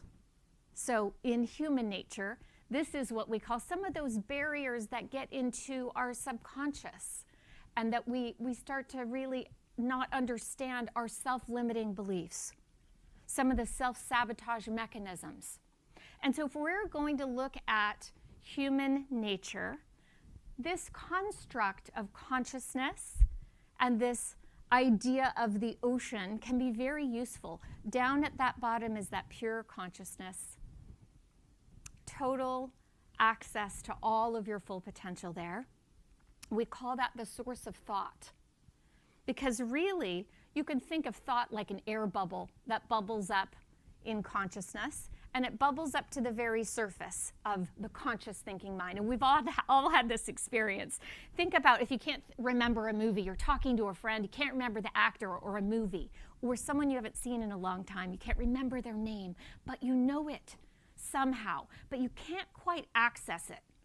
You're thinking about it and you know, and then maybe even 2 hours later it'll come back. I see heads nodding, right? We all know what this experience is. So that is essentially something blocking the full access to the conscious mind. That's a foreign substance, if you will, a pollutant in your ocean, a stress, but something that gets in the way of what would naturally come up from deeper levels of thought. Okay? So keeping this metaphor in mind, looking at habit change, a lot of programs in habit change, a lot of books on habit change, and there are so many good ones, really approach habit change by trying to kind of move an iceberg from the top level. When the reality is that there are deeper levels of consciousness at play, and they affect our ability to master habit change, to do what we say we really want to do. And so much of our behavior is driven from these deeper levels. So in the Super Habits program, what we did is we pulled on the beautiful 5,000-year-old science of Ayurveda and really took a look at, okay, how can we actually move the iceberg from the conscious mind and all of the levels? How can we apply technologies of consciousness that actually allow us to activate all of our full intelligence system, not just at the conscious mind level, but the full system of what is available to us, that full mind-body connection. And in Ayurveda, there are 3 mind-body types, and those 3 mind-body types can access intelligence, if you will, can reduce resistance to habit change in different ways. They each need a little different mechanism in order to be successful with habit change. Because oftentimes we think of, man, I'd really like to get the workout in, but that's very mentalizing. And I'm feeling resistance, but I'm not sure how to get myself there. Often what happens is when we bring more coherence to the body, we bring more coherence to the mind, and Ayurveda knows this. So this mind-body connection is wrapped in to our approach to habit change. And what we do is we can tackle some of the mental resistance blocks. I want to get to the gym, but I just really also don't want to leave today. I don't want to put my tennis shoes on and deal with it. However, that resistance can be smoothed out and decreased by tackling it from the body, if you will, by tackling it from reducing stress and resistance at the body level.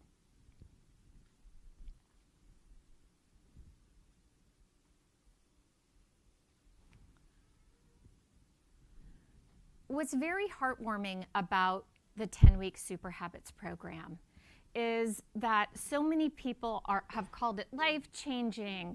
Like I said, Seema's story, 20 years I've been trying to do this. How is this even possible? It's possible because we help you access the intelligence within you. So you come with any habit that you want to change, but what you learn in the program is how to change any habit you want. So it's a mechanism of a whole toolkit, a habit map, things at the conscious mind level, and then much deeper than that. Technologies of consciousness that help you bring greater and greater coherence to your system. Remove the barriers, the stresses, the things that get in the way, the things you're not quite maybe aware of at a conscious level, but if you quiet the mind, if you start to tune into yourself, you can listen at a very deeper level. And you can start actually to move into a whole new level of your personal best. So I wanted to share with you today, we're doing a free habit change workshop on November 26th. You're welcome to use this QR code. And again, this is brought to you by Maharishi Foundation Technologies. We have a number of programs for individuals to help individuals access their personal best through consciousness advising, as well as groups. We have super habits and also super relationships. And then we have corporate programs that are really about leadership and workplace well-being. So if you have any questions, feel free to register for the Habit Change Workshop and also to check out superhabits.com. But I will be here for the rest of the day and would love to answer any of your questions about this program or about our approach, and I look forward to speaking with you. Thank you.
Dr. Sudhi Gautam, a surgeon-turned-engineer with over 2 decades of groundbreaking work in artificial organs technology, has uniquely bridged the worlds of medicine and engineering. Starting as an ENT surgeon in India, he pursued a PhD from IIT Bombay, later driving innovation in Silicon Valley. His career is a testament to the impact of combining science with an entrepreneurial spirit. Today, Dr. Gautam explores an intriguing topic: formal education versus entrepreneurship. Is there a case for incubators dedicated to those who have, by choice or circumstance, missed formal education? Let's welcome Dr. Gautam as he shares insights into how unconventional pathways can inspire global change.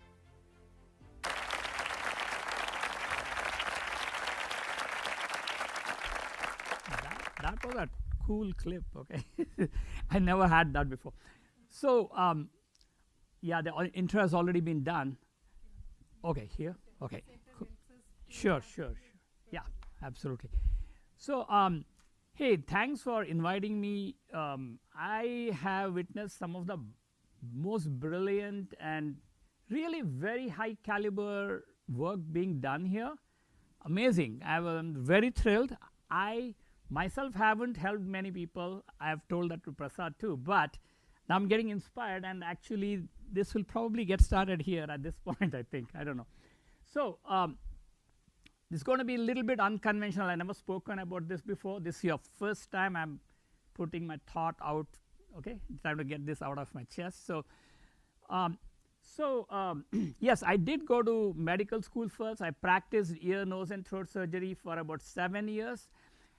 And then, the way it happened, I'll tell you a story. Okay, so the way it happened, I went to medical school is just by chance. And in India, this happens a lot, especially due to parental pressure, grandparental pressure and stuff. So, so happens that I had gone to, my dad was in the army, so I had gone to visit my parents who were on vacation there. So happens that it's all in the Himalayas, and there was no communication after that. I mean, it takes 7 to 15 days for a letter to go like that. So I applied for, after 12th, I applied to medicine and engineering mainly because of pressure from everybody's, I mean, my parents and uncles and aunts and everybody. So I waited and waited and waited, and nothing happened. I didn't get any call, nothing. And then my dad told, it's already 3.5 months. No one gets this long a vacation. You better go and check what's going on. So I came back, and all my classmates, they were all doing engineering and medicine, and like, I said, like, how did you get in? And they said, this happened like a month and a half ago, so you missed out. And then I went, tried to get into some school. It didn't matter which one, but so happens the university last date had been over, July 27th, and this was like September. So and then I didn't know, I checked out all the colleges. They told me, why don't you come next year? We'll definitely take you and all that. So 1 year of missing the whole school, that no education. This was really bad. So, and then so happens that about middle of September, I saw my uncle, actually, the same guy who sent me a wrong application. He saw that small clip on the newspaper saying that in some medical college, they had gone to court because of some irregular selection, and the judge had said that no, we have to redo the whole selection process again, and they had called for applications to that medical school. And my uncle said, your scores are good, only you are late, but really your scores are good, why don't you apply? And I never wanted to be a doctor, really. I always was thinking I'll be a physicist like Prasad or whatever. And my role model was mainly Leonardo da Vinci. So I wanted to be like him, like really good in a lot of things, mostly physics oriented or engineering oriented. So, and then I thought, like, I ending up as a doctor, it will be hard. And then my auntie, she said, like, okay, you love to travel. I'm going to give you some money. You go and travel. You've never been to Belgaum, so why don't you go there? So I went there, and luckily or unluckily, I got selected. And when I came back and told them that I got selected for medical school, it was by general merit because my biology scores were very high. So whatever. The reason was my biology teacher was too good. I mean, everyone in my class got very high in biology. So we were never studying, but still we got high scores. So anyway, the deal was I told my grandfather, and my grandfather, who was my favorite, and I was his favorite too. He went around telling all our neighbors, telling, oh, Sudhi is going to be a doctor, Sudhi is going to be and I was looking at him and I thought, no, I don't think I can tell no to this. And I said, okay, let me try this. 1 year I will do this, and next year I'll come back and convince him that, no, actually I really want to do engineering. And then next year around May, he was sick. And then I thought, oh, I don't want to do anything with him now, so I continued. And over time, then I got into the rat race of getting ahead and all that. And then I completed my medical school, then did my ear, nose, and throat surgery, everything, and was practicing 7 years. And I was working for a pediatric hospital in Bombay and about to buy all the instruments to create my own hospital in Karnataka. And at that time, I was thinking, man, I really wanted to be an engineer. And here I end up as a doctor. And once you start a practice, you're gone. Basically, your whole life passes, and then at the end of life, you'll realize you really never wanted to, you never did what you really wanted to. So that was how it was. And then it so happened, it was coincidental. In a month's time, I was reading the newspaper after doing a surgery, and I saw this huge spread out, and that never happens. In IIT Bombay invites doctors and engineers to do a cross-disciplinary course in biomedical engineering. And I thought, is this real? Or because I had tried everywhere to ask. I asked a lot of engineering schools. They said, no way, you have to do your undergrad first. And this one was asking me to apply to a master's course, which was cool. I don't have to redo the undergrad. So I thought, let me try. And that, as soon as I changed, I went straight by the metro, and I went to the IIT. I asked them how this would be. They had this course, I mean, they had this test. That school is very hard to get into, IIT Bombay. And they had this test where doctors would be asked a lot of questions on and how to solve partial differential equations and stuff. And engineers will be asked a lot of questions on anatomy and physiology. So that was the test. And so I got through. I practiced for a bit, and then I got through. And then that was the best part of my life. And I did my master's and PhD. I specialized doing engineering of artificial internal organs like the heart, the liver. The heart is here, sorry. Heart, liver. I haven't forgotten that bad. Okay. So heart, liver, kidney, and all that stuff. And so that was a really cool, because of all that I had missed. I took courses in almost every different department. I took a course in aerospace, mechanical engineering, electrical, signal processing, chemical engineering. I did a really large scale engineering in those 6 years. And during this time, the very first year of my PhD, there was not much to do. It was before the internet, and of course before the AI definitely, and much before the internet. So we were writing these letters to all these places where they did scientific work in artificial organs, which I was doing about. And we had to get back those transcripts and the scientific papers, and then we had to go through that and then conceptualize an idea and all that. So that was a year and a half of literature search. And during this time, one of the days I was chatting with one of my friends. We were having this late night chai, we call it, but basically it was all late night tea and going on and on, talking. And then at some point I said, hey, that guy he was from a village in Bengal, and at some point we all do this, right? So I said, hey, you won't understand, you are from a village, something like that. And Dipankar got no, I may be from village, but I know more than most of you guys. And then we started thinking, how many of the students in undergrad, how many of them actually come from metros versus villages? Turns out that this guy, Dipankar, was the only guy in the entire dorm who actually was from a village. Most of the others were from some metro city, and they had all prepped up a lot to get into IIT, passing the JEE exam. So we thought about it. Why is it that India is 80% villages, and none of them are here except you, Dipankar? So there must be something. And that means the villagers are not really smart. That's what it means according to, I mean, if you look at statistics.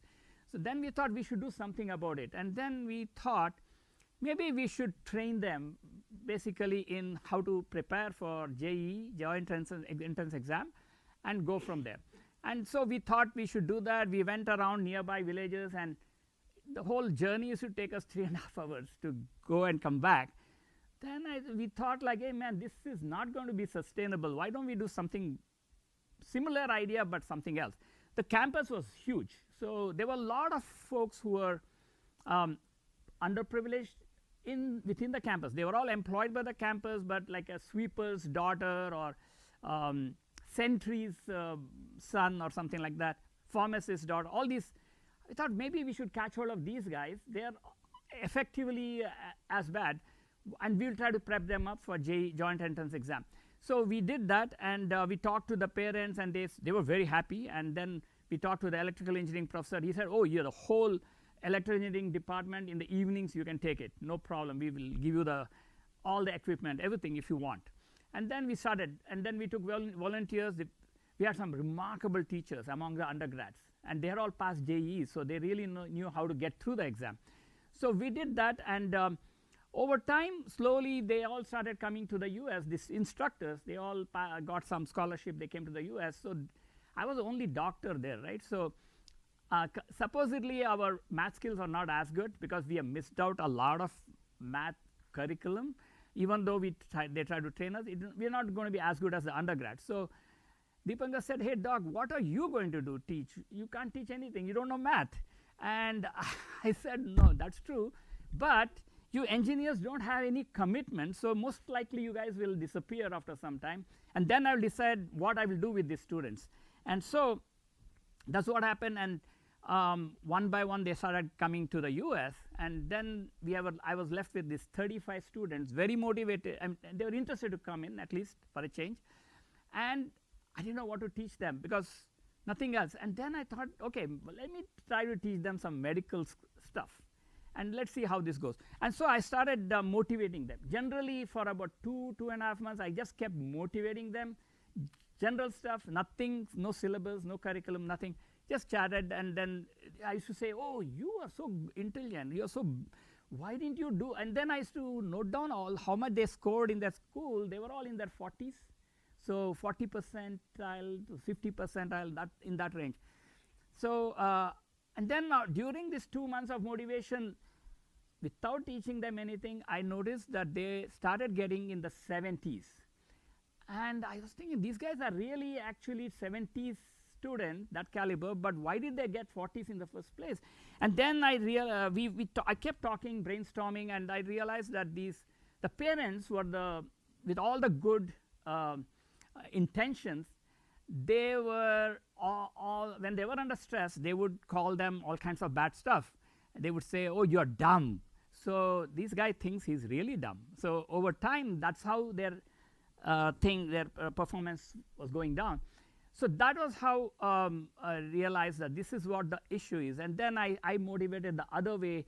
I started asking a lot of, first it was once a week, then it became twice a week. They were getting very motivated. So I started doing 3, 4, 6.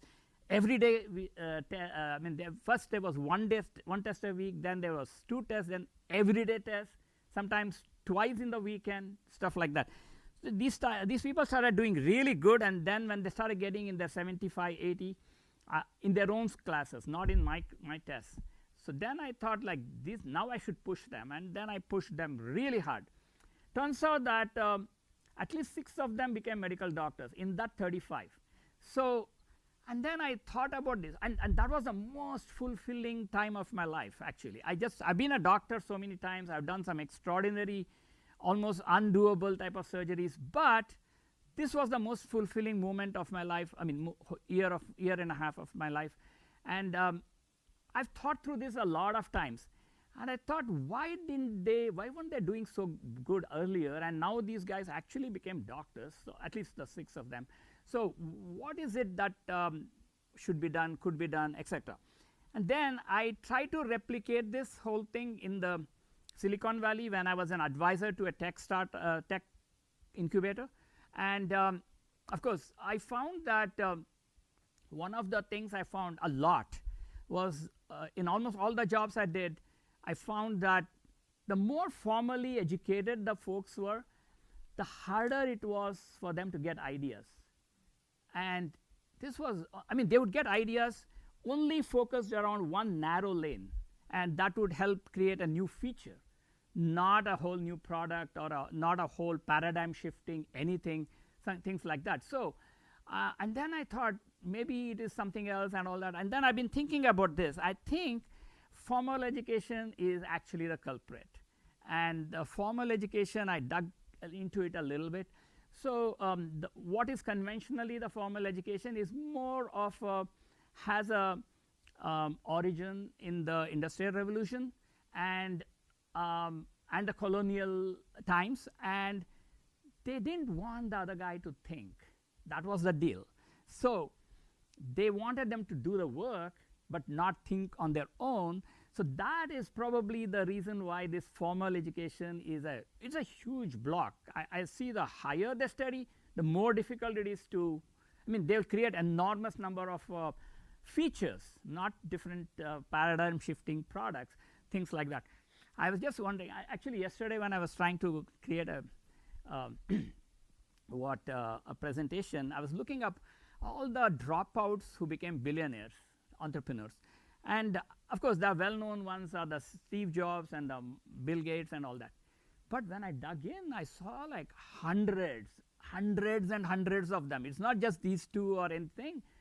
Almost everyone who was a very successful billionaire, they all were dropouts, and they either dropped out of high school or higher up. And I just took a note of, I'm just an example, like Henry Ford also was a dropout. And he created the most mind-boggling car revolution. The thing is, I'm just thinking, just imagine if Henry Ford had gotten his master's and a PhD, and he would have been sitting in one of the seminars where they would say how to do a new, how to be entrepreneurial and stuff, and he would be thinking, I should be someday. But he would probably never had invented a car or did a car. You probably would have still been having a buggy horse kind of a thing with a million different features, probably. I'm just guessing. So that's how I thought this will fit. So I'm just letting this out, this idea out. I want to get more feedback from you. That's why I'm here. So that's how I will do my presentation. So let me go on to the next slide. Okay, so why is it hard for formally educated high achievers at entrepreneurial success? I don't know if others have had, Prasad, would you, do you have any such experience with entrepreneurs or some kind? Yes, it is? Okay, so the more formally educated, the more difficult to get out. Stuck in their yes. domain of expertise, yes. but they don't think outside the box. Exactly, exactly. But the real, in entrepreneurship, which is a real world thing, it's an overall thing. There are multiple things you have to be doing, thinking differently. You have to be thinking like how to bring value to that particular society or something like that. So there is an overemphasis of structure in formal education. And not that formal educated people haven't been entrepreneurs, they have been, but I'm suspecting they were all the backbenchers who slept through the classes, who never were interested in anything, just couple days before the exam prepped up. Those were the guys who will become very successful entrepreneurs, I think. Okay, that's my guess.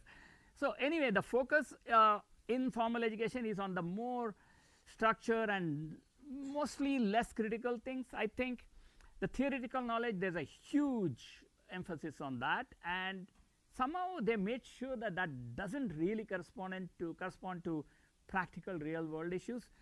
In fact, we don't have any courses or anything we learned about how money works, and the rest of our life we are only doing coping up with how to learn to see how money works. And that's also another big thing they never teach us in school.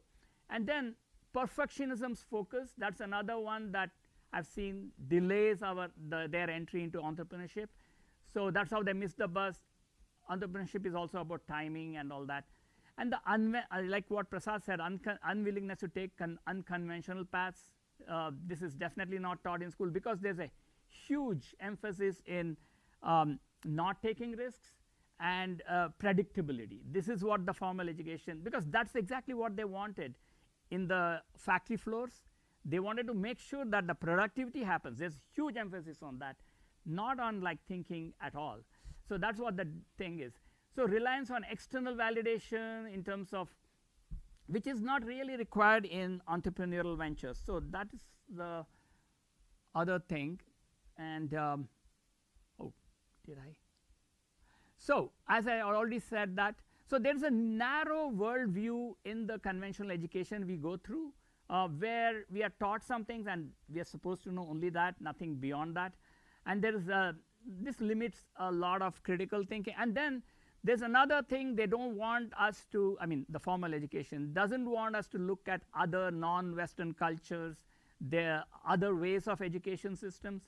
For example, Montessori schools, it came from Italy, and that's where this pediatrician, she was able to make the people learn, kids learn who had ADHD, autistic, and other people learn. That's how this whole Montessori system came about, because she thought outside the box. Anyway, so turns out that it was never, as I said, the formal education was not really meant to help us think better.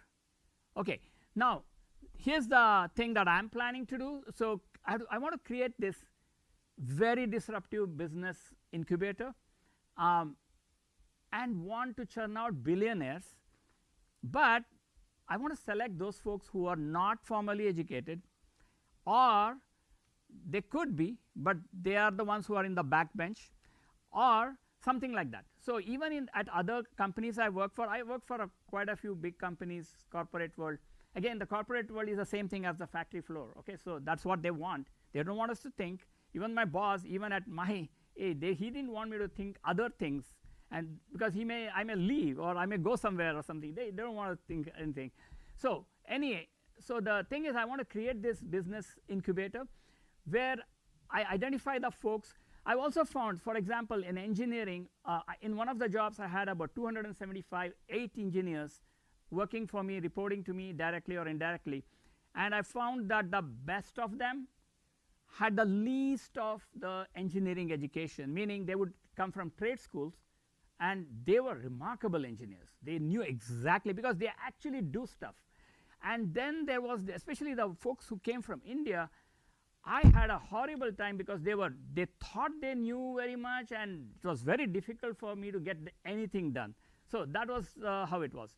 So I will identify folks who have a diploma in engineering, and then what I need, the ask is that I need folks who are very observing, something like a Montessori school teacher. They know what they do. You're familiar with Montessori schools?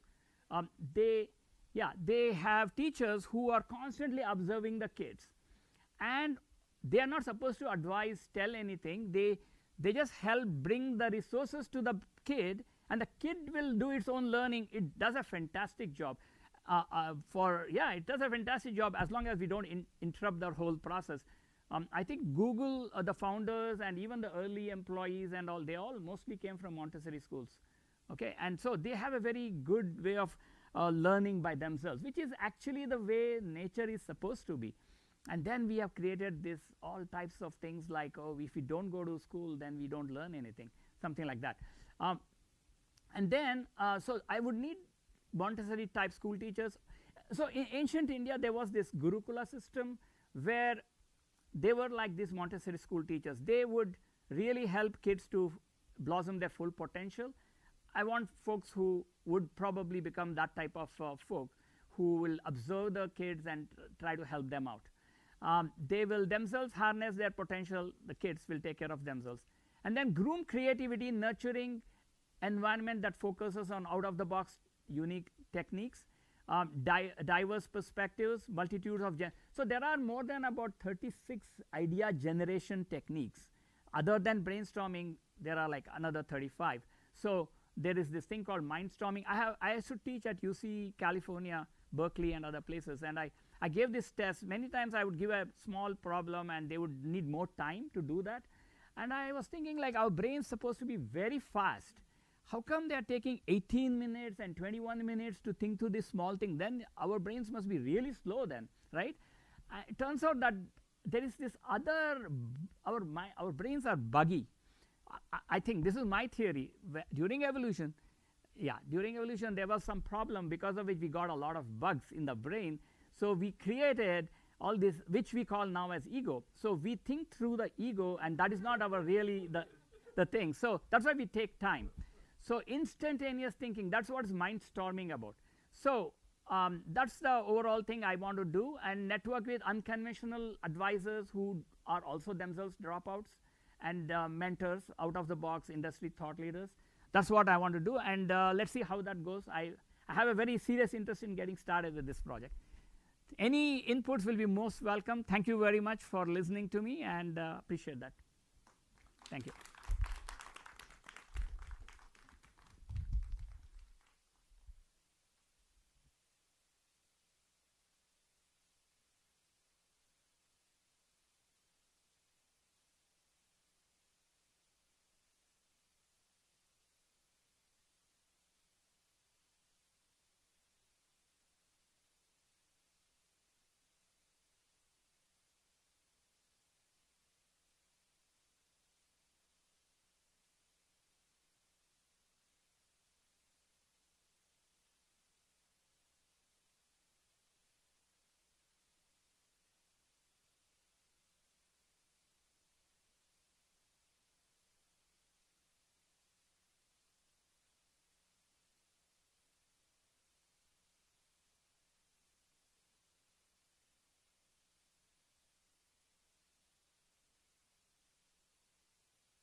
Srinivas Sukumar has dedicated his career to making a meaningful impact on communities, both locally and globally. As the president of Chinmay Mission San Diego, he leads youth mentorship programs and climate change initiatives, inspiring the next generation of leaders. His extensive experience includes serving as program manager at Groundwork San Diego, where he created a plan for community solar energy under a grant from the California Energy Commission. Srinivas has also held key roles at Hewlett-Packard, where he managed the CSR program, helping bring internet access and services to 18 tribes in San Diego County. Today, Srinivas will speak on Inspired Service, exploring how we can develop the motivation and focus to serve underserved communities, overcoming obstacles by keeping our higher purpose in mind. Please join me in welcoming Srinivas Sukumar to the stage.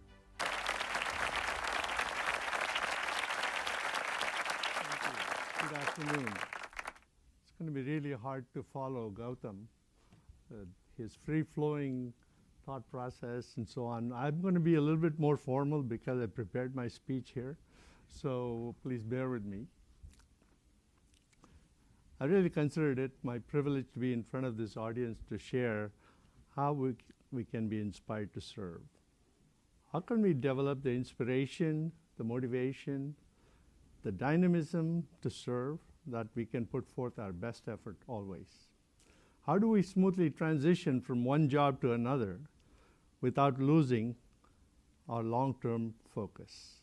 How do we envision and seek out opportunities that align our personal and professional goals, from whom can we draw inspiration and continue to learn and serve. As I take you through my professional and personal journey, I hope you glean some answers to these questions and chart your own path for success in life. When I joined HP in 1977, I knew very little about the company. They just offered a better salary than what I was making, and my boss at that time had moved there and asked me to interview with them. That was good enough for me to decide to join an institution where I stayed for 25 years. I would say that I just lucked out, that the company values matched my own, and their way of doing business and how they treated the employees created a culture called the HP way that was appreciated throughout the industry. There were several times during my tenure at HP that I was tempted by headhunters to join a PC startup and later on internet startups with the promise of wealth when the company went public.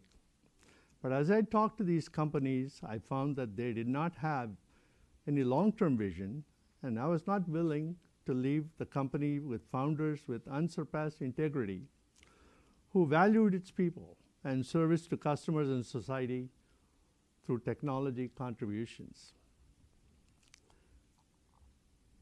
Loyalty to the institution that nurtured me was very important, but I found that there were certain aspects of the PC business and market that bothered me, and eventually I had to leave the job, and I did not want to leave the company.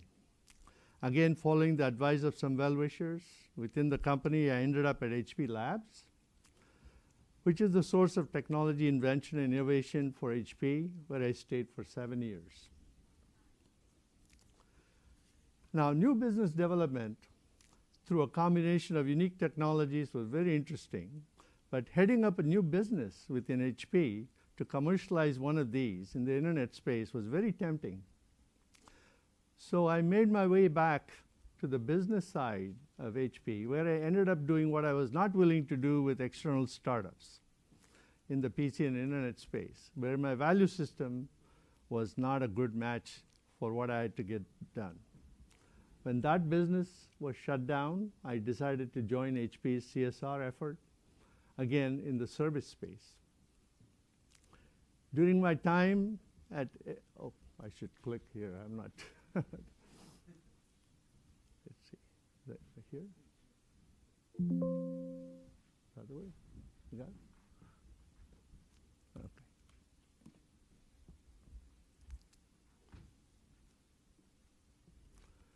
During my time at HP Labs, I was interested in technologies that would create new customers for HP in the bottom of the pyramid market. I continued to work in rural India, but from a CSR perspective. A new opportunity came up for me to be the executive on loan to the Tribal Digital Village program. And I jumped at this opportunity because my wife Lakshmi and I had already decided to move to San Diego for other reasons, which I will get into shortly. Collaborating with UCSD on microwave transmission technologies, we were able to create an internet connection for all 18 tribes in San Diego County and offer services that the people wanted for education, cultural preservation, and economic development. During this time, I realized that there is little difference in the life circumstances between rural India and the Native Americans who lived in the reservations in the outskirts of San Diego. Then came a major transition in my career and life when HP offered me early retirement. I made the decision to accept it because by then the company was no longer culturally compatible with my value system and my long-term goals. Through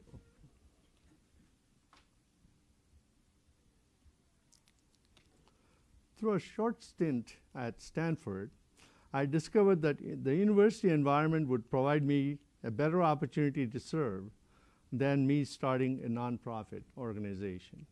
So I literally walked into the offices of some people I knew at UCSD and asked them for a job with no pay.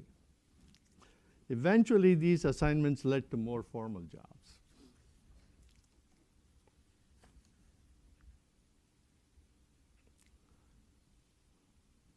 So at UCSD, I was in this building for 10 years as part of Qualcomm Institute. My initial assignment was to create a relationship with Indian universities, and we started at the very top, talking to President Abdul Kalam, and through them trying to figure out how we can gain access to all the universities and so on. So at one time we had Dr. Kalam actually speak from Rashtrapati Bhavan to the auditorium here next door in Cal IT 2 with a whole team of people from India, ministers and heads of various departments who had come here. And Dr. Kalam was expressing his vision for India in the future. So that was very interesting times for me while I was here at UCSD, and I worked in a few other places, a few other centers. One of the key things that was very important for me was to be able to serve the community, and along with two professors who were emeritus in sociology and communications, we started a Center for Community Wellbeing, which looked at how you could serve the community in all aspects of their needs. Typically what happens is you're looking at the health aspect or education or something else. You know, especially in universities, there are a lot of silos. Each department has its own focus on what needs to be taught, and they work with the community along those lines. So we're trying to figure out how to integrate all of these things and look at the entire community and look at the well-being of the community. So that was the intent of the center. But it didn't go much further because there was no research to back up what that would look like. And how the university goes about creating a formal center is a whole long process. Some of you may know. I also worked with the students quite a bit in helping them understand how to serve in the community. So we had in the engineering school a 3-quarter sequence, which was like a practicum. The first quarter was for them to learn about how to serve, how to think about the people that you're about to serve and not come there saying, I'm here to help. You know, that turns them off right away. So a little bit of training in how to approach the customers, how to think of their problems, which you have not encountered. Most of them have not encountered those problems because we are looking at serving communities that are underserved within San Diego. So this program, which started in Purdue, was adopted in UCSD. It's called the Teams for Engineering Service. It became Global Teams for Engineering Service. And here the students actually create something that the customers want, meaning a local nonprofit becomes your collaborator, and working with them and talking to the community people, you figure out what is it that they need and prepare, just like regular product development, a product worksheet or product data sheet, and then go about applying their knowledge and creating, you know, whatever is appropriate solution for them. So that program is still on. So in that process, we're able to take our students to the community, get them exposed to some of the challenges they face, and at least get a feel for how they can serve that community.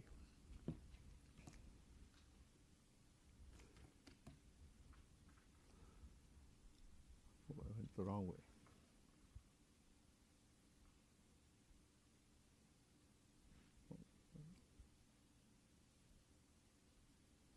Okay. So our strategic partner in that program was a nonprofit called Groundwork San Diego, and they are involved quite a bit in watershed restoration. They work on in southeastern San Diego, where there's a Choas Creek, which is a creek that runs a long ways, like more than 20 miles, to the San Diego Bay. But all of it has been not preserved properly, or the waterways have been covered some places with concrete. So, and because it's in a underserved community, there aren't too many people helping with making that better. And there is a total lack of green space in this area. So how do you create both green space for the people and maybe recreational areas for them using whatever available resources there are, was the charter for groundwork. They also have a very interesting 4-acre piece of land called the Earth Lab, which has been then dubbed a Climate Action Park recently. And UCSD worked with them very closely to look at how to create a outdoor hands-on learning environment for the children, because a lot of them don't have the concepts of most other children who are from, schools around, North County and so on and so forth. They're not gone to the ocean, Their circumstances were such that their parents didn't have transportation, nor the time to take them there. So Earth Lab is a way for them to kind of figure out how to learn hands-on and learn certain things that they don't understand from the books that they are given. So anyway, so that is something that is the responsibility of Groundwork San Diego, and we use the Earth Lab as our own place to also provide solutions. So the students created a little solar house using shipping containers and showed how solar technology can be used and so on. This is quite a few years ago. Now that's become quite common. So then came this idea of community solar solutions. So UCSD was very much involved in getting a grant from the California Energy Commission to explore if underserved communities could get to net zero energy. Okay, so zero net energy, whichever way you want to say that.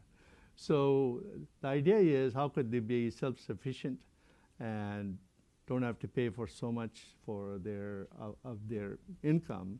Sometimes it's over 15% of their take-home salary that they spend on energy costs for them. So community solar solution was one possible answer.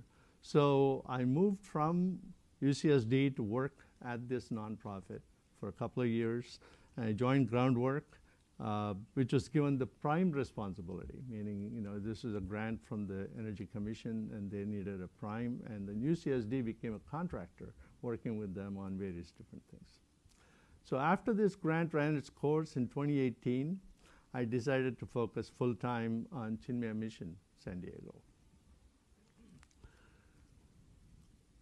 So you heard from Dr. Prasad here, Dr. Prasad Kaipa this morning, about Dr. V, the founder of Aravind Eye Hospital, and most of you probably are familiar with him. Coincidentally, I've also chosen to talk about him as my inspiration to pursue a life of service. I want to come at it from a very personal perspective. I had a couple of personal encounters with Dr. V. Once at a meditation session at Nipun Mehta's home in the Bay Area, and Prasad probably talked about Nipun Mehta as well. And Dr. V there was the chief guest.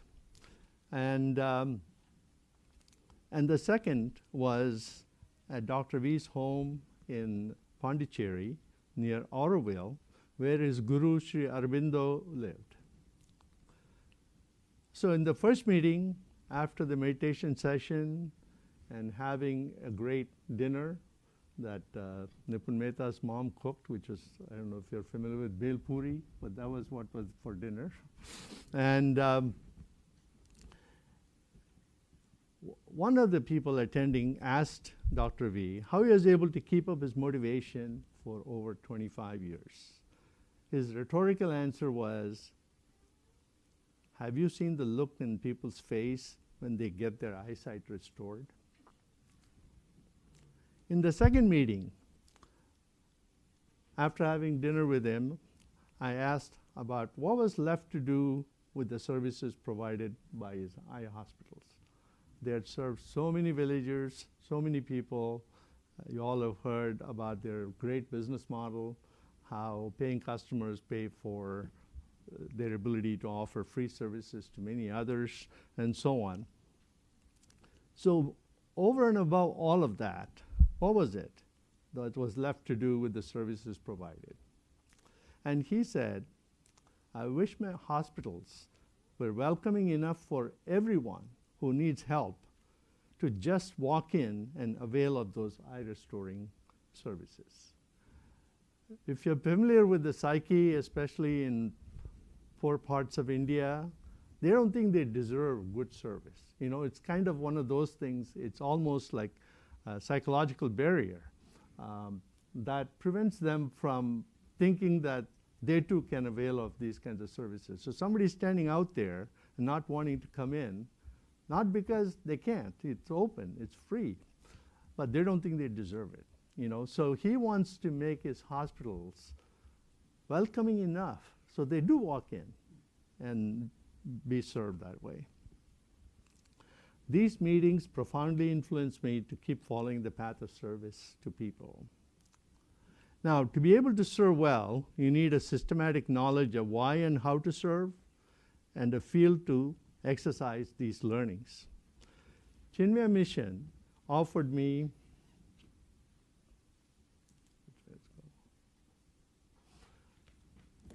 Chinmaya Mission offered me all of these in one package. My family joined the mission in San Jose in 1985. Initially because we wanted to teach our children about their heritage, culture, and values while being brought up in a foreign country.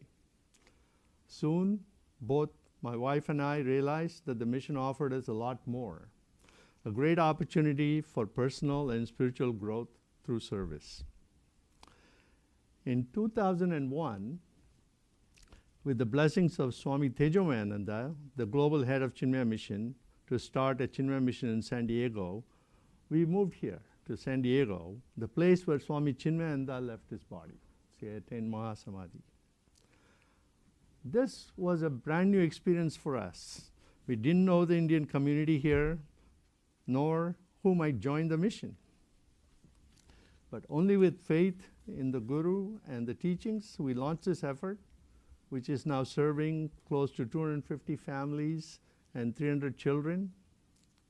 Over the years, you see those pictures there, we were able to build an actual center in Poway, which is not very far from here, about 15 miles. And now we have sessions every Sunday. Think of it as a Sunday school, but it's both for children and adults. So parents are not just listening to a lecture, they are like going to school, basically. So from the time we became very involved with the mission, my personal and career decisions have been strongly influenced by what we learned from the life and teachings of Swami Chinmayananda, which is all about learning and practicing what is called a Sanatana Dharma, which has been in place for millennia, many thousands of years ago. Now, in the mission, through my relationships that I developed during my time at Stanford, I'm now collaborating with Dr. Syed Sharik, who heads up the Zero Degree Collaboratory at Stanford, which is focused on climate change solutions. The key difference is how do we train youth to lead this initiative and be in the forefront of climate change, make a commitment in the long run. So when we train them and let them go into their college and career, they keep that in mind, that in the choices that they make in their career, that somehow will be related to helping with mitigating climate change. Our goal is to mentor the youth, again, to be in the forefront of climate change. So I have 2 teams of 3 in the mission who are willing to take this up as a lifetime opportunity. And they have designed a carbon footprint calculator and a way for people to commit to reducing their carbon footprint and looking at how lifestyle changes could contribute to making that happen. The second project The students are researching ways of increasing carbon absorption in plants. Now, to conclude, as a leader of study groups, I'm serving as many people who are interested to learn about Sanatana Dharma, about how they could potentially transform their lives, while continuing to refine my knowledge about the wonderful teachings in our ancient text. And that takes up all my time. Again, I thank you all for the opportunity to share my life journey. Hari Om.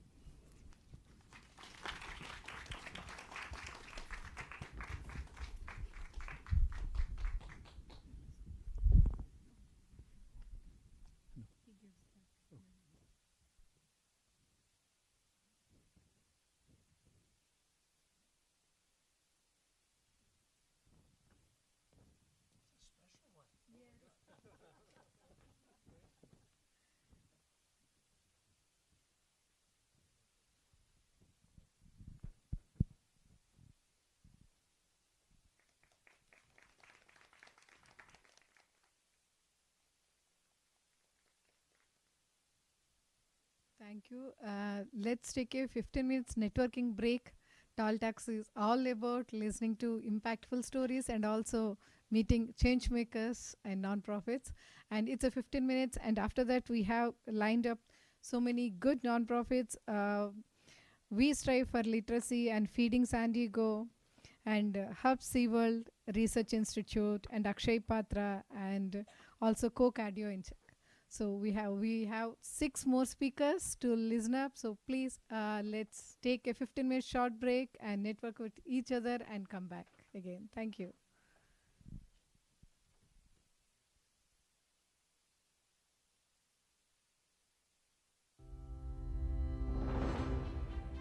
Touch a Life is committed to providing tools to individuals, nonprofit organizations, and corporations to catalyze positive change and transformation. In a world marked by diverse challenges such as poverty and other pressing issues, Touch a Life firmly believes that every entity possesses the potential to be a change maker and transformer. At the core of Touch a Life's mission is the aspiration to amplify social impact. To achieve this, the organization offers a suite of digital platforms, each tailored to different aspects of social betterment. TAL Giving, this platform simplifies philanthropy, making it more accessible and impactful for individuals and organizations, donors, and donees without any charges. TAL Radio, focusing on amplifying social advocacy, TAL Radio provides a platform for voices to be heard on critical social issues and a free marketing platform for nonprofits to promote their work and causes. TAL Transformers, dedicated to amplifying social entrepreneurship, TAL Transformers supports innovative solutions to address societal challenges and trains young minds in social entrepreneurship and philanthropy and social advocacy through its programs. TAL Leader, for those interested in providing social mentorship to nurture future leaders and change agents.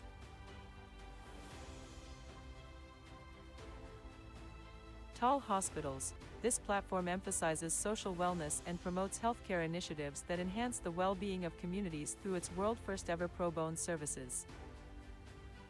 Every year, we spotlight the unsung heroes of our community with the TAL Hero Awards. These are given to standout individuals, dedicated nonprofits, and companies that go the extra mile in their social responsibilities. The results of our continuous efforts are clear. TAL Transformers has positively influenced over 25,000 students, and TAL Radio has sent messages of hope and change to a global audience, reaching 12 million listeners with its 3 channels and social handles, podcast and YouTube. We're not just a platform, we're a movement. Every photo and video we share tells a story of change, impact, and the power of collective action. At the heart of Touch a Life is a mission to weave a network of positive change, one action at a time. Touch a Life aims to establish a global network of changemakers and transformers through these digital platforms, united in their mission to address the world's most pressing problems and contribute to a more equitable and sustainable future.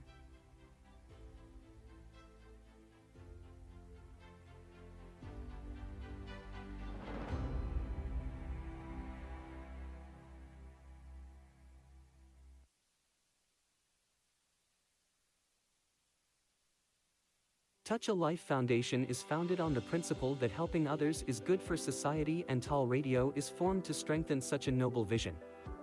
In a short span of 2 years, TAL Radio was able to bring numerous nonprofits and changemakers on its platform.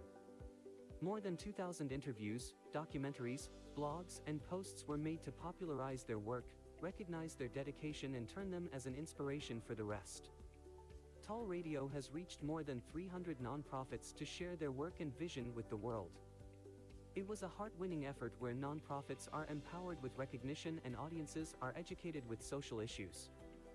TAL Radio has been a partner in kindness for all the nonprofits to popularize their cause and support their events. More than 7 million reach of TAL Radio authenticates the recognition of nonprofits and changemakers by the society. We know that this is just a beginning and wish to turn every listener into a changemaker.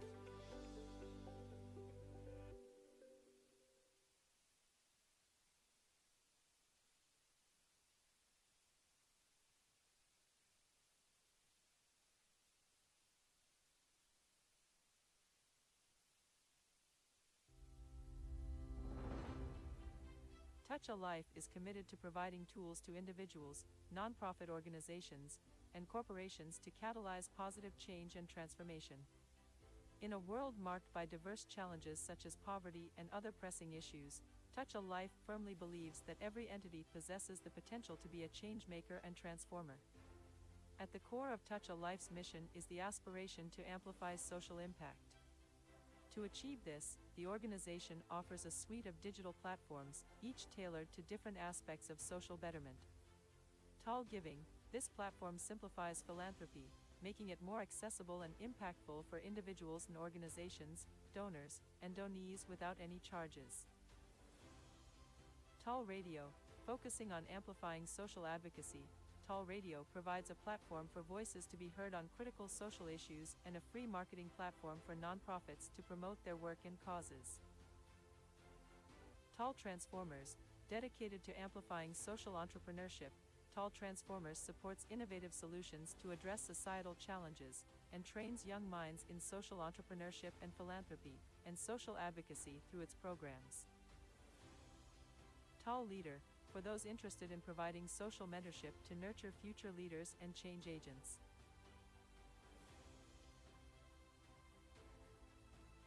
TAL Hospitals, this platform emphasizes social wellness and promotes healthcare initiatives that enhance the well-being of communities through its world-first ever pro bono services. Every year, we spotlight the unsung heroes of our community with the TAL Hero Awards. These are given to standout individuals, dedicated nonprofits, and companies that go the extra mile in their social responsibilities. The results of our continuous efforts are clear. TAL Transformers has positively influenced over 25,000 students, and TAL Radio has sent messages of hope and change to a global audience, reaching 12 million listeners with its 3 channels and social handles, podcast and YouTube. We're not just a platform, we're a movement. Every photo and video we share tells a story of change, impact, and the power of collective action. At the heart of Touch a Life is a mission to weave a network of positive change, one action at a time. Touch a Life aims to establish a global network of changemakers and transformers through these digital platforms, united in their mission to address the world's most pressing problems and contribute to a more equitable and sustainable future.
Touch a Life is committed to providing tools to individuals, nonprofit organizations, and corporations to catalyze positive change and transformation.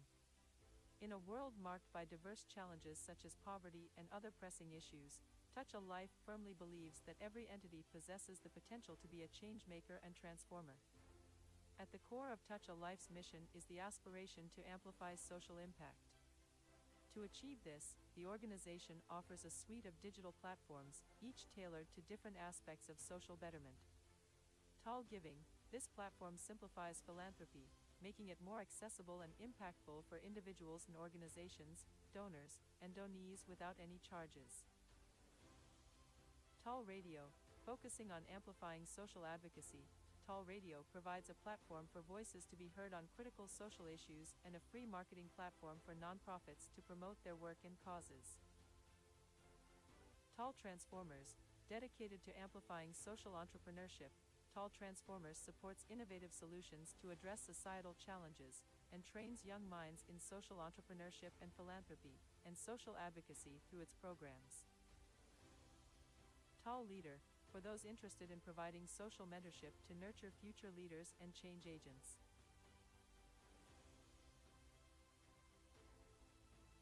TAL Hospitals, this platform emphasizes social wellness and promotes healthcare initiatives that enhance the well-being of communities through its world-first ever pro bono services. Every year, we spotlight the unsung heroes of our community with the TAL Hero Awards. These are given to standout individuals, dedicated nonprofits, and companies that go the extra mile in their social responsibilities. The results of our continuous efforts are clear. TAL Transformers has positively influenced over 25,000 students, and TAL Radio has sent messages of hope and change to a global audience, reaching 12 million listeners with its 3 channels and social handles, podcast and YouTube. We're not just a platform, we're a movement. Every photo and video we share tells a story of change, impact, and the power of collective action. At the change, one action at a time. Touch a Life aims to establish a global network of changemakers and transformers through these digital platforms, united in their mission to address the world's most pressing problems and contribute to a more equitable and sustainable future.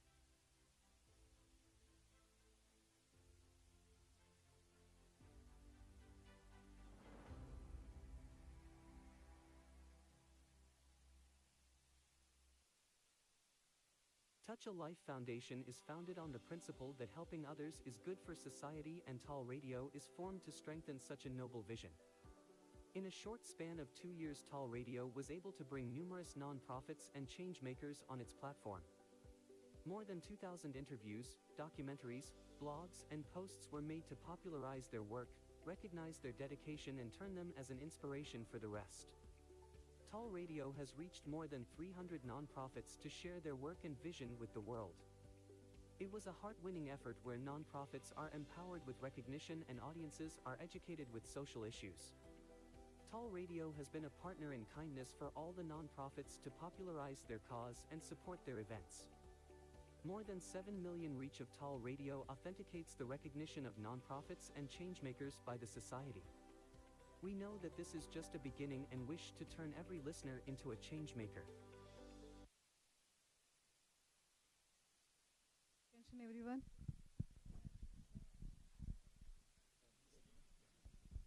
Test. Attention everyone. Let's start our other sessions. So Bob. Bob. Please give him a mic. Yes, yes.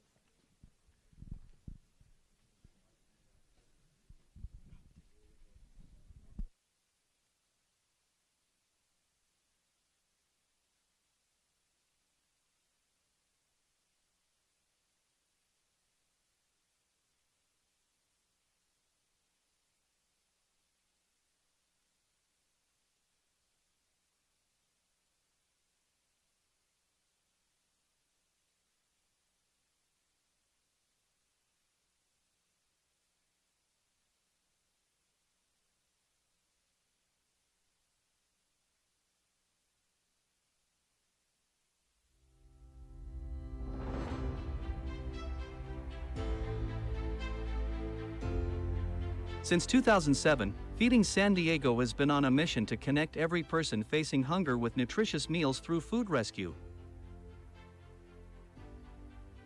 Partnering with over 760 food donors and over 50 farms statewide, they ensure that surplus food reaches those who need it most, not the landfill. Last year, an impressive 92% of the food they distributed was rescued, reducing waste and fighting food insecurity. Reaching diverse communities, including veterans, students, and military families, their impact is far-reaching. Today, we welcome Bob Kamensky, CEO of Feeding San Diego, to the stage to share insights into their mission to end hunger, one meal at a time.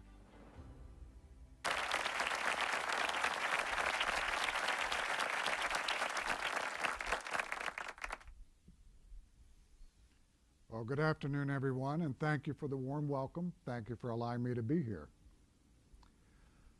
Life is full of journeys, and many of mine have been under the surface, literally. As a retired U.S. Navy Rear Admiral with over 35 years of service, I've spent months submerged, led missions from the ocean floor to 41,000 feet above the earth. And I've worked to protect our nation, both in national and international roles, in ways most people never see or have the opportunity to experience. One distinct journey that comes to mind early in my career was a trans-Pacific crossing to and from on a special mission 89 days of submerged time. But one of the most unexpected journeys that started for me right here in San Diego began about 4 years ago. And that is, as today, the CEO for Feeding San Diego, I find myself on a mission that is very different than anything I've experienced before. And it is to end hunger through food rescue. This is a journey that I never expected to take, and it's been one of the most profound and rewarding of my 46-year career. Founded in 2007, Feeding San Diego is the leading hunger relief and food rescue organization in San Diego County. And we are proud to be the only local partner to Feeding America. Our mission is simple but powerful: to connect every person facing hunger with nutritious meals by maximizing food rescue. The face of hunger could be anyone's: children, families, seniors, college students, veterans, and even active duty military families. Hunger does not discriminate, nor do we. Feeding San Diego helps anyone who has need. Last year alone, we distributed the equivalent of 29 million meals. Equating that to pounds, that's 35 million pounds of food. And that's equivalent to 875 tractor trailers full of food. Think about that for a minute.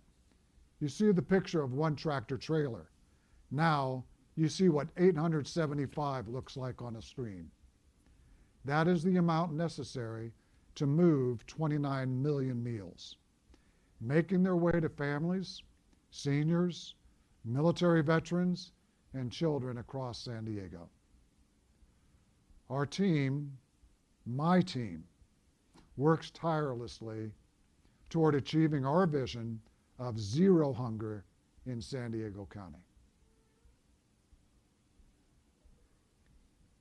38 million Americans, including 12 million children, go to bed every night not sure where their next meal is going to come from.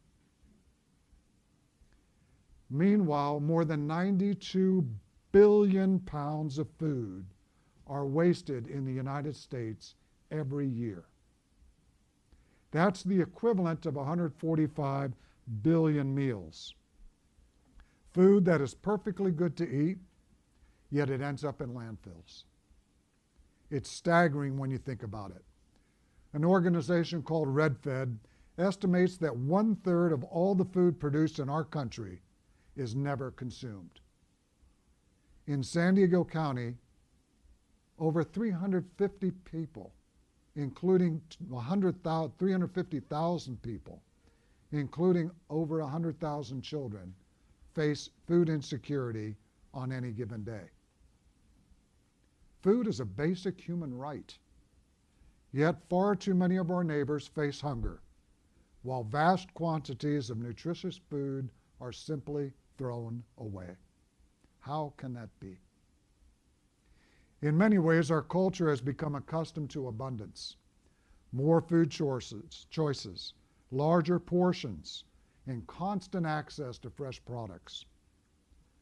But this abundance has created an unintended consequence: food waste. While we enjoy a surplus of food, far too much of it never makes it to the table. Instead, it's thrown out, often perfectly edible. This waste not only deprives people of food, but it also harms the environment. They say that 8% of global greenhouse gas emissions are caused by food waste. When food is sent to landfills, as you see in the picture, it decomposes and generates methane, a potent greenhouse gas that contributes to climate change. So in addition to its social impact, food waste is an environmental issue that we all feel, because methane gas enters the atmosphere that you and I breathe every day. So what's the solution? The short answer is food rescue. Food rescue is an act of intercepting edible food that would otherwise be thrown away, and we redistribute it to those facing hunger. You might be surprised to learn that the food we rescue is the same food that you find on the shelf of any grocery store that you may go to. Fresh produce, dairy, meat, bread, high quality nutritious food that's just as good as anything on the shelves. In fact, it came off those shelves. Every single day, Feeding San Diego rescues high quality surplus food before it goes to waste from grocers, retailers, wholesalers, yes, even Amazon Fresh, manufacturers, distributors, and farms. And we distribute it to people facing hunger, making sure that even the most vulnerable in our community have access to fresh, healthy meals. Last year alone, we rescued and distributed more than 31 million pounds of food here in San Diego County. Let's give you an example of how this works. Ruth Anointed World Ministries is a Feeding San Diego partner. They're participating in our partner food rescue program and picking up from 8 local grocers. They do this on a weekly basis with all 8. Instead of these stores throwing away the food that they've pulled from the shelves that day as they restock with fresh foods, Ruth Anointed World Ministries and many other agency partners are actually going into the backs of those stores on a schedule to collect the perfectly good food that has been set aside for donation. They safely bring it back to their facilities to be weighed, to be sorted, to be evaluated for food safety integrity, and then it is directly distributed into the community on the day that it is rescued. Currently, there are over 860 pickups happening every week in San Diego County. And Feeding San Diego is the broker. We facilitate the logistics. The transactions happen between our agency partner and the grocery store partner. We serve as the broker. We also rescue from farms and packing houses. These are from throughout the state of California. We salvage excess produce or product that does not meet grocer standards. Let's take an example of one. Avocados. The prime avocado is 8 ounces, has the nice polish and finish to it. That's what the grocer wants. Mother Nature has a choice in this. Often she will come up with something undersized, a little bit not quite right from its look, or the shape of it may not be appealing. That's what we rescue. We work with an organization called the California Association of Food Banks, who serve as a broker between farms and packing houses with 42 food banks throughout the state of California. We cover the labor to pick it, to pack it, and to have it delivered to us, so that we are getting 30,000 pounds of a particular fresh produce, pennies on the pound. Every week at our distribution center, we pull in between 5 and 9 tractor-trailer loads filled with fresh produce rescued from farms and packing houses that otherwise would have been plowed under or disposed of. We take that product, we glean it, we repack it, and we get it into distribution. What makes this work possible are the incredible partnerships that we've built with local farms, food businesses, and community organizations. These partnerships allow us to increase access to nutritious foods for people facing hunger, while also reducing the environmental impacts. Add to that our partnerships with our local volunteers. Last year alone, 13,000 unique people came to help lend their hands just at Feeding San Diego. Financial donors, corporate sponsors, and foundations. With that, you have a far-reaching ecosystem that supports our operating model. Feeding San Diego is pleased and honored to be named a United Nations Association Sustainable Development Goals Champion. And we align with 4 of the 17 Sustainable Development Goals. It's obvious, the first one, hunger. The second, equally visible, climate change. The third is the responsibility and consumption, where we are working as responsible citizens in working the subject of consumption of food that would otherwise go to waste. And lastly, as mentioned in the ecosystem that I was describing, we thrive with partnerships. Together, we are feeding people, not landfills, and protecting people and the planet. Every action counts. You can help in 2 ways. If you know someone who owns a food business, a restaurant, ask them what they do with their excess food. If you frequent a restaurant or a coffee shop, don't be afraid to inquire about their policies regarding excess food and how they dispose of it. Write to your elected officials and ask them to take action about food waste. Advocate. Secondly, you can get involved in the community. Get involved in organizations that address hunger in some way. You don't have to be the one repackaging or distributing the food. Any role in a nonprofit that benefits the community makes a difference. Just as we see in the Feeding San Diego network, most of our agencies, over 200 that we work with, Their primary role is not hunger relief. It may be mental health. It may be homeless sheltering. Regardless, what draws people to the table? Food.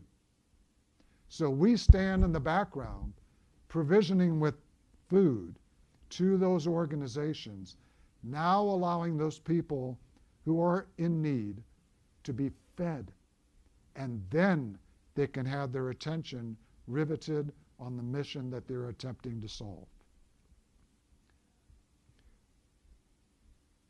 We all have the ability to be a connector, a rescuer, an agent of change.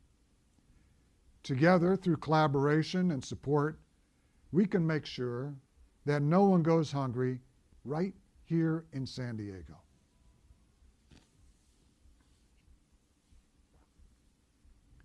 A young boy is walking along a beach covered in starfish that have washed ashore. As he tosses starfish after starfish back into the ocean, one by one, a man approaches and tells him, "You can't possibly save them all." The boy responds by picking up another starfish, throwing it back into the water, and saying, "It mattered to that one." This illustrates that even small acts of kindness can have a meaningful impact, reminding us once again that every action counts. Thank you.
We strive for literacy as a powerful force for change, empowering educators, parents, and students with the tools and confidence needed to overcome literacy challenges.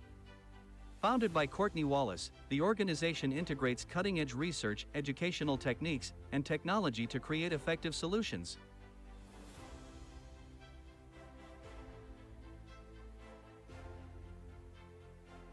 We strive for literacy is deeply rooted in understanding the unique obstacles faced by both educators and learners. Through a caring and supportive approach, the organization promotes inclusivity, ensuring accessibility for diverse audiences. The core values of positivity, perseverance, resilience, hope, and transformation are at the heart of their mission. Today, we are honored to hear from Courtney Wallace as she shares her inspiring journey and the vision behind this incredible movement to transform literacy education.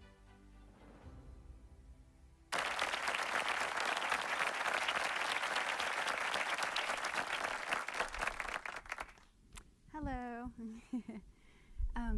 Do I have a clicker for the... Thank you. Appreciate it. Point towards that? Okay. Did I do it right? Sorry, malfunction. There we go, thank you. So I'm the founder of We Strive for Literacy. Our mission is to improve literacy for underserved communities. Uh-oh, that's okay. So I wanted to share the story of how I got here today. It started last year in September. I started a Bible study, and I was just really wondering what my purpose was in life, excuse me.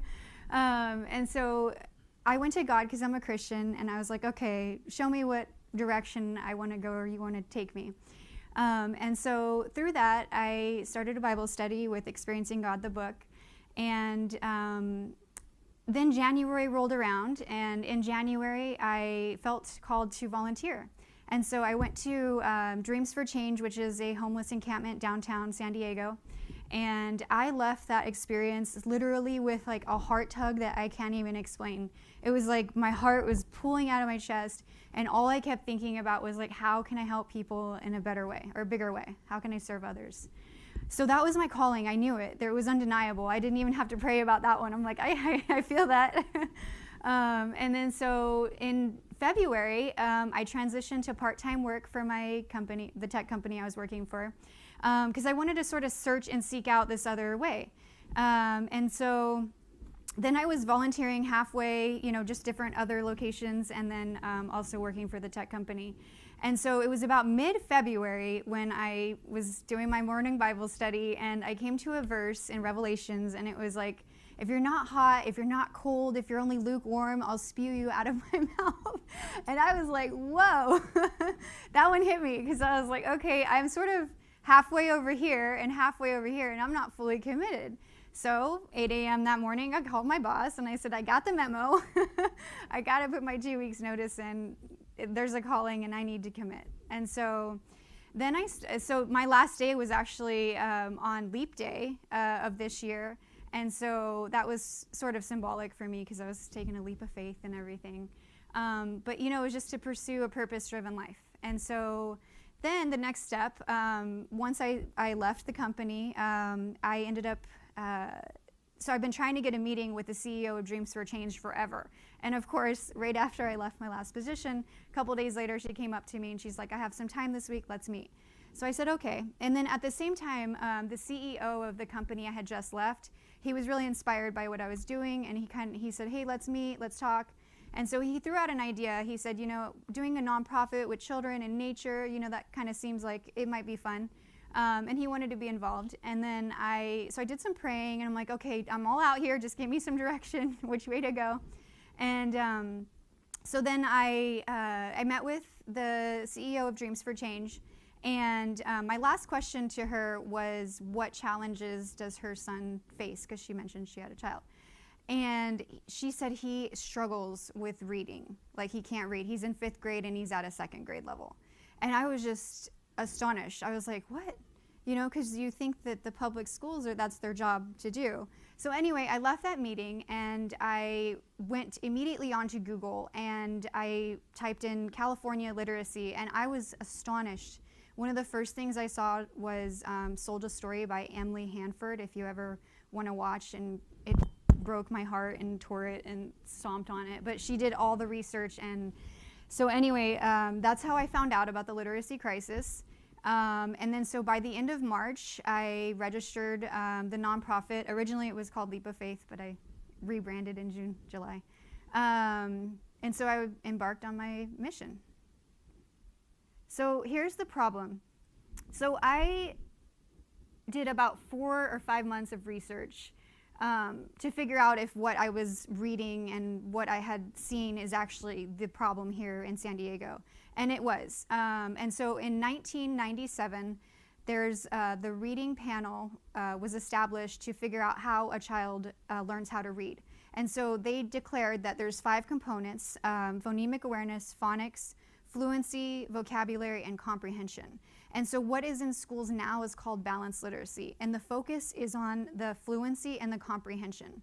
So in the California literacy plan, it's called making meaning. So all of their focus is on making meaning of the word, when the foundation of learning how to read is your phonics and your phonemic awareness, the sounds of your letters and the combinations. So without that decoding aspect of it, it's left so many students left behind for years. And this has been over a decade, which crushed my heart too, because I'm like, how with the 21st century and all this technology we have these days are children getting left behind? And so here's some of the numbers right now. So I'm focusing on Vista and Escondido. I'm located in North County, and so these are the two cities with the lowest literacy rates. As you can see here, the reading proficiency, so 41% of the students are at grade level, but that means 59% are not. And it gets worse when you look into the Hispanic students, which are 63% of the population, and 67% of them are not meeting their grade level standards.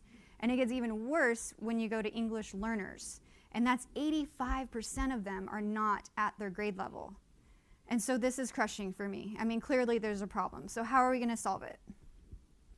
Our approach. So I took a few months to angle this. There was different directions I took, but I've landed upon this one because this is who's letting us in the door.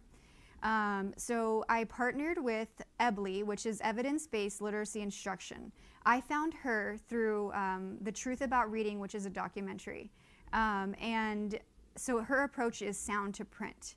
And what really appealed to me about her company and her structure of doing things is that, well, I was told, doing these months of research that it takes years, it takes months for a child to actually, move the needle to learn. And I knew in my heart that can't be. Like, there has to be a way that a child can learn quicker than that.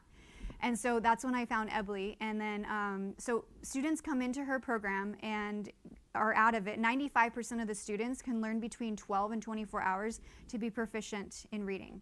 And I was like, yes, that's what I knew. I knew it was out there. So I'm actually in conversation right now. I'm not allowed to use her logo yet, where she's writing up the documents with her attorney as we speak. But once that is established, then our partnership will be official. So community mobilization. So one thing that I would like for all of you guys to help too is to mobilize communities. So we want to gather some individuals who want to teach children how to read. And so we will do the financing part to pay for EBLI to get them trained. And then, we'd have them, it's for an after-school program. We weren't actually allowed in the doors yet for a school, like an actual public school. They wouldn't even consider us outside help, which is okay. So that's why I pivoted towards community centers. But yeah, so we want to mobilize the community, get some individuals who want to teach the children after school hours, and then it'll be direct to student tutoring, small groups, and we do this through partnerships with the community organizations. So a couple that I've been in contact with is the Boys and Girls Club, Interfaith in Escondido, and Solutions for Change. And so we want to partner with them. Basically, all these community centers that have children there that have the most need, that we can start there. And then something that I discovered, which I had no idea, I mean, it makes sense, but now, looking at it now, is trauma-informed literacy care. I was just, in the most recent weeks, introduced to how the trauma affects a child of not knowing how to read. And I'll get into that on my next slide. But the whole point of this is to teach children how to read, but also to get the data. I want to document all the measurements, from baseline assessments. I want to do progress monitoring, and then, a final assessment at the end. And I want to make sure to have all of that documented so that when I'm able to get over to, the schools if they open up, or charters, or however that might work. I can say, hey, look, this is working. Like, we have a solution. Let's move forward now.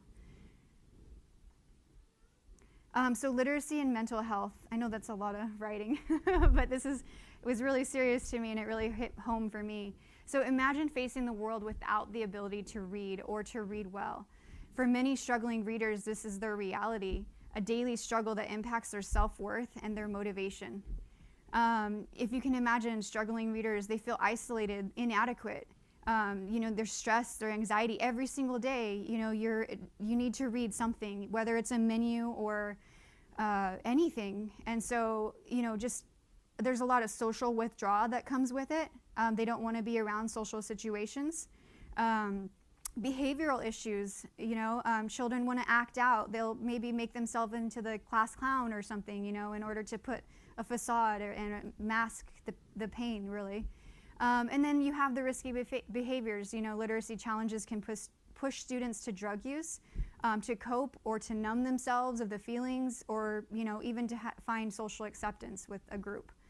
And so these are all symptoms, right? And so I think a lot of society these days, they acknowledge these symptoms and they want to mask it with medication or something. But are we really addressing the root cause? If all the students, if all the schools actually focused on raising their literacy rates, I think that a lot of these traumatic things that are going on in our children's lives will dissipate slowly, naturally, because learning to read is just, it's fundamental. And so what we're going to provide, and this is brand new, like I said, in the last couple weeks, I've really decided that this is super important for us to also provide with EBLI, is an environment where they can come and feel secure and safe and supported, and that it's okay and everybody can learn how to read. It just takes some time. And so, in the encouragement, we want to have every child just believe in themselves, that you can do it too. It might take a little bit of time, but everybody can read. And then the potential. So this is one thing that, transitioning and learning how to read, there are so many opportunities once you learn how to read, right? You can become anything you want to be. Anything. If you want to be a lawyer, you pick up the law books, you go to school for that. Whatever you want to be. And so with that knowledge, we want to kind of sort of ease it in with them, like, hey, like this is, you can do this, you can do that, but just easily, gradually, because they've dealt with a lot of trauma, and that's something that we want to recognize. So some of the key benefits for the participants, so increased confidence and engagement. They'll be more happy. They will be present, and I think that's a big problem right now in schools. I hear a lot about attention deficit disorder and ADHD and focus. But if you think about that root problem, if they knew how to read and what they were learning, then they'd be more willing. We naturally want to learn, and so like with that tool of literacy, reduced disruptive behavior. And then accelerated learning, which is why I chose EBLI, how I mentioned before, minimal instructor time and maximize the gains. Expected outcomes, so obviously the literacy gains will raise the students. So our goal is to have students raised to grade level proficiency. And then it will actually affect across all subjects, because you have to read pretty much in every different subject that you're involved in. And then increase state and assessment scores. So I'm excited to see this, because I feel like when we're at these community centers and their students are going back to the schools and all of a sudden their scores are getting raised and they're like, what is going on here? Then I'm going to be like, hey, here's that data. Anyway, so then, and then the long-term society contribution. Obviously you can get higher level paying jobs, pursue a higher education, contribute to society, and then help the economy grow, which is something that we need. And then how we align with the Sustainable Development Goals. Number 1, no poverty. Number 4, quality education. And number 10, reduced inequalities. Sorry. And then how you guys can help support. So volunteering is going to come here. And so I'm actually in conversation with these community groups right now. I'm hoping that we launch in January. That's the goal right now. And so volunteering, we're going to need some people who are willing to and want to help these children learn how to read. And then, like I said, we would provide the EBLI education, the training. And then, we would want some committed, I'm worried about the turnover, so I would really like to see if we can get some committed people in there to stay at least 6 months, And then advocate, if you guys have children and they're in school and they're with balanced literacy, find out, and figure it out. And so like the new terminology is structured literacy.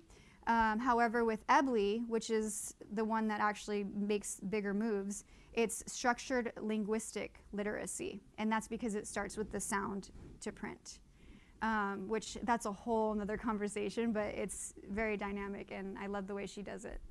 And then donations.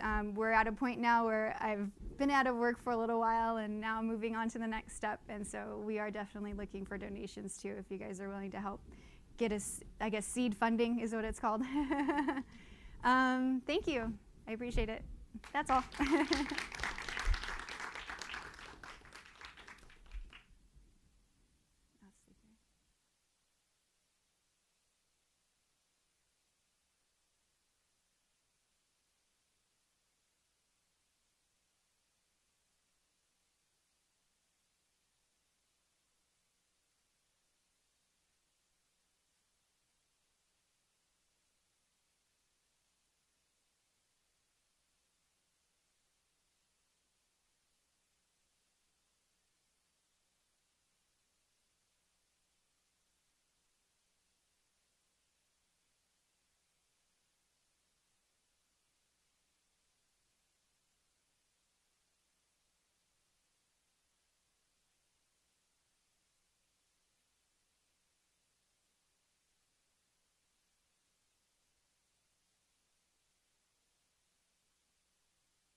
Hubsey World Research Institute, HSWRI, is a leading nonprofit scientific research organization with a mission to conserve and renew marine life, working to create a healthier planet.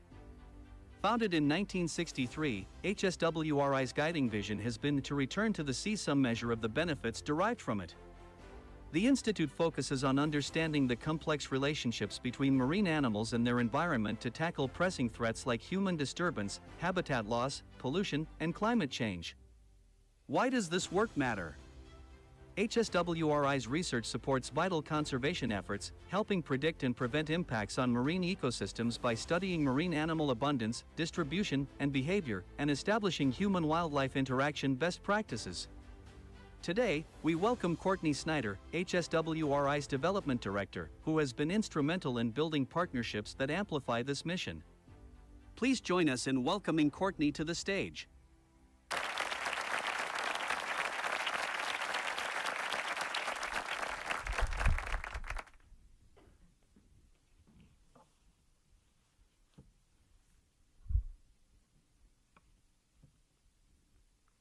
Hi there. Is this working? Okay. Good afternoon. I'm Courtney Snyder, and I am the Development Director for Hubsey World Research Institute.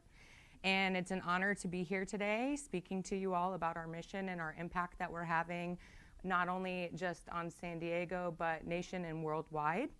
I've worked in the nonprofit sector for 10 years, and upon moving to San Diego a little over a year and a half ago as being part of a military family, I decided that I would like to transition from remote work to in-person work. And I started looking for nonprofit organizations that aligned with my personal goals. And the water and ocean has always been very important to me as a swimmer and an avid ocean lover. So when the opportunity arose to become a teammate at Hubs, I was extremely excited for the opportunity. I get to work with brilliant scientists every day, and I learn something new. So I'm very, very happy, and I can't wait to share more with you guys.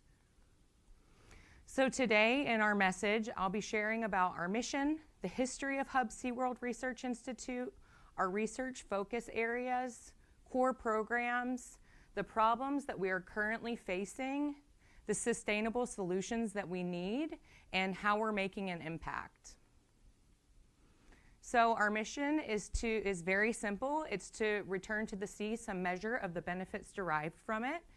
And our vision is to have a world where humans and marine life coexist and flourish together.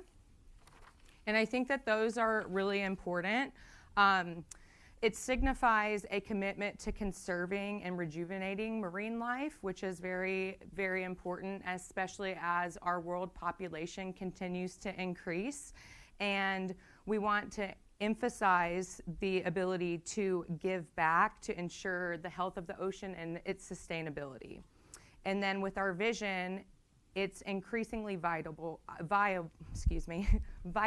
for our oceans and essential to our global health and human well-being to face these escalating challenges. So I think our history is really unique, and our nonprofit organization has actually been around for 61 years. We were founded in 1963 by a gentleman named Milt Shedd. He was one of the 4 original founding members of SeaWorld. And when we were originally founded, we were actually called the Mission Bay Research Foundation. And we have grown since then, and the Shedd family is still very much involved in Hub SeaWorld Research Institute. Bill Shedd is the chair of our executive board, and it's coming in and being a new teammate to Hub, seeing the longevity and the involvement of the original founding family has been very vital to the success of the organization. And our pillars are to advance, innovate, and explore through solution-based science. We are also working to educate and inspire everyone, especially the youth. And then we're working on creating and cultivating more strategic partners. So here's a quick snapshot of essentially where we started and where we are now. Since being here, obviously San Diego is a vibrant city with so many wonderful nonprofits, and when I came across Hub SeaWorld Research Institute, I immediately thought, oh, it must be SeaWorld, right? It's actually not. We were founded exactly 1 year before SeaWorld opened. Like I mentioned, Milt Shedd was one of the 4 original founding members of SeaWorld, but they wanted to also have a research institute to support the animals and wildlife in the parks, so that's why we have the Research Institute. So 1963 we were founded, and then in 1964 SeaWorld opened here in San Diego. And then in 1977 we actually changed our name from Mission Bay Research Foundation to the Hub SeaWorld Research Institute, and that was to honor Carl Hubbs, who is a very famous ocean scientist who dedicated his life to the ocean and researching ocean life. So that's where the name change came from. And then in 1994, we actually moved from the park in the San Diego Park, and we moved to our facility where we are now, which is right outside of SeaWorld. If you enter into the park, you'll see a building on the left-hand side before you go to the main entrance. That's where we are.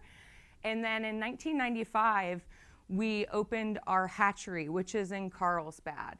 So we started really growing our presence in the early 90s, and then in 1997, we had our marine mammal stranding team in Florida. They were at the park in SeaWorld Orlando. They were founded, and then in 2009, we grew our team there in Florida, and we created our Hub SeaWorld Research Institute lab in Melbourne Beach, Florida.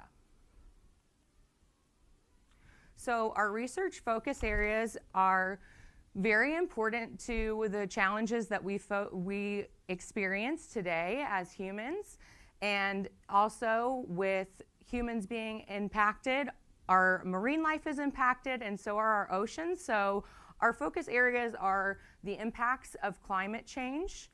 We are also focused on marine resource depletion, and habitat loss, and then also we are studying the impact of human activities and man-made structures. So our 4 core programs are animal behavior, which investigates marine animals' behavior, communication, and interactions with their natural environments.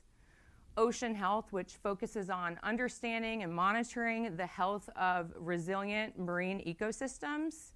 Sustainable Seafood, which addresses the challenges associated with fisheries and the management of seafood production.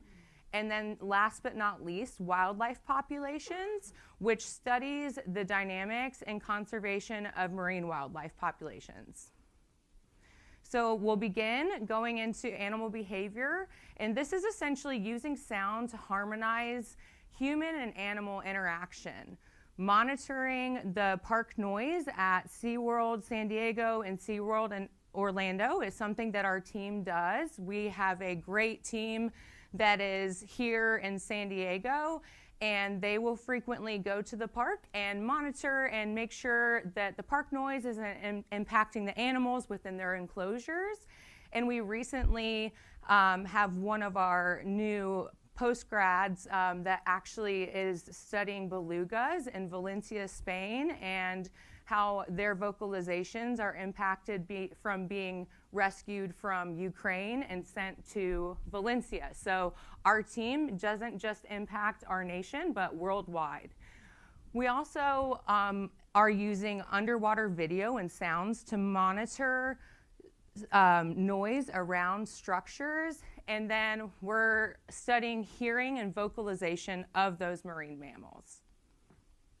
So this is a really cool snapshot, and I certainly won't go through each one, but this is the layout of our park here in San Diego, which I'm sure if you are or have been around San Diego, you're aware of the park. But this kind of gives you an outline of all the areas that our animal behavior census team work in. So they work with the hearing of a stranded pilot whale. They have worked with the acoustics for different killer whales. And then they're also studying and working to understand how the human interactions and climate change impacts polar bear hearing and seal hearing through different studies. So that's just a quick overview of that. If you're more interested, I can definitely share more after the talk. Our next program that we have is our Sustainable Seafood program, which is addressing feeding a hungry world and restoring the depleted fish populations. So we have a long-term white sea bass population enhancement project, which is primarily housed out of our hatchery up in Carlsbad. And then our scientists are also working on researching larval development and nutrition of California yellowtail. And then they're also developing culture propagation and protocols for shellfish and algae. So something also neat to add is we also are working with halibut and growing halibut. That population has started to decline, so our team of scientists are also working with that population of fish. Sorry, there you go. So this picture that you guys see is our hatchery in Carlsbad, and we have the fisheries replenishment, which essentially began in 1995. The marine fish hatchery became operational.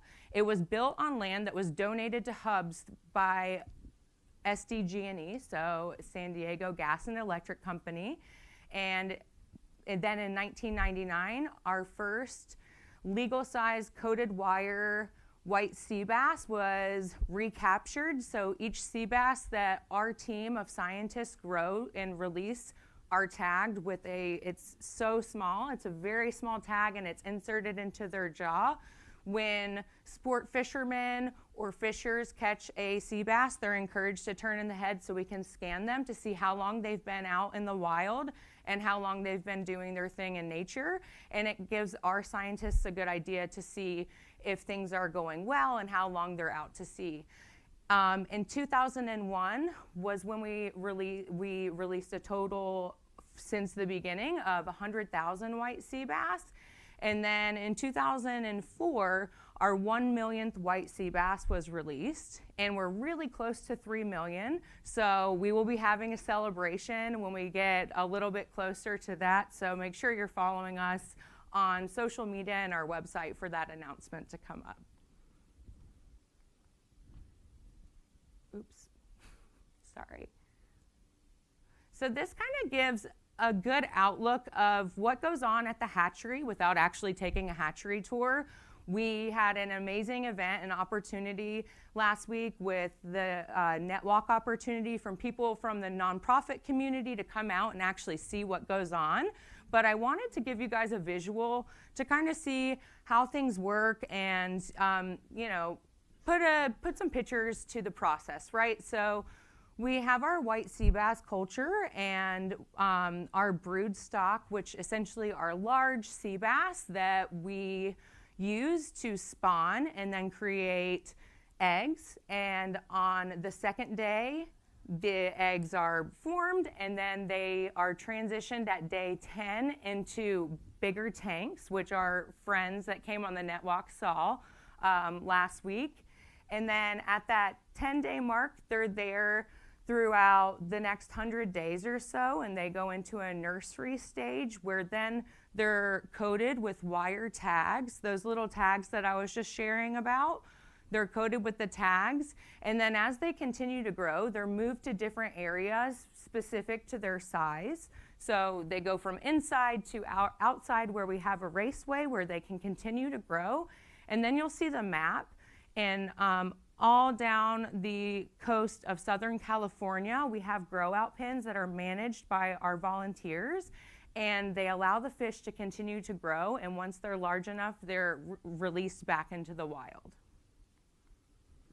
And so this is important because by 2050, we're projected to have our world population to increase to 2.4 billion people, requiring about 70% more food to meet the demanding population. Aquaculture can be used as a solution. So sustainable seafood production can help fill gaps left by the declining fish wild stocks. And in turn, it will also impact us by being able to positively grow our economic impact. We can help reduce the U.S. reliance on seafood imports and lower the trade deficit and create more blue tech jobs. And what a great place to do that, like Southern California. Hub SeaWorld Research Institute's role with this, for 35 years, we have been innovative on the forefront and leading the efforts in the sustainable fish replenishment with no negative biological impact. And we have continued to advance science, and which requires an expertise across different stages of biology and technology to raise fish from eggs to market size. So something really exciting that's coming up and we're going to be working on and hoping to execute a capital campaign on in the future is we're going to be extending our hatchery, and it's going to be called the Center of Marine Aquaculture. It will be CEMA for short. Everybody loves a good acronym. And this is really going to be a center where it's going to be a collaborative institute. So essentially, we're hoping that we already work with a lot of amazing partners. We're partnered with universities all over the states and the world, and also other nonprofit organizations. So with the Center of Excellence, we're hoping that it can be a nice collaborative space where people who are wanting to learn to do this at the scale of which we are and further can come and collaborate together with our amazing team and continue to grow and be more impactful with sustainable food options. One of the things that also is encompassed into our sustainable seafood program is our education and outreach. And we're really trying to inspire a love for science in the ocean. There are so many children in the San Diego area, east or even close to the coast, that don't get the opportunity to see the water or touch the sand or even experience that. So our goal is to educate these students and children through different programs. And one of our most popular programs is the Sea Bass in the Classroom. And we're in 9 schools throughout San Diego, LA, and Orange County. And essentially, these students have a teacher and one of our teammates.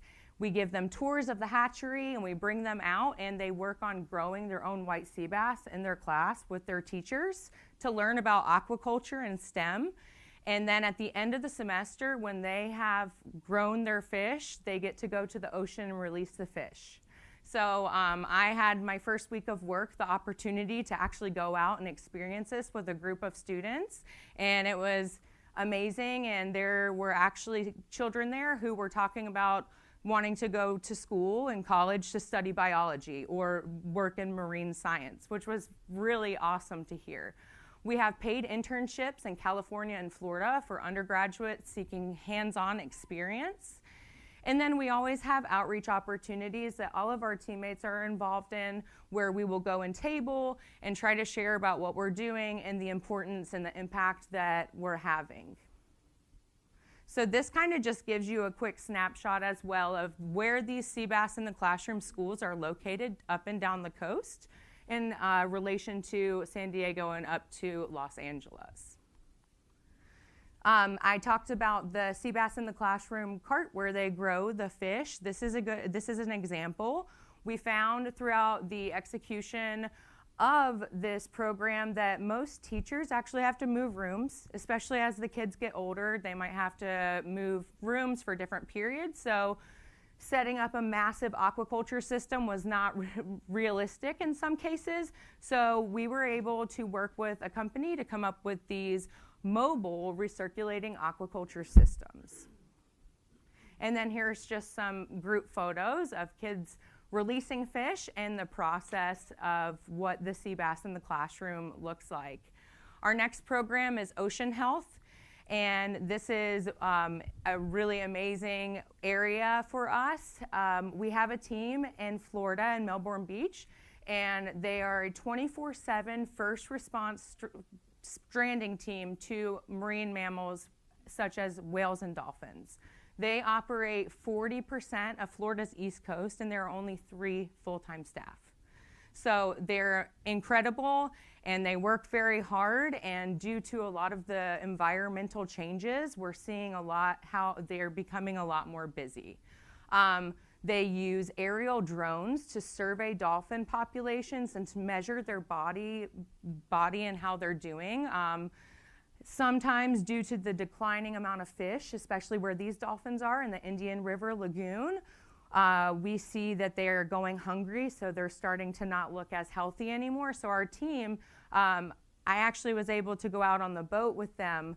They not only monitor the dolphins, but they name them. They know their family trees and their structure, so it's just very impressive, and they care so much about the wildlife in this area that they operate, and they know how the dolphins are doing, and we're partnered with NOAA and other entities to make sure that we're following the correct protocols to step in when a dolphin or whale needs assistance. And then we're also establishing collaborations with aquaculture companies and other nonprofits to accelerate habitat restoration projects.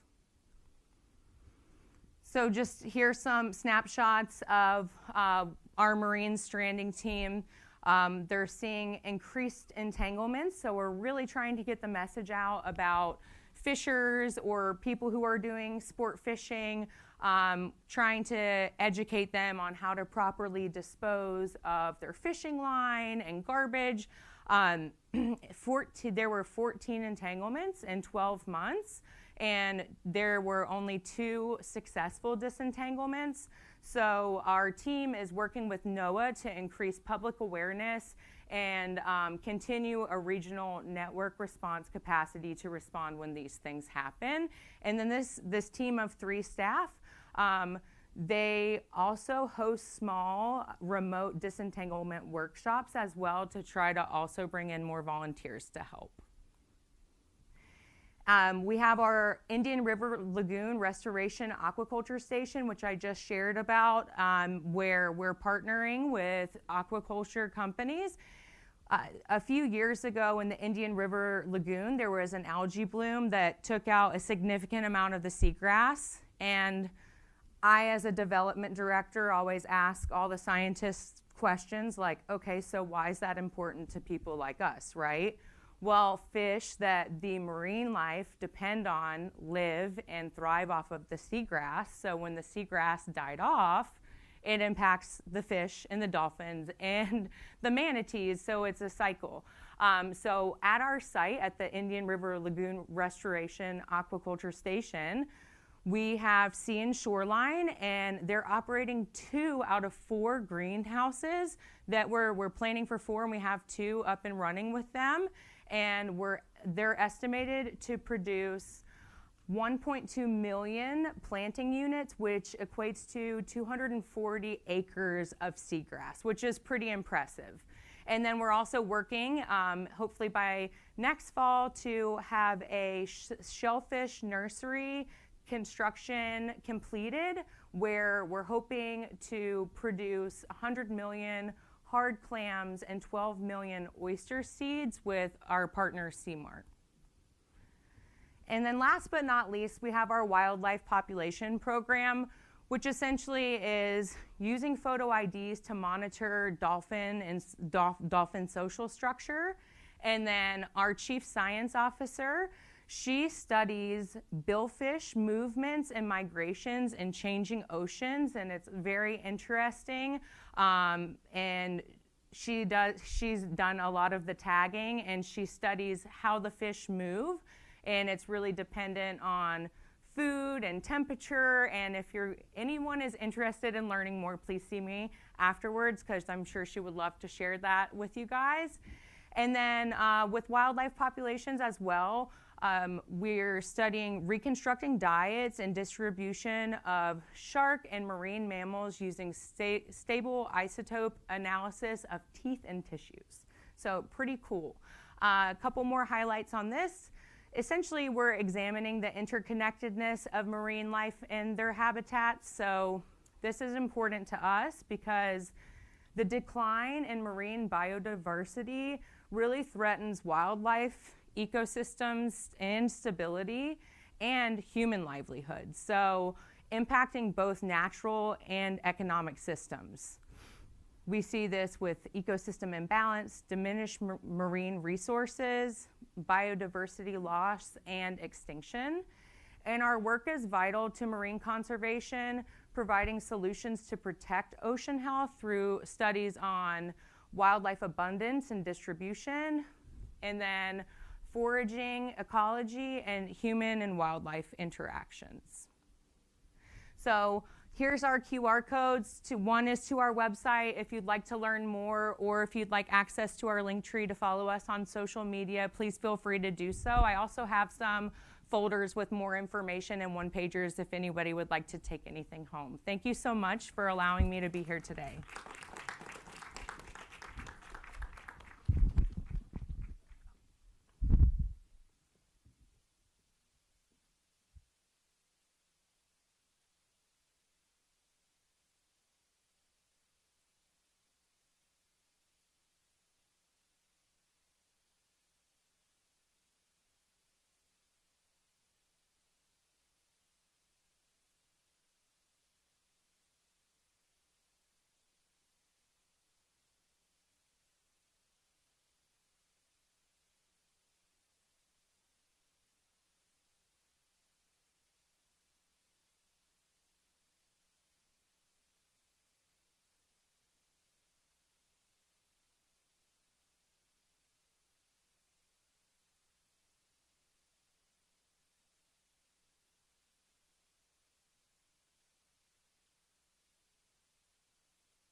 The Akshaya Patra Foundation, the world's largest NGO school meal program, is dedicated to ensuring that no child in India is deprived of education due to hunger.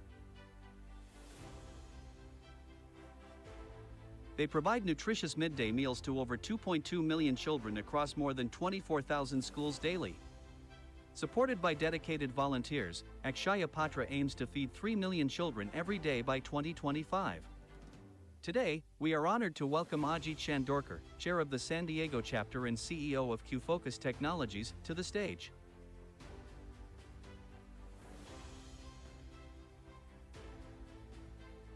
Ajit will share insights into Akshaya Patra's impactful work. Please join us in welcoming Ajit.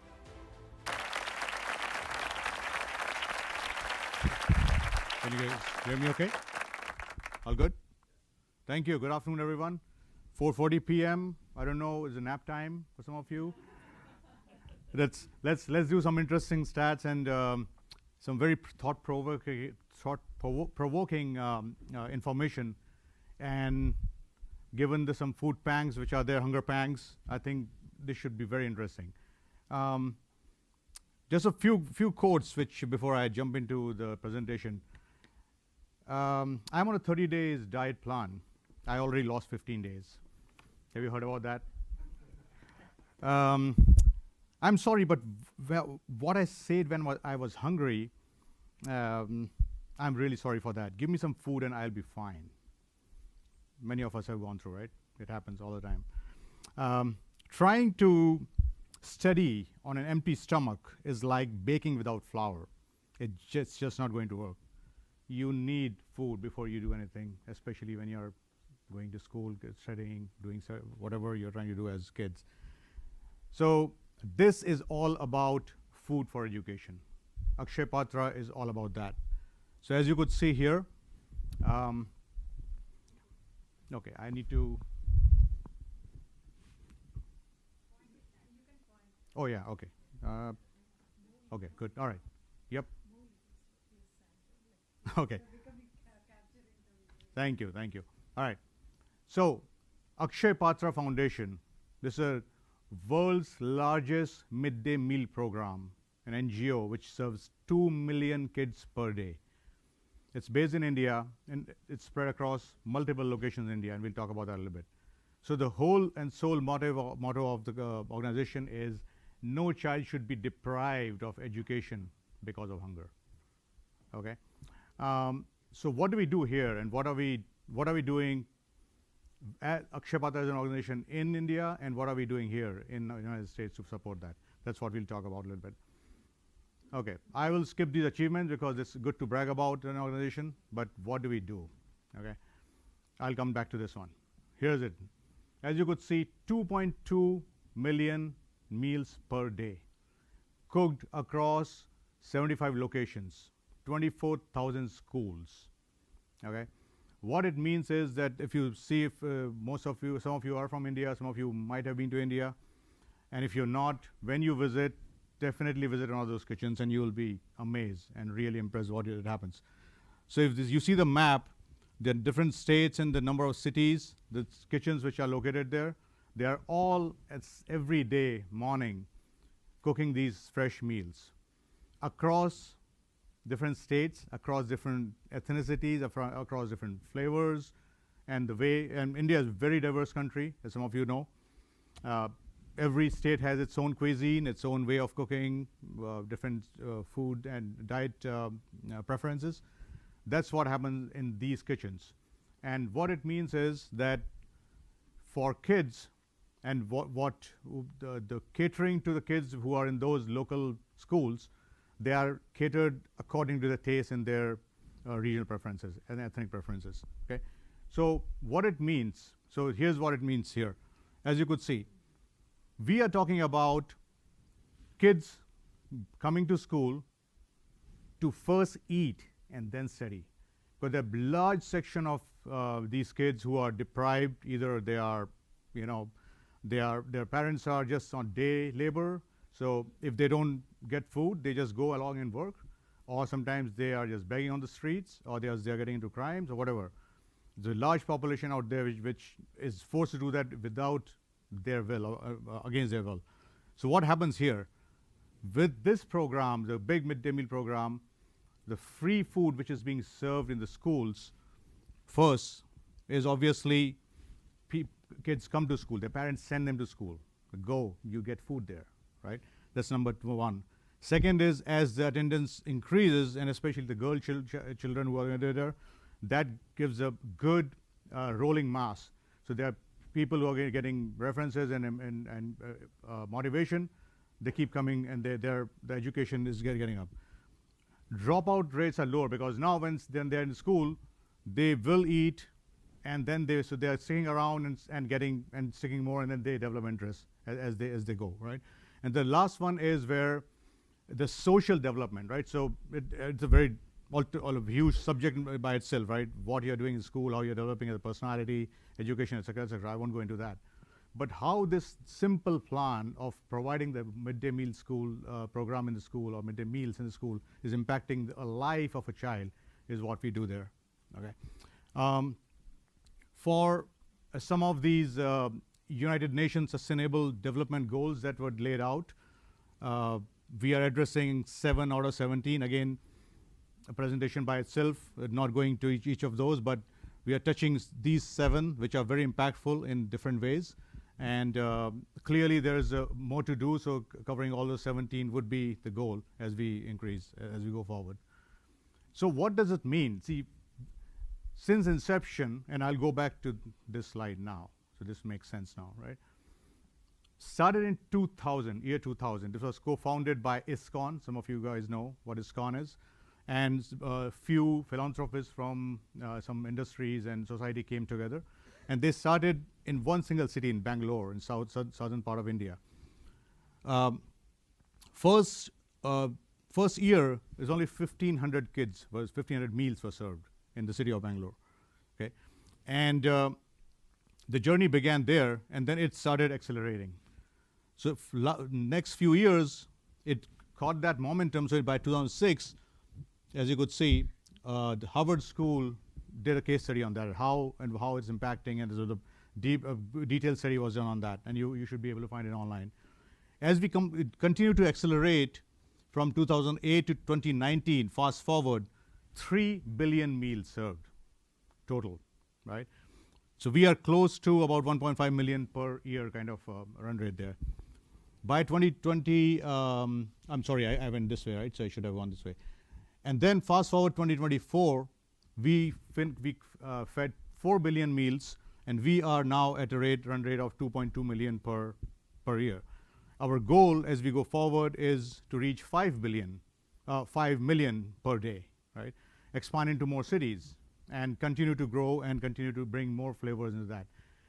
Along with that, we are a big impact that happened, I think is important to mention, is in 2021, which is the COVID times, when kitchens were closed, schools were closed, the class, the students, the kids who came from that particular society, that strata, they were struggling to meet their ends. So Akshay Patra stepped in there with what we call the bogs and the cooked meals. So Akshay Patra served that class, those recipients, at their homes, right? So kitchens in fact, I would say kitchens were not closed. So kitchens, some of the kitchens were closed in the active cooking, but the boxing and packaging was being done in those places, all right? So this continued, and these are times when your model, your intent is tested, and that's how we really delivered that. Now, how does this work, right? And who's funding? How is it coming? Where is it? What's going on here? So, a simple model is, in this scheme of things, 75 cities that you saw where there are the kitchens that are being run. Many of those are sponsored by either corporate or high net worth individuals, or sometimes Akshay Patra pools in and collect funds and do that. So that's a capital expenditure, right? When the kitchens are established, so you need infrastructure, you need ducts, and all the equipment and lines and land and everything else, utilities, and then comes the operational part. So once the kitchens are set up, somebody has to fund to run those. So the raw material every day coming in. Mind you, there are kitchens which are size of 10,000 meals, And there are kitchens which are size of 100,000 meals every day, right? 100,000 meals being cooked in the same kitchen and being distributed across the large area and across different schools. So the staff, the operations, the raw material, energy, transportation, staff, I mean the pickup, coming back, cleaning, everything, right? All of this, the operational expenses are run by the year-long contributions and donations that are being done by people like us. And there are, of course, corporates which actively donate and so on. So how does it happen? So in India, there are, CSR, they call it, where corporate social responsibility, where certain percentage of your profits are to be donated to the charity. That's what government mandated. But here in the United States, we founded what we call Akshay Patra USA, so apusa.org. That's what you'd be able to go and see. There, across different cities, we have these chapters. There's a Bay Area chapter, there's a San Diego chapter, Dallas, Boston, Miami, and so on. So there are like 30 chapters now, and they're all, every year we keep adding those. So passionate people like us, like you and me, right? Anybody could be part of that. We are actively involved in one is fundraising. Okay, sometimes you could just go and ask, hey, this corporate, and they write me a check, and they do that as their part of their donation and giving. But more importantly, what we are doing here and what we are doing very differently in San Diego is what across North America, there's something called youth ambassador programs. So in San Diego, 8 years back, we started this where we started with 3 kids, middle school and high school going kids. They get involved. We appoint them as youth ambassadors, and then we coach them, train them, and mentor them. And they are, while they're actively working along with parents and volunteers to raise funds, but they're also actively involved in creativity, in team building, in different kinds of activities which they are doing with their counterpart, their friends and their community. That started rolling from 2016. Fast forward today, we have 80+ kids involved in the program. And all of them are actively going through that leadership, team building, passion, and compassion for what's going on and how they should be serving the community. And out of that, they get community service hours, they get president awards, and so on, right? So this is a very involved program. So this is something which we continue to do and continue to grow. And we continue to also then partner with other nonprofit organizations and contribute to them through our efforts and funding, et cetera, et cetera. So bottom line is that whatever we do today and what we are contributing is, one, of course, is the midday meals program and the funds that we are collecting. But most importantly, we are very proud to add this value, this character, this motivation, and this whole integrity which we are filling in and building in our kids here, so that they are becoming better citizens. They go to colleges, they get into corporate, and they continue with that ethos, that whole passion of giving back to the society, and continue to build this momentum. Okay, so anybody and everybody is welcome to join this organization. We all are a volunteering organization. We continue to build this here. In fact, we have a annual gala coming up on Saturday, which is being hosted at the California Center of Arts in Escondido. 200 people plus coming there. We have nice combination of entertainment and giving and food and everything. Is sit-down dinner. And we continue to then, every quarter we do one of the other activities, we do that. So I'm very proud, and I've been involved right from day one. So I'm the co-chair here, and I have my fellow co-chairs who are actively involved as well. And there's so many people as a big team that we work together seamlessly as a happy family. Okay, very proud of that. And I would like to thank TALTalks for providing this opportunity. And I know some of TALTalks team is also involved in Akshay Patra in certain Bay Area and some other locations. So again, happy to include, be part of the story, contribute, feel happy, feel motivated, feel proud about that. You'll love it. So thank you again. Appreciate your time. Thank you.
Dr. Pratiksha Gandhi is a dedicated preventive cardiologist with over 25 years of experience in heart health education and prevention. As the founder and CEO of CoCardio Incorporated, she has made heart health education accessible to all. Through her nonprofit organization, GFPC, Dr. Gandhi has impacted many globally by empowering individuals to prevent cardiovascular disease. Her work continues to transform lives by providing vital heart health resources and raising awareness about prevention. Today, we are honored to hear from Dr. Gandhi as she shares her journey, her vision for a world free from cardiovascular disease, and the steps we can all take to protect our heart health.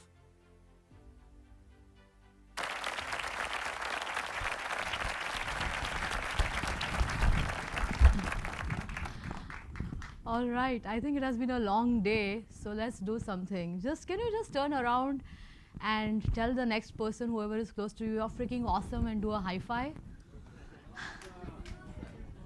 You're freaking awesome! And the one who are there watching us live stream, you guys are freaking awesome, okay? Wow. So, appreciative heart is a healthier heart, okay? Good, thank you for that. So, I'm very grateful to be here on this platform, and thanks to the organizers at TAL. They have been working so hard, and thank you for all of you being here all the day. So I'm going to share this story about heart, but I want all of you to be very attentive. You know why? I think all of you have a heart, right? Right? So if you have a heart, then you better listen to what I have to say, because when we say a cardiologist or heart, people think that, oh, I don't have a heart problem. Why should I listen? This is not for me, you know. But all of you may have a father, a mother, a brother, or a family member, or uncle, or aunt, or all of you are change makers, right? Can we all shout that we are the change makers? We are the change makers, right? Awesome. So,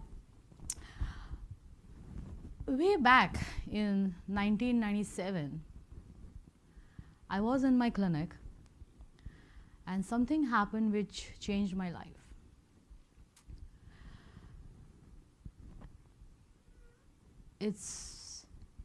I'm choosing to die rather than doing open heart surgery. These were the words of one of my patients, SG, and he was like literally at that time 58 years old. In our hospital, he survived the heart attack, but he was told that he has to undergo this surgery or he will die within 10 days. And I was just out of my medical college, had done my MD, and having this hospital and wanted to save lives. And you know, you all become doctor because you want to help people. And all my colleagues told me that if he doesn't do open heart surgery, he cannot live. So, and I was not able to sleep, and I was having sleepless night, that how can you let people die because they don't have money to do surgeries. And in India that time, in late like 1990s, hardly 10% were insured. So I decided that no, this is not going to be the story, and I started working on lifestyle changes, and which I'll be talking a little more. But long story short, in 3 months, his all lab work, reports, everything changed, and the same cardiologist who had told him that he has to do a surgery within 10 days told him that he is normal and does not need a surgery. So this is where my whole journey started, that rather than choosing to be a part of the standard care system, a hospital system which is sick care driven, you know, I choose to be dedicating my life on this journey, that how people can have healthier hearts, how people can not get heart attack, how people can not do surgeries, or how people can stay away from emergencies. And that's the reason I know all of you are maybe young or whatever age. This is very important information for you all, because we want you to help us making this impact. Okay, so we are based, the story, I was born and bred in India. I'm very grateful for my motherland. And this is where it happened, because I would not have been today here for what the impact which started there, the social impact which we are continuing now in US. So we are based in Encinitas here, and we are doing this work. So a little bit share my journey. Where's my, okay.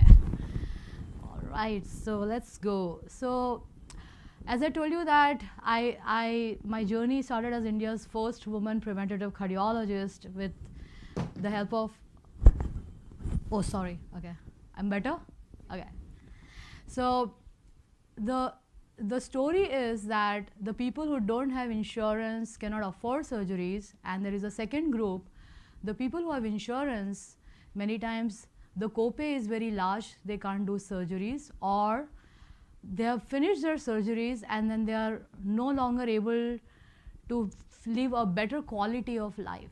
So what I have been doing all my life is very simple. Help people prevent heart attacks, and if they have any issue of heart, how they can reverse it using non-invasive treatments, okay? So why we need to do this? Because we all know that heart disease is the #1 killer. Actually, 1/3 of the global deaths are happening because of the heart problem. But there is a good part, which is like 80% is preventable. Now, if you look at our data in US itself, which is having the highest healthcare spend actually per capita in the entire world, we should be actually #1 in health in the entire world, right? But are we? No, we are not. Because all our dollars are spent on sick care. We have an insurance-driven system, which is, we are paying actually insurance so that when we become sick, we will be taken care of. But today we are taking and talking about this journey, and that is what our non-profit is dedicated on, that no heart left behind, that why should first of all you get a heart attack? That's so important, right? So that is what, and if you see the economic impact, almost more than $1 trillion, annually will be spent by 2030. And 70% of the people are getting heart attack as first symptom. And half of them don't even survive. All of you are working very hard for your IRA and retirement and this and that and 401k and all that. But most of the times people are not even living to get that social security. That is what I have seen in my practice. I have seen people with these dreams that I'll retire one day and postponing those dreams, but then they don't even survive. And I don't want to scare, there are a lot of my South Asian friends out here, but the problem in South Asians is that India is the #1 capital actually in diabetes in the whole world and in the heart disease. And the South Asians get more earlier. My average, I have my clinics in India also, and the average age which I am seeing in patients is at 25, 30, 32 years, 40 years getting heart disease. So this problem is for real, and I'm going to share with you what are the simple steps which you can take as a community, because you all have raised your hands that you are change makers and you are here. So you're going to be now knowing what we are going to do, okay? So remember one thing, that heart attack can happen to anyone, okay? And I have seen most of the people who are healthy, fit, and can drop dead. I have lost a lot of my cardiologist friends who are at the age of 35, 40 with heart attack, who are treating heart attack. So #1 myth which we need to debunk today is that don't think that cardiologists have all the answers. Cardiologists are just procedurists, and they are required because whenever a heart attack happens, there is a blockage. You have to go and open and put that stent or do a surgery. They are definitely doing a life-saving work. But my whole question to the system is that why are we waiting for that heart attack to happen? That is what we need to question, and that is where we need to bring the change, the way things are happening. Another thing what I'm grateful for is all the studies which I did in India with lifestyle education and holistic treatment, especially external counterpulsation therapy. In the research which we did, more than 90% people can actually avoid surgeries, okay? So this is the work which we have been doing, And if we talk of the Sustainable Development Goals, it is SDG 3, which is ensuring healthy lives and promoting well-being at all ages. And in that, there is 3.4.1, which is on the cardiovascular, because ultimately heart disease is the #1 killer, you know, and that is what we need to prevent. So that is what is in the connection over here. As I share the impact, I think I've lost the count of the talks and what I've done, because I'm in this is my life for more than 30 years. The impact started in India with millions of people, because I have done more than 200, 300 just shows, TV shows, more than 5,000 publications. I think there are South Asians, if they know Dr. Kalam, he was our president. He had acknowledged what I was trying to do. Because what I'm working on is a technology that how can we open up all the arteries of the heart so that even if heart attack will happen, we will not die. It's like now we have so many freeways in California. So if say I-5, I-15, anything is like having traffic jam, you can go through the byways, you know. So something like that. So that is the kind of change we are trying to get in the system. And the way we do it is basically education is the key. I say that heart disease is a disease of ignorance. Unfortunately, I think till this point, most people think, oh, you get a heart attack, 911, I have a good insurance, it will cover my treatment, I'll take some pills and I'll be fine. Dear friends, that's not the answer. I'm meeting people with 30 stents, 2 bypass surgeries. They've been put on a heart transplant. A heart transplant costs $1.8 million. Untold suffering and misery. So we can totally prevent and avoid all these things. Education and empowerment of each person is the key to build a healthy country and a healthy nation. So we do a lot of community events, especially if you are in the San Diego area, like, you know, we are doing a lot of in-person events, online events. So we have been doing a lot of activities, coaching, because ultimately you have that power. We want to awaken in each one of you that doctor which is there inside you. And that is what we are doing through our events and our programs. So we have been doing a lot of talks, and if anybody here in San Diego community want us to come and educate, we are more than happy to collaborate. And we also like do a lot of networks, like you know, because that is another fun way of doing things, you know, because it is not just sitting and this, because having fun is the key, right? Because if you are happy and you are laughing, and how many of you are really killing yourself to work, you know? So most important thing is that learning to live better, healthier, laughing, enjoying what you're doing is most important, and there is fun way of doing. So we do a lot of all these things, and our special focus is basically 55 plus, because the average age of heart attack in US is 65 years here. Unfortunately, even after getting heart attack, with medications or surgeries, still 25% people get heart attack again within the next 5 years. So this is another myth, that don't think that we are curing you. We are not curing you. We are just doing something to give you symptomatic relief so that there is no chest pain or breathlessness or anything. It does not guarantee you will not get the problem again. So we have a special focus on how to, like, building a healthy heart blueprint, that how can you live longer, healthier. And the beauty is that as we are working on the heart, we are also making your brain stronger and your body stronger, because what principles we focus on prevention of the heart helps, you know, prevent Alzheimer's, which is like type 3 diabetes, cancers, you know, because we are focusing on reducing the oxidative stress and focusing on cellular health.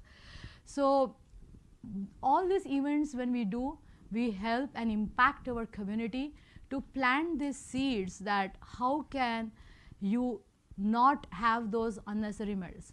And why we need to do this? We all know first cause of death is heart disease, second is cancer. Do you know the third cause of death here in this country? It's prescription drugs and medical errors. Okay? So if we think that these drugs are saving us, dear friends, no. Because the sick care, the standard care is just keeping on increasing medications. So education, again I'm telling you, is the key.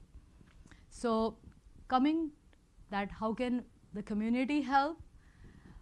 So as I told you that please share this message that of our events. If you want, I'm going to share our numbers if you want to join our community so that you can help us spread. You can donate the time and resources to amplify our impact.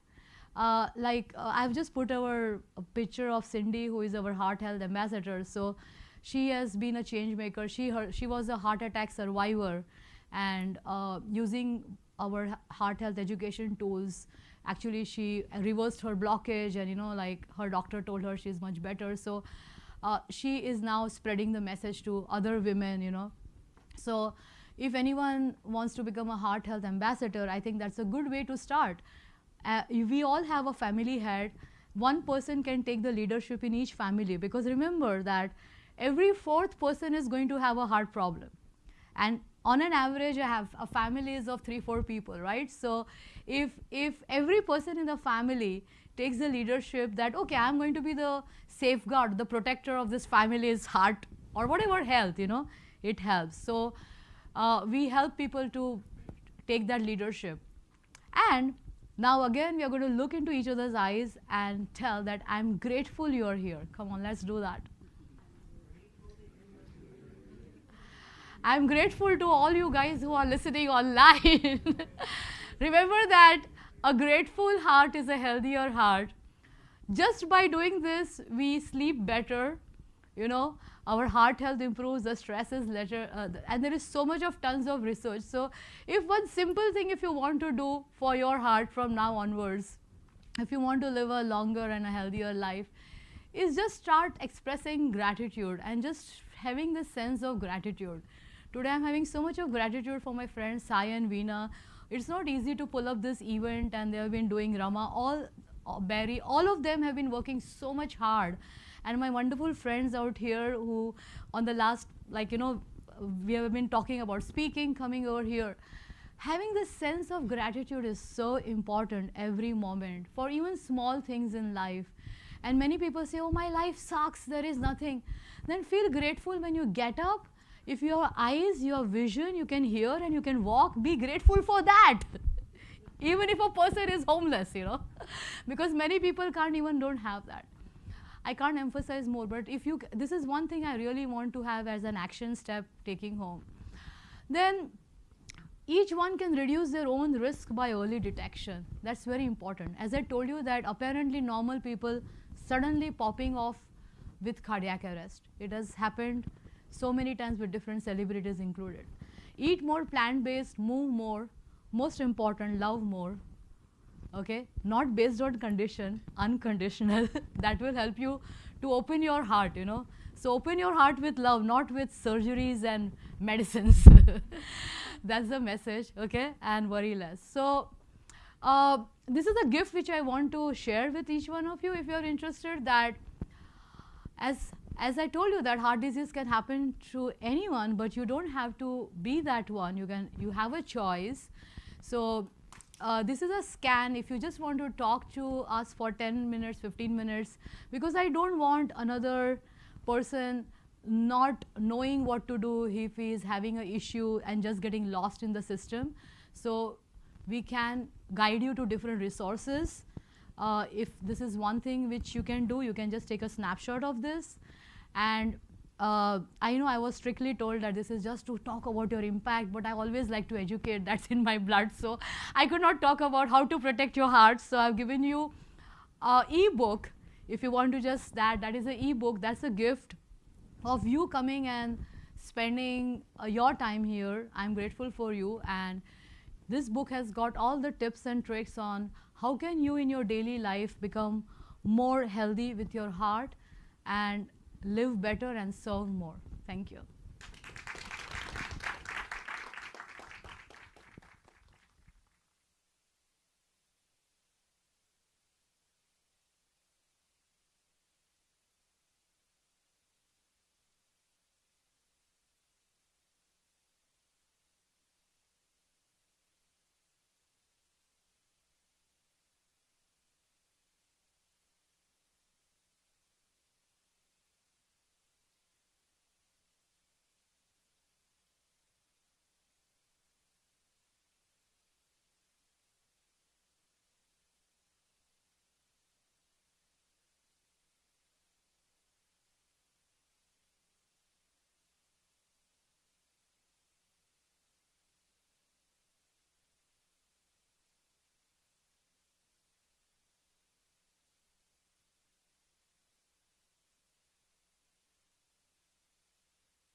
Okay. Can you hear me? Okay. First of all, thank you very much. Oh, Pratiksha Gandhi, she's a firecracker, you know. She's like a unbelievable, you know. First of all, I've been watching her for the last year or two, and medical doctor by profession, entrepreneur, and trying to create this stuff.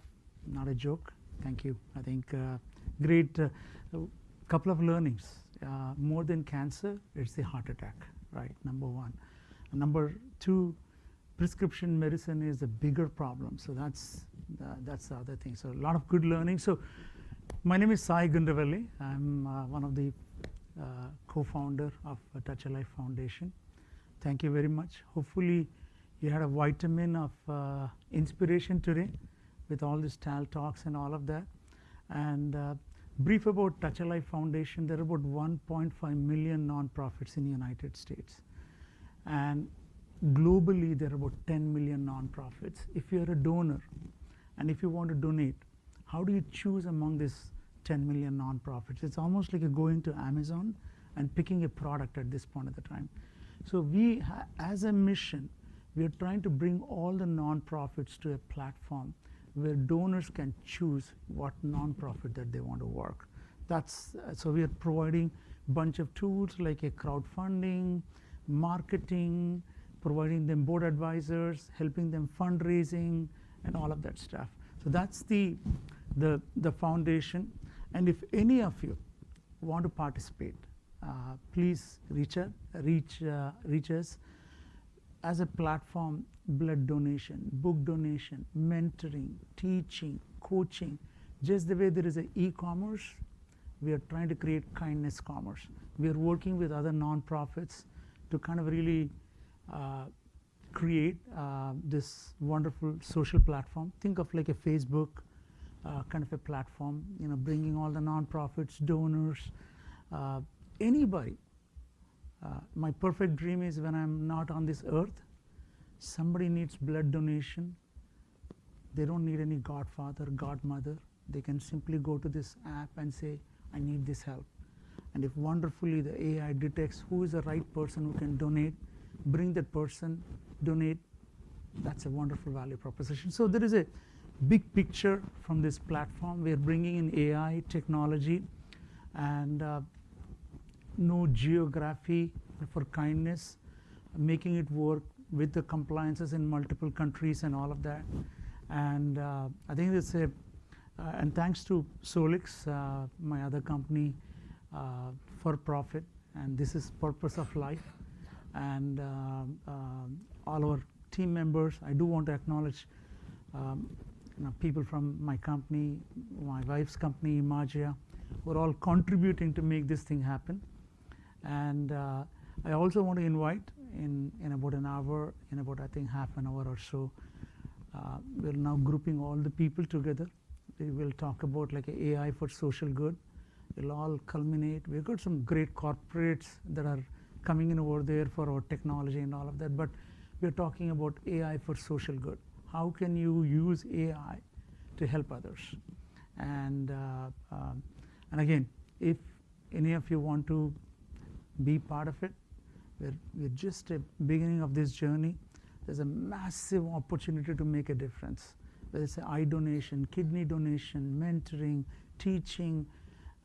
Again, the biggest untapped is actually time donation. There are a lot of people who want to help, but we are not tapping them. So we are hoping this platform can enable that, and are allowed to have you be part of this journey. I also want to use this opportunity to thank UC San Diego. What a wonderful place that they've given us. So thank you, and all these people for all the. Thank you, sir. And so please, pardon?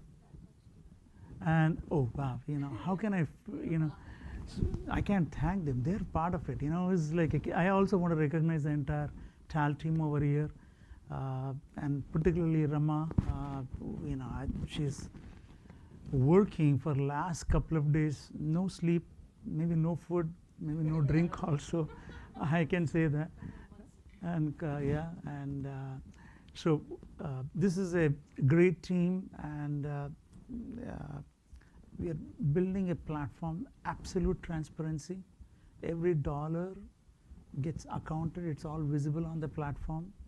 And we're also building something called kindness score, how just the way you have LinkedIn social score, kindness score, how kind you are.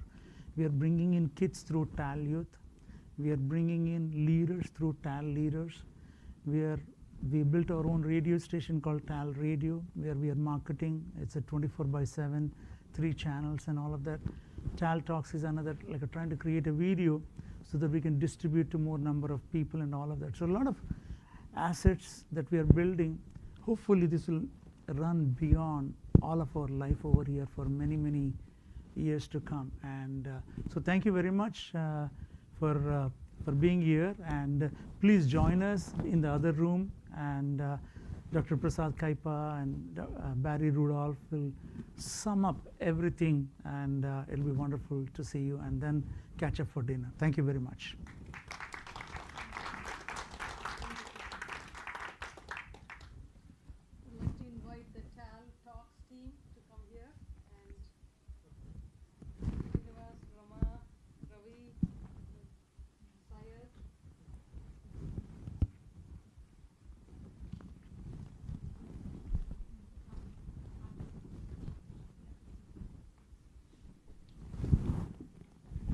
Prasad.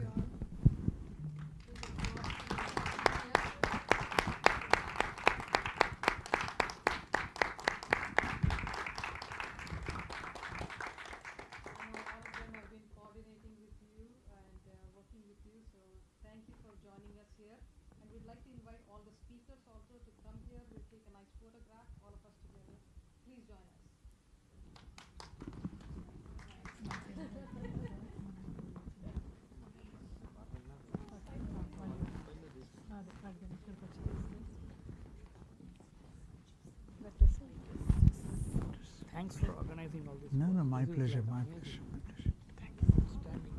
Thank you, thank you. Please, please. This can take off globally, I think, in a big way, actually. Thank you. How it starts.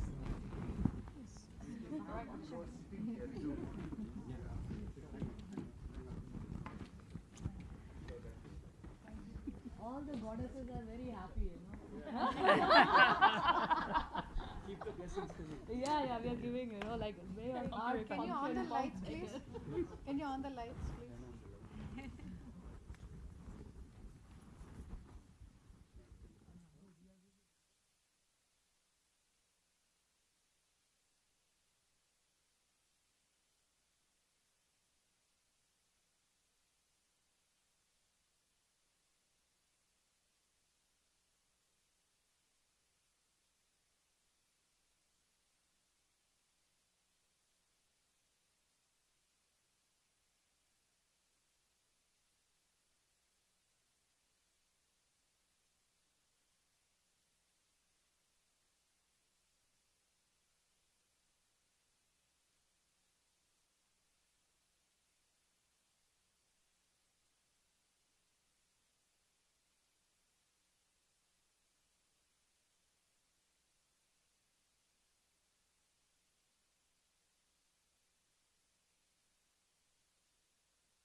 Can you all please come to the stage? Meena garu, please come. So maybe we Hello. do the same thing, one round sitting down. And Yeah.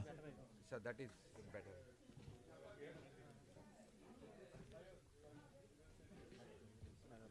I know. Can you all join the platform, please? Please come on.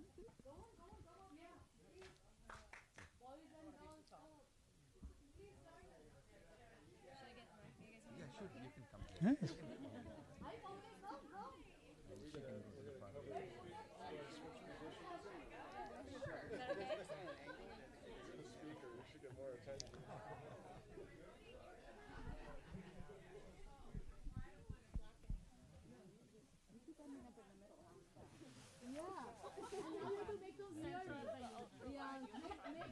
Make some weird faces. Do anything, whatever you feel like, you know. let people know that we had fun, you know, like. So do something like, you know, all of you make most weird face or laugh, shout, scream, you know, like we had fun.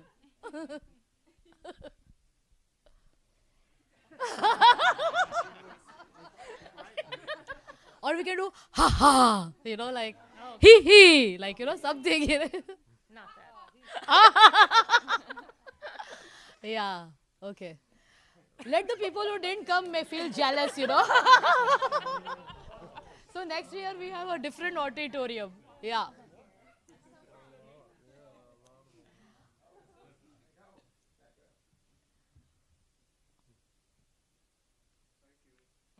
All right. So much. Thank you. You got a lot of things for social media.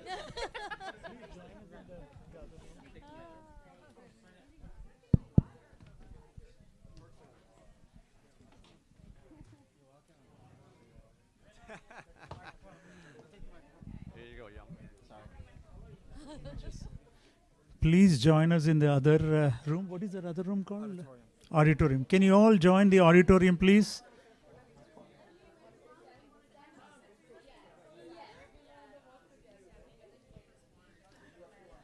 Can you all join the auditorium, please? Thank you.